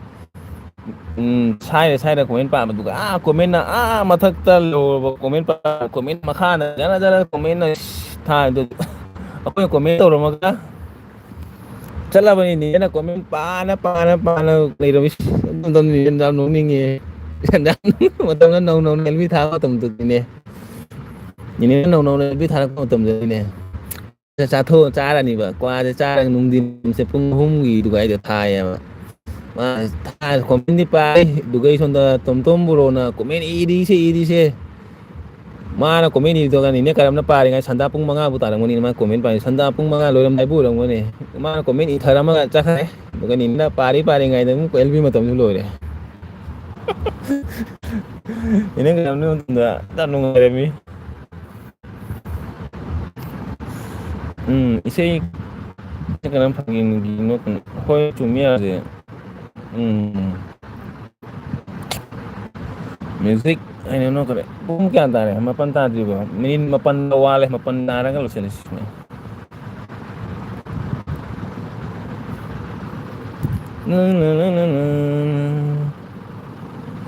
ꯆꯦꯃꯤ ꯆꯥꯛꯇꯤ ꯀꯌꯥ ꯆꯥꯏꯕ ꯅꯣꯏꯗꯤ ꯀꯔꯝꯃꯥꯏꯅ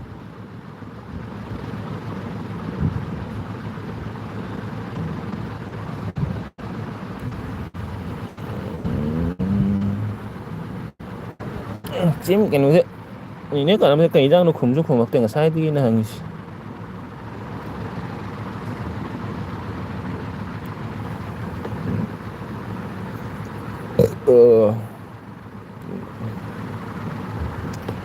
ꯑꯩꯁ ꯐꯣꯇꯣꯁꯦ ꯁꯤꯟꯒꯦꯌꯥ ꯀꯩꯅꯣ ꯇꯧꯔꯤꯁꯦ ꯑꯩ ꯑꯁꯤ ꯐꯣꯇꯣꯅ ꯐꯖꯔꯅꯦ ꯁꯤꯅ ꯐꯖꯕꯅꯤ ꯁꯤꯅ ꯁꯛ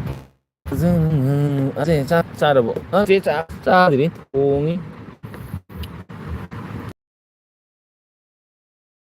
ꯃꯥꯄꯜ ꯃꯈꯥꯏ 10 ꯑꯗꯨꯋꯥꯏꯗ ꯆꯠꯁꯦ ꯍꯧꯖꯤꯛ ꯊꯕꯛ ꯇꯧꯔꯤ ꯄꯩꯁꯥ ꯄꯥꯏ ꯑꯩꯗꯤ ꯄꯩꯁꯥ ꯅꯥꯏ ꯀꯔꯤꯒꯤꯅꯣꯁꯦ ꯄꯩꯁꯥ ꯄꯥꯏꯕ ꯍꯥꯏꯁꯦ ꯀꯩ ꯍꯥꯏꯅꯤ ꯃꯥꯒꯤ ꯗꯥꯎ ꯍꯥꯏꯇꯥꯔꯦ ꯃꯥꯒꯤ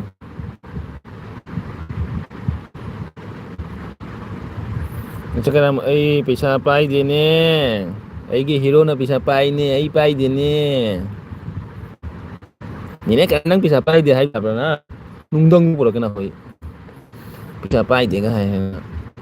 ꯌꯥꯝ ꯁꯤꯡꯉꯒꯅꯨ ꯅꯦꯅꯦ ꯀꯔꯝ ꯅꯆꯥꯅꯤꯄꯥ 2 ꯑꯥꯔꯃꯤꯅꯤ ꯑꯗꯨꯗꯒꯤ ꯃꯥꯃꯣꯅ ꯄꯦꯟꯁꯤꯟ ꯆꯥꯔꯤꯕꯅꯤ ꯅꯆꯥꯅꯤꯄꯥ ꯑꯍꯟꯅ ꯀꯗꯥꯏ ꯁꯤꯜꯆꯔꯗ ꯂꯩ ꯄꯩꯁꯥꯁꯤꯡꯗꯣ ꯀꯥꯏ ꯆꯠꯇꯣꯏꯕ ꯌꯨꯝꯗ ꯂꯩꯔꯦ ꯉꯥꯅꯨ ꯂꯩꯔꯦ ꯌꯦꯟ ꯂꯩꯔꯤ ꯑꯩꯁ ꯁꯟꯒꯤ ꯁꯪꯒꯣꯝꯁꯨ ꯌꯨꯝꯒꯤ ꯁꯟꯒꯤ ꯁꯪꯒꯣꯝ ꯄꯤꯌꯣꯔꯅꯤ ꯐꯪꯉꯤꯗꯣ ꯑꯗꯨ ꯄꯩꯁꯥꯗꯣ ꯀꯥꯏ ꯆꯠꯈ꯭ꯔꯦ ꯍꯥꯏꯕ ꯄꯩꯁꯥ ꯄꯥꯏꯗꯦ ꯄꯛꯆꯗꯦꯀꯣ ꯅꯦꯅꯦ ꯀꯔꯝ ꯄꯩꯁꯥ ꯄꯥꯏꯗꯦ ꯍꯥꯏꯔꯒ ꯍꯥꯏꯔꯛꯎꯔꯣ ꯍꯧꯖꯤꯛ ꯄꯩꯁꯥ ꯄꯥꯏꯗꯦꯒ ꯍꯥꯏꯔꯅ ꯑꯩꯈꯣꯏꯗ ꯄꯛꯆꯩꯅꯦ ꯑꯥꯔꯖꯦꯁꯦ ꯄꯩꯁꯥ ꯄꯥꯏꯗꯦ ꯍꯥꯏꯗꯤ ꯄꯛꯆꯩꯌꯦꯕ ꯅꯦꯅꯦ ꯀꯥꯏꯅ ꯄꯩꯁꯥ ꯄꯥꯏꯗꯦꯒ ꯍꯥꯏꯔꯗꯤ ꯄꯛꯆꯕ꯭ꯔꯕ ꯅꯦꯅꯦ ꯀꯔꯝ ꯅꯪ ꯇꯧꯔꯛꯀꯅꯨ ꯅꯪ ꯑꯩ ꯉꯁꯤ ꯁꯥꯎꯔꯛꯇꯣꯔꯦ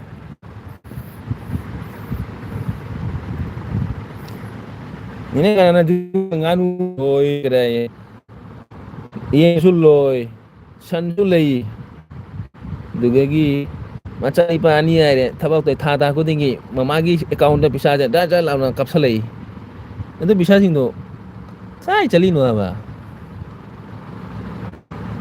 ꯏꯆꯦ ꯀꯔꯝ ꯇꯧꯔꯛꯀꯅꯨ ꯄꯩꯁꯥꯅ ꯏꯆꯦ ꯀꯔꯝꯅ ꯄꯥꯏꯔꯒ ꯑꯩꯗꯤ ꯊꯃꯣꯏ ꯆꯥꯎꯕꯤꯅꯤ ꯄꯥꯏꯗꯦ ꯄꯥꯏꯕꯩ ꯅꯠꯇꯦ ꯊꯃꯣꯏ ꯆꯥꯎꯕꯩꯅꯤ ꯄꯩꯁꯥ ꯄꯥꯏꯕꯩ ꯅꯠꯇꯦ ꯍꯥꯏ ꯀꯣꯏꯔꯨꯔꯒ ꯑꯃꯨꯛ ꯂꯥꯛꯄꯅꯤꯅꯦ ꯀꯣꯏꯔꯨꯔꯒ ꯑꯃꯨꯛ ꯂꯥꯛꯄꯅꯤꯅꯦ ꯀꯥꯏꯗ ꯀꯣꯏꯔꯨꯏꯕ ꯊꯃꯣꯏ ꯆꯥꯎꯕꯩꯅꯤ ꯊꯃꯣꯏ ꯆꯥꯎꯕꯩꯅꯦꯕ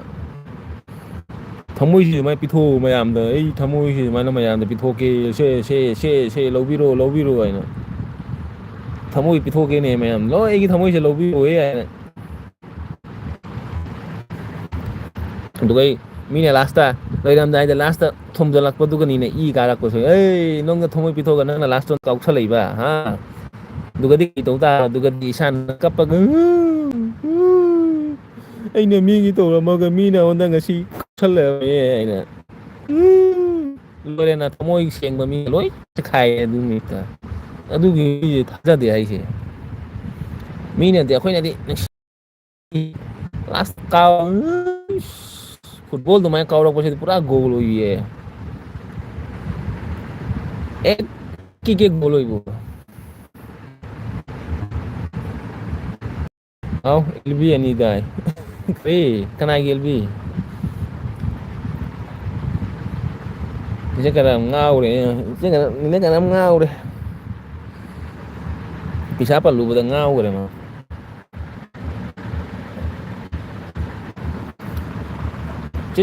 ꯆꯃꯤꯗꯨꯗꯨꯔꯅꯦ ꯑꯩꯅ ꯍꯥꯏꯁꯦ ꯑꯩꯈꯣꯏꯅ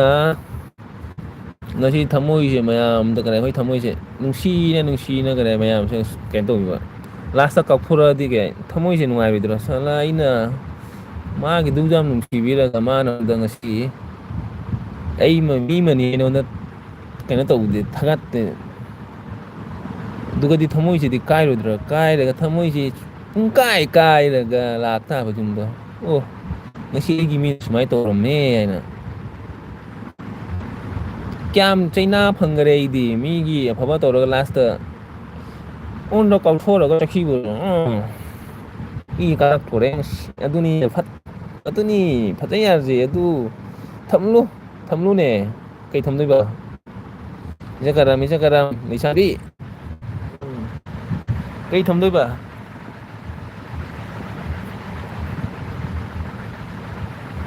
ꯑꯩꯗꯤ ꯉꯝꯗꯦ ꯑꯩꯗꯤ ꯊꯃꯣꯏꯁꯦ ꯀꯔꯦ ꯀꯩꯅꯣ ꯇꯧꯕ ꯉꯝꯗꯦꯗ ꯃꯤꯒ ꯐꯠꯇꯕ ꯃꯤꯒ ꯀꯩꯅ ꯃꯥꯅ ꯑꯩꯒꯤ ꯇꯧꯏ ꯅꯪꯁꯨ ꯑꯩꯒꯤ ꯇꯧꯏ ꯃꯥꯁꯨ ꯑꯩꯒꯤ ꯇꯧꯏ ꯃꯥꯏꯅ ꯑꯩꯗꯤ ꯀꯔꯤ ꯇꯧꯗ꯭ꯔꯁꯨ ꯑꯩꯒꯤ ꯊꯃꯣꯏꯅ ꯑꯗꯨꯝ ꯌꯥꯔꯗꯤ ꯌꯥꯔꯦ ꯅꯪ ꯅꯉꯣꯟꯗ ꯂꯨꯄꯥ ꯆꯥꯝꯃ ꯄꯤꯔꯗꯤ ꯑꯩꯁꯨ ꯅꯉꯣꯟꯗ ꯂꯨꯄꯥ ꯆꯥꯝꯃ ꯄꯤꯒꯦ ꯍꯥꯏꯗꯣ ꯑꯗꯨ ꯊꯝꯃꯣꯏꯗꯗꯤ ꯑꯩꯗꯤ ꯉꯝꯗꯦ ꯑꯗꯨ ꯊꯃꯣꯏꯗꯅꯤ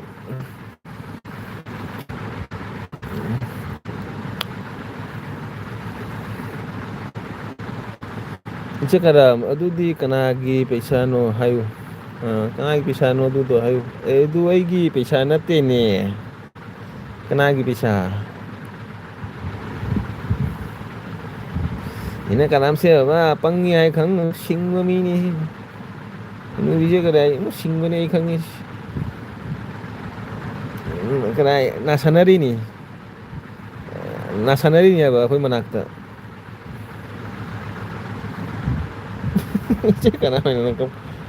ꯑꯩꯒꯤ ꯂꯩꯇꯦꯅꯦ ꯃꯃꯣꯅ ꯖꯔ ꯖꯔꯅ ꯅꯪꯒꯤ ꯀꯔꯦ ꯊꯕꯛꯇꯤ ꯂꯥꯛꯑꯒ ꯀꯩꯅꯣ ꯄꯤꯕꯗꯣ ꯁꯦ ꯍꯥꯏꯅ ꯕꯟꯗꯤꯜ ꯄꯤꯕꯗꯨꯗꯤ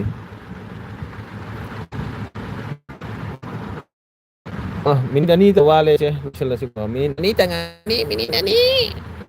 ꯃꯤꯅꯤꯠ ꯑꯅꯤ ꯏꯆꯦ ꯀꯔꯝ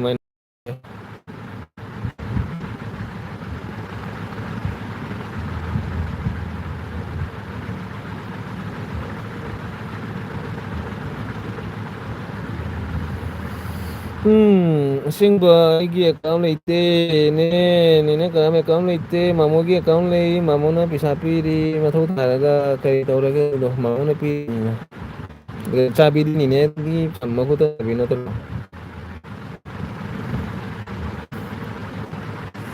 ꯅꯪ ATMꯗ ꯆꯠꯂꯒ ꯇꯧꯕꯁꯨ ꯉꯝꯃꯣꯏ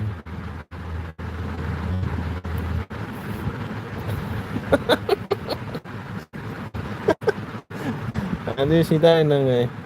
ꯑꯁꯦꯡꯕ ꯑꯩꯒꯤ ꯑꯦꯀꯥꯎꯟ ꯂꯩꯇꯦ ꯃꯃꯣꯅ ꯕꯟꯗꯤꯜ ꯄꯤꯔꯤꯗꯣ ꯅꯦꯅꯦ ꯀꯗꯥꯏ ꯅꯥꯁꯟꯅꯔꯤꯅꯤ ꯍꯥꯏꯅ ꯑꯩ ꯈꯪꯗꯦ ꯍꯥꯏ ꯑꯗꯨ ꯁꯤꯗꯔꯦ ꯅꯪꯉꯥꯏ ꯍꯥꯠꯄꯤꯒꯅꯨꯅꯤꯅꯦ ꯅꯪ ꯑꯩ ꯁꯤꯗꯅꯤꯅꯦ ꯀꯅꯥꯝꯒꯤ ꯀꯅꯥ ꯂꯥꯛꯇꯣꯔꯤ ꯂꯥꯏꯚ ꯂꯥꯛꯄ ꯈꯪꯉꯤꯅꯤ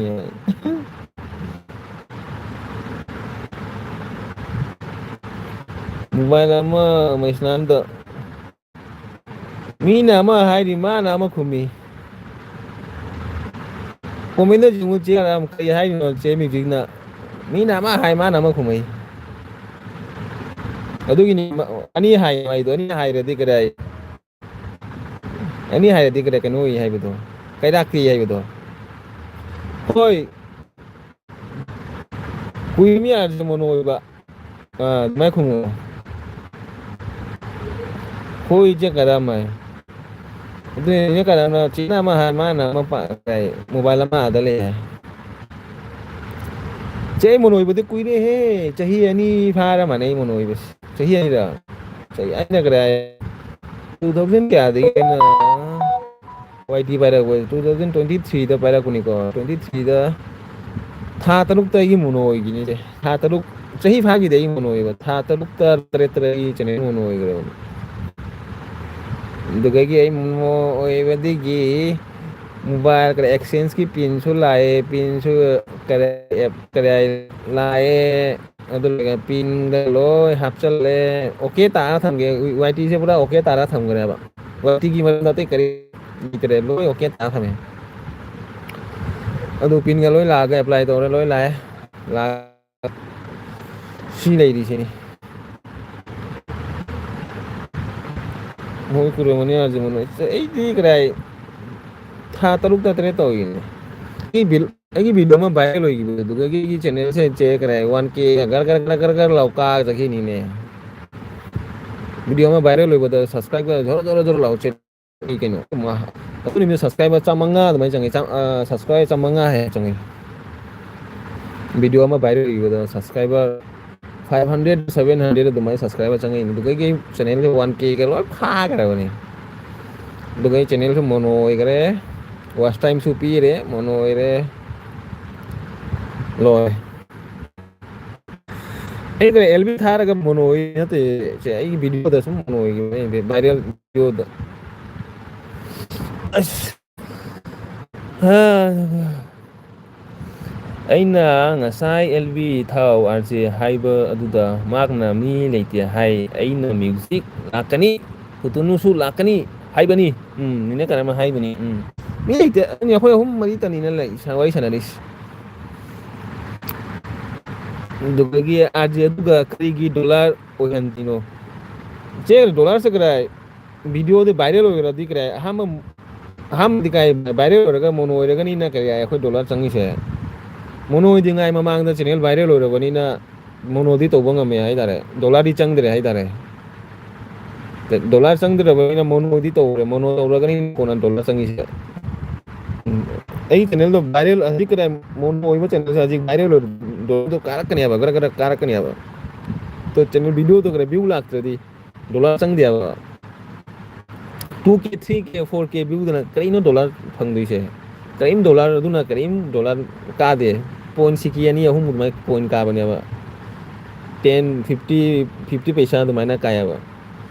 ꯌꯥꯝꯅ ꯚ꯭ꯌꯨ ꯂꯥꯛꯑꯗꯤ 20K 30K 40K 50K ꯚ꯭ꯌꯨꯒ ꯂꯥꯛꯑꯗꯤ ꯑꯗꯨꯒꯗꯤ ꯈꯔ ꯀꯔꯤ ꯌꯥꯏ ꯗꯣꯂꯔꯁꯦ ꯈꯔ ꯌꯥꯝꯅ ꯐꯪꯒꯅꯤ ꯍꯥꯏꯇꯥꯔꯦ ꯂꯨꯄꯥ 10 ꯀꯨꯟꯊ꯭ꯔꯥ ꯑꯗꯨꯃꯥꯏꯅ ꯗꯣꯂꯔ ꯆꯪꯒꯅꯤ ꯍꯥꯏꯇꯥꯔꯦ ꯑꯩꯈꯣꯏꯒꯤ ꯚꯤꯗꯤꯑꯣꯗ ꯚ꯭ꯌꯨ ꯂꯩꯇꯦ ꯀꯥꯏꯗꯒꯤ ꯗꯣꯂꯔꯅꯣꯁꯦ ꯚꯤꯗꯤꯑꯣꯗ ꯚ꯭ꯌꯨ ꯀꯥꯔꯒꯅꯤꯅ ꯑꯗꯨꯗꯒꯤ ꯚꯤꯗꯤꯑꯣꯗ ꯚ꯭ꯌꯨ ꯀꯥꯗ꯭ꯔꯕꯅꯤꯅ ꯀꯥꯏꯗꯒꯤ ꯑꯗꯨꯅ ꯑꯩꯁꯨ ꯀꯔꯦ ꯋꯥꯏꯇꯤꯁꯦ ꯌꯥꯝꯅ ꯀꯔꯦ ꯀꯩꯅꯣ ꯇꯧꯗꯔꯦ ꯃꯀꯣꯛ ꯊꯥꯗꯔꯦ ꯀꯔꯤ ꯍꯥꯏꯗꯤ ꯀꯨꯏꯅ ꯇꯧꯔꯒ ꯚꯤꯗꯤꯑꯣꯒ ꯚ꯭ꯌꯨꯁꯦ ꯀꯥꯗ꯭ꯔꯗꯤ ꯀꯔꯤꯅꯣ ꯁꯨꯃꯥꯏꯅ ꯇꯧ ꯂꯩꯔꯒ ꯇꯧ ꯂꯩꯔꯒ ꯃꯇꯝꯁꯨ ꯃꯥꯡꯕ ꯁꯣꯝꯗꯁꯨ ꯑꯣꯏꯕ ꯑꯗꯨꯒꯤ ꯋꯥꯏꯇꯤꯗ ꯌꯥꯝꯅ ꯐꯣꯀꯁ ꯇꯧꯗ꯭ꯔꯦ ꯍꯥꯏꯇꯥꯔꯦ ꯑꯩ ꯁꯨꯝ ꯑꯦꯜꯕꯤꯗ ꯆꯪꯉꯤ ꯈꯣꯠꯂꯤ ꯁꯨꯝ ꯋꯥꯔꯤ ꯁꯥꯟꯅꯩ ꯑꯗꯨ ꯀꯅꯦ ꯅꯠꯇ꯭ꯔꯗꯤ ꯁꯨꯃꯥꯏꯅ ꯐꯣꯀꯁ ꯇꯧꯗ꯭ꯔꯦ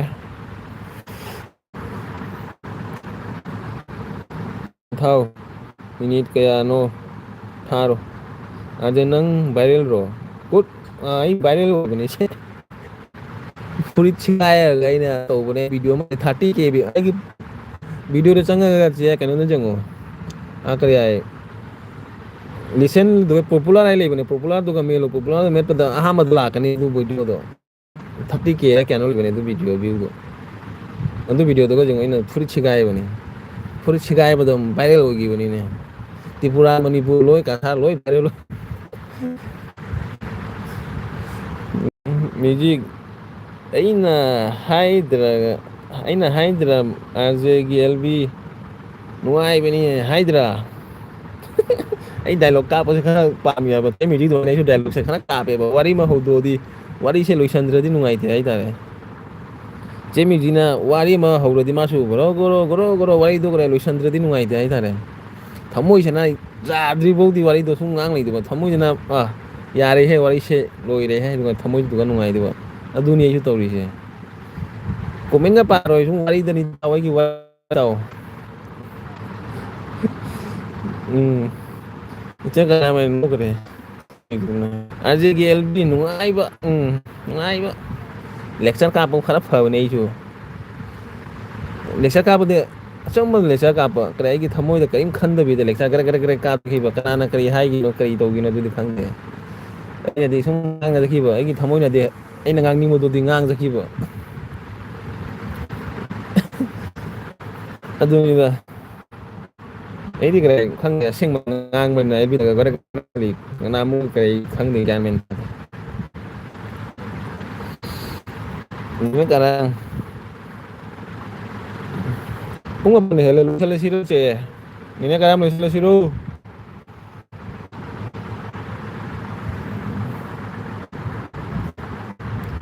Wa lu sandu ba ni kara che music kara lu sala si ai ro. Nang su kara ibai le lam ni ngang ni. Anje bai ora sira. Che bai ora si. No pare. No ma kum thara si no ma kum wai sana si. Heng wai sana si. Ai LB tha du che te lang nang la ga di LB than wari sana ni du ga ni nang kana no su khara lau. Duga wari sana si nata de LB tharo ai di kara LB se kara mi la tu ma lo de mi ma le su wari sana ke.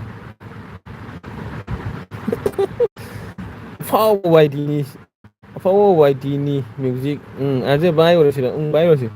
Tu na ma ai gi ai heng su tha si. Heng su tha ga wari sana si. Adu nungai ra wari khang ngatang wari sana lecture khara kap phok se LB. Lecture kap te nungai te da. Lecture khara kap phoga wakal ja khara nungai na. Aje se honi ne che karam video thangat lune aje che video thangat ke da kho jeng si kari video thangat to dai video go khang de wakal go de leite je ai matam ju phangaroi khang mada matam phangaroi mai khalle khang de ni ne hoi gi de ge che hoi gi LB de su lakpa matam phangadra khang de ai kaino madi torok to re Ada pabuni ne che. Thank you chena ai pabuni ai. Thagat chari che. Hoi music che mayam bai hai ro ai gel bi heng am tha si ko. Ine karam ga che music ka krai mami ngi sala tham ge heng ai gel bi da khoi ani hum wari sanas. Aje bai oi ge ko hoi che bai oi ine karam bai ro. Sala ge LB ko ru ge dia ge LB ko ru si ore. Dia ge LB da che music dia ge LB da lao. Ini karam su lao. Che karam bai oi si hoi bai ro chi. Bai bai. Khara kare ai. Khadang thada kare chu.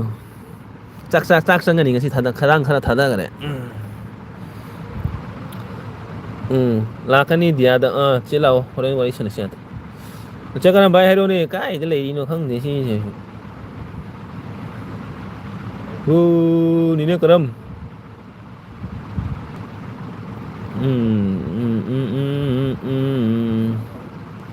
Che thoklo. Ni ne karam ne ada lei mane.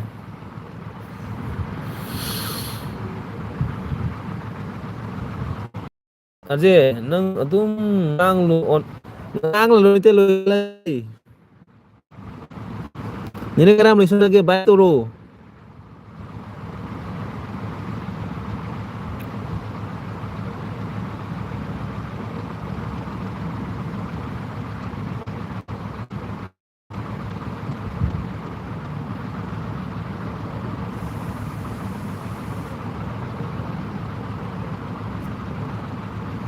Cho nên là đúng ngang rồi không ấy cái đang ngao rồi đúng ngang này kìa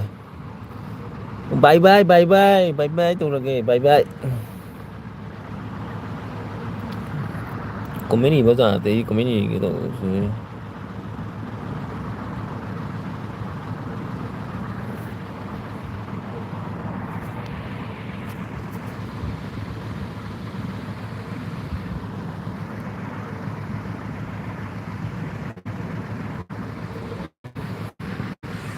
nên cái năm bye lui ba nanggi wari lo rabo bye or si bye or si bye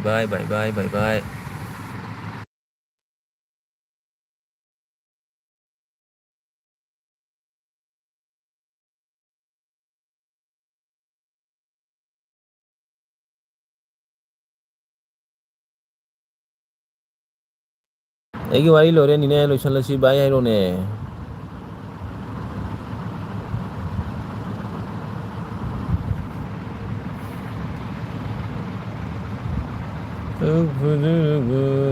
ꯅꯪ ꯂꯧꯔꯅꯤꯅꯦ ꯑꯩ ꯆꯠꯂꯦ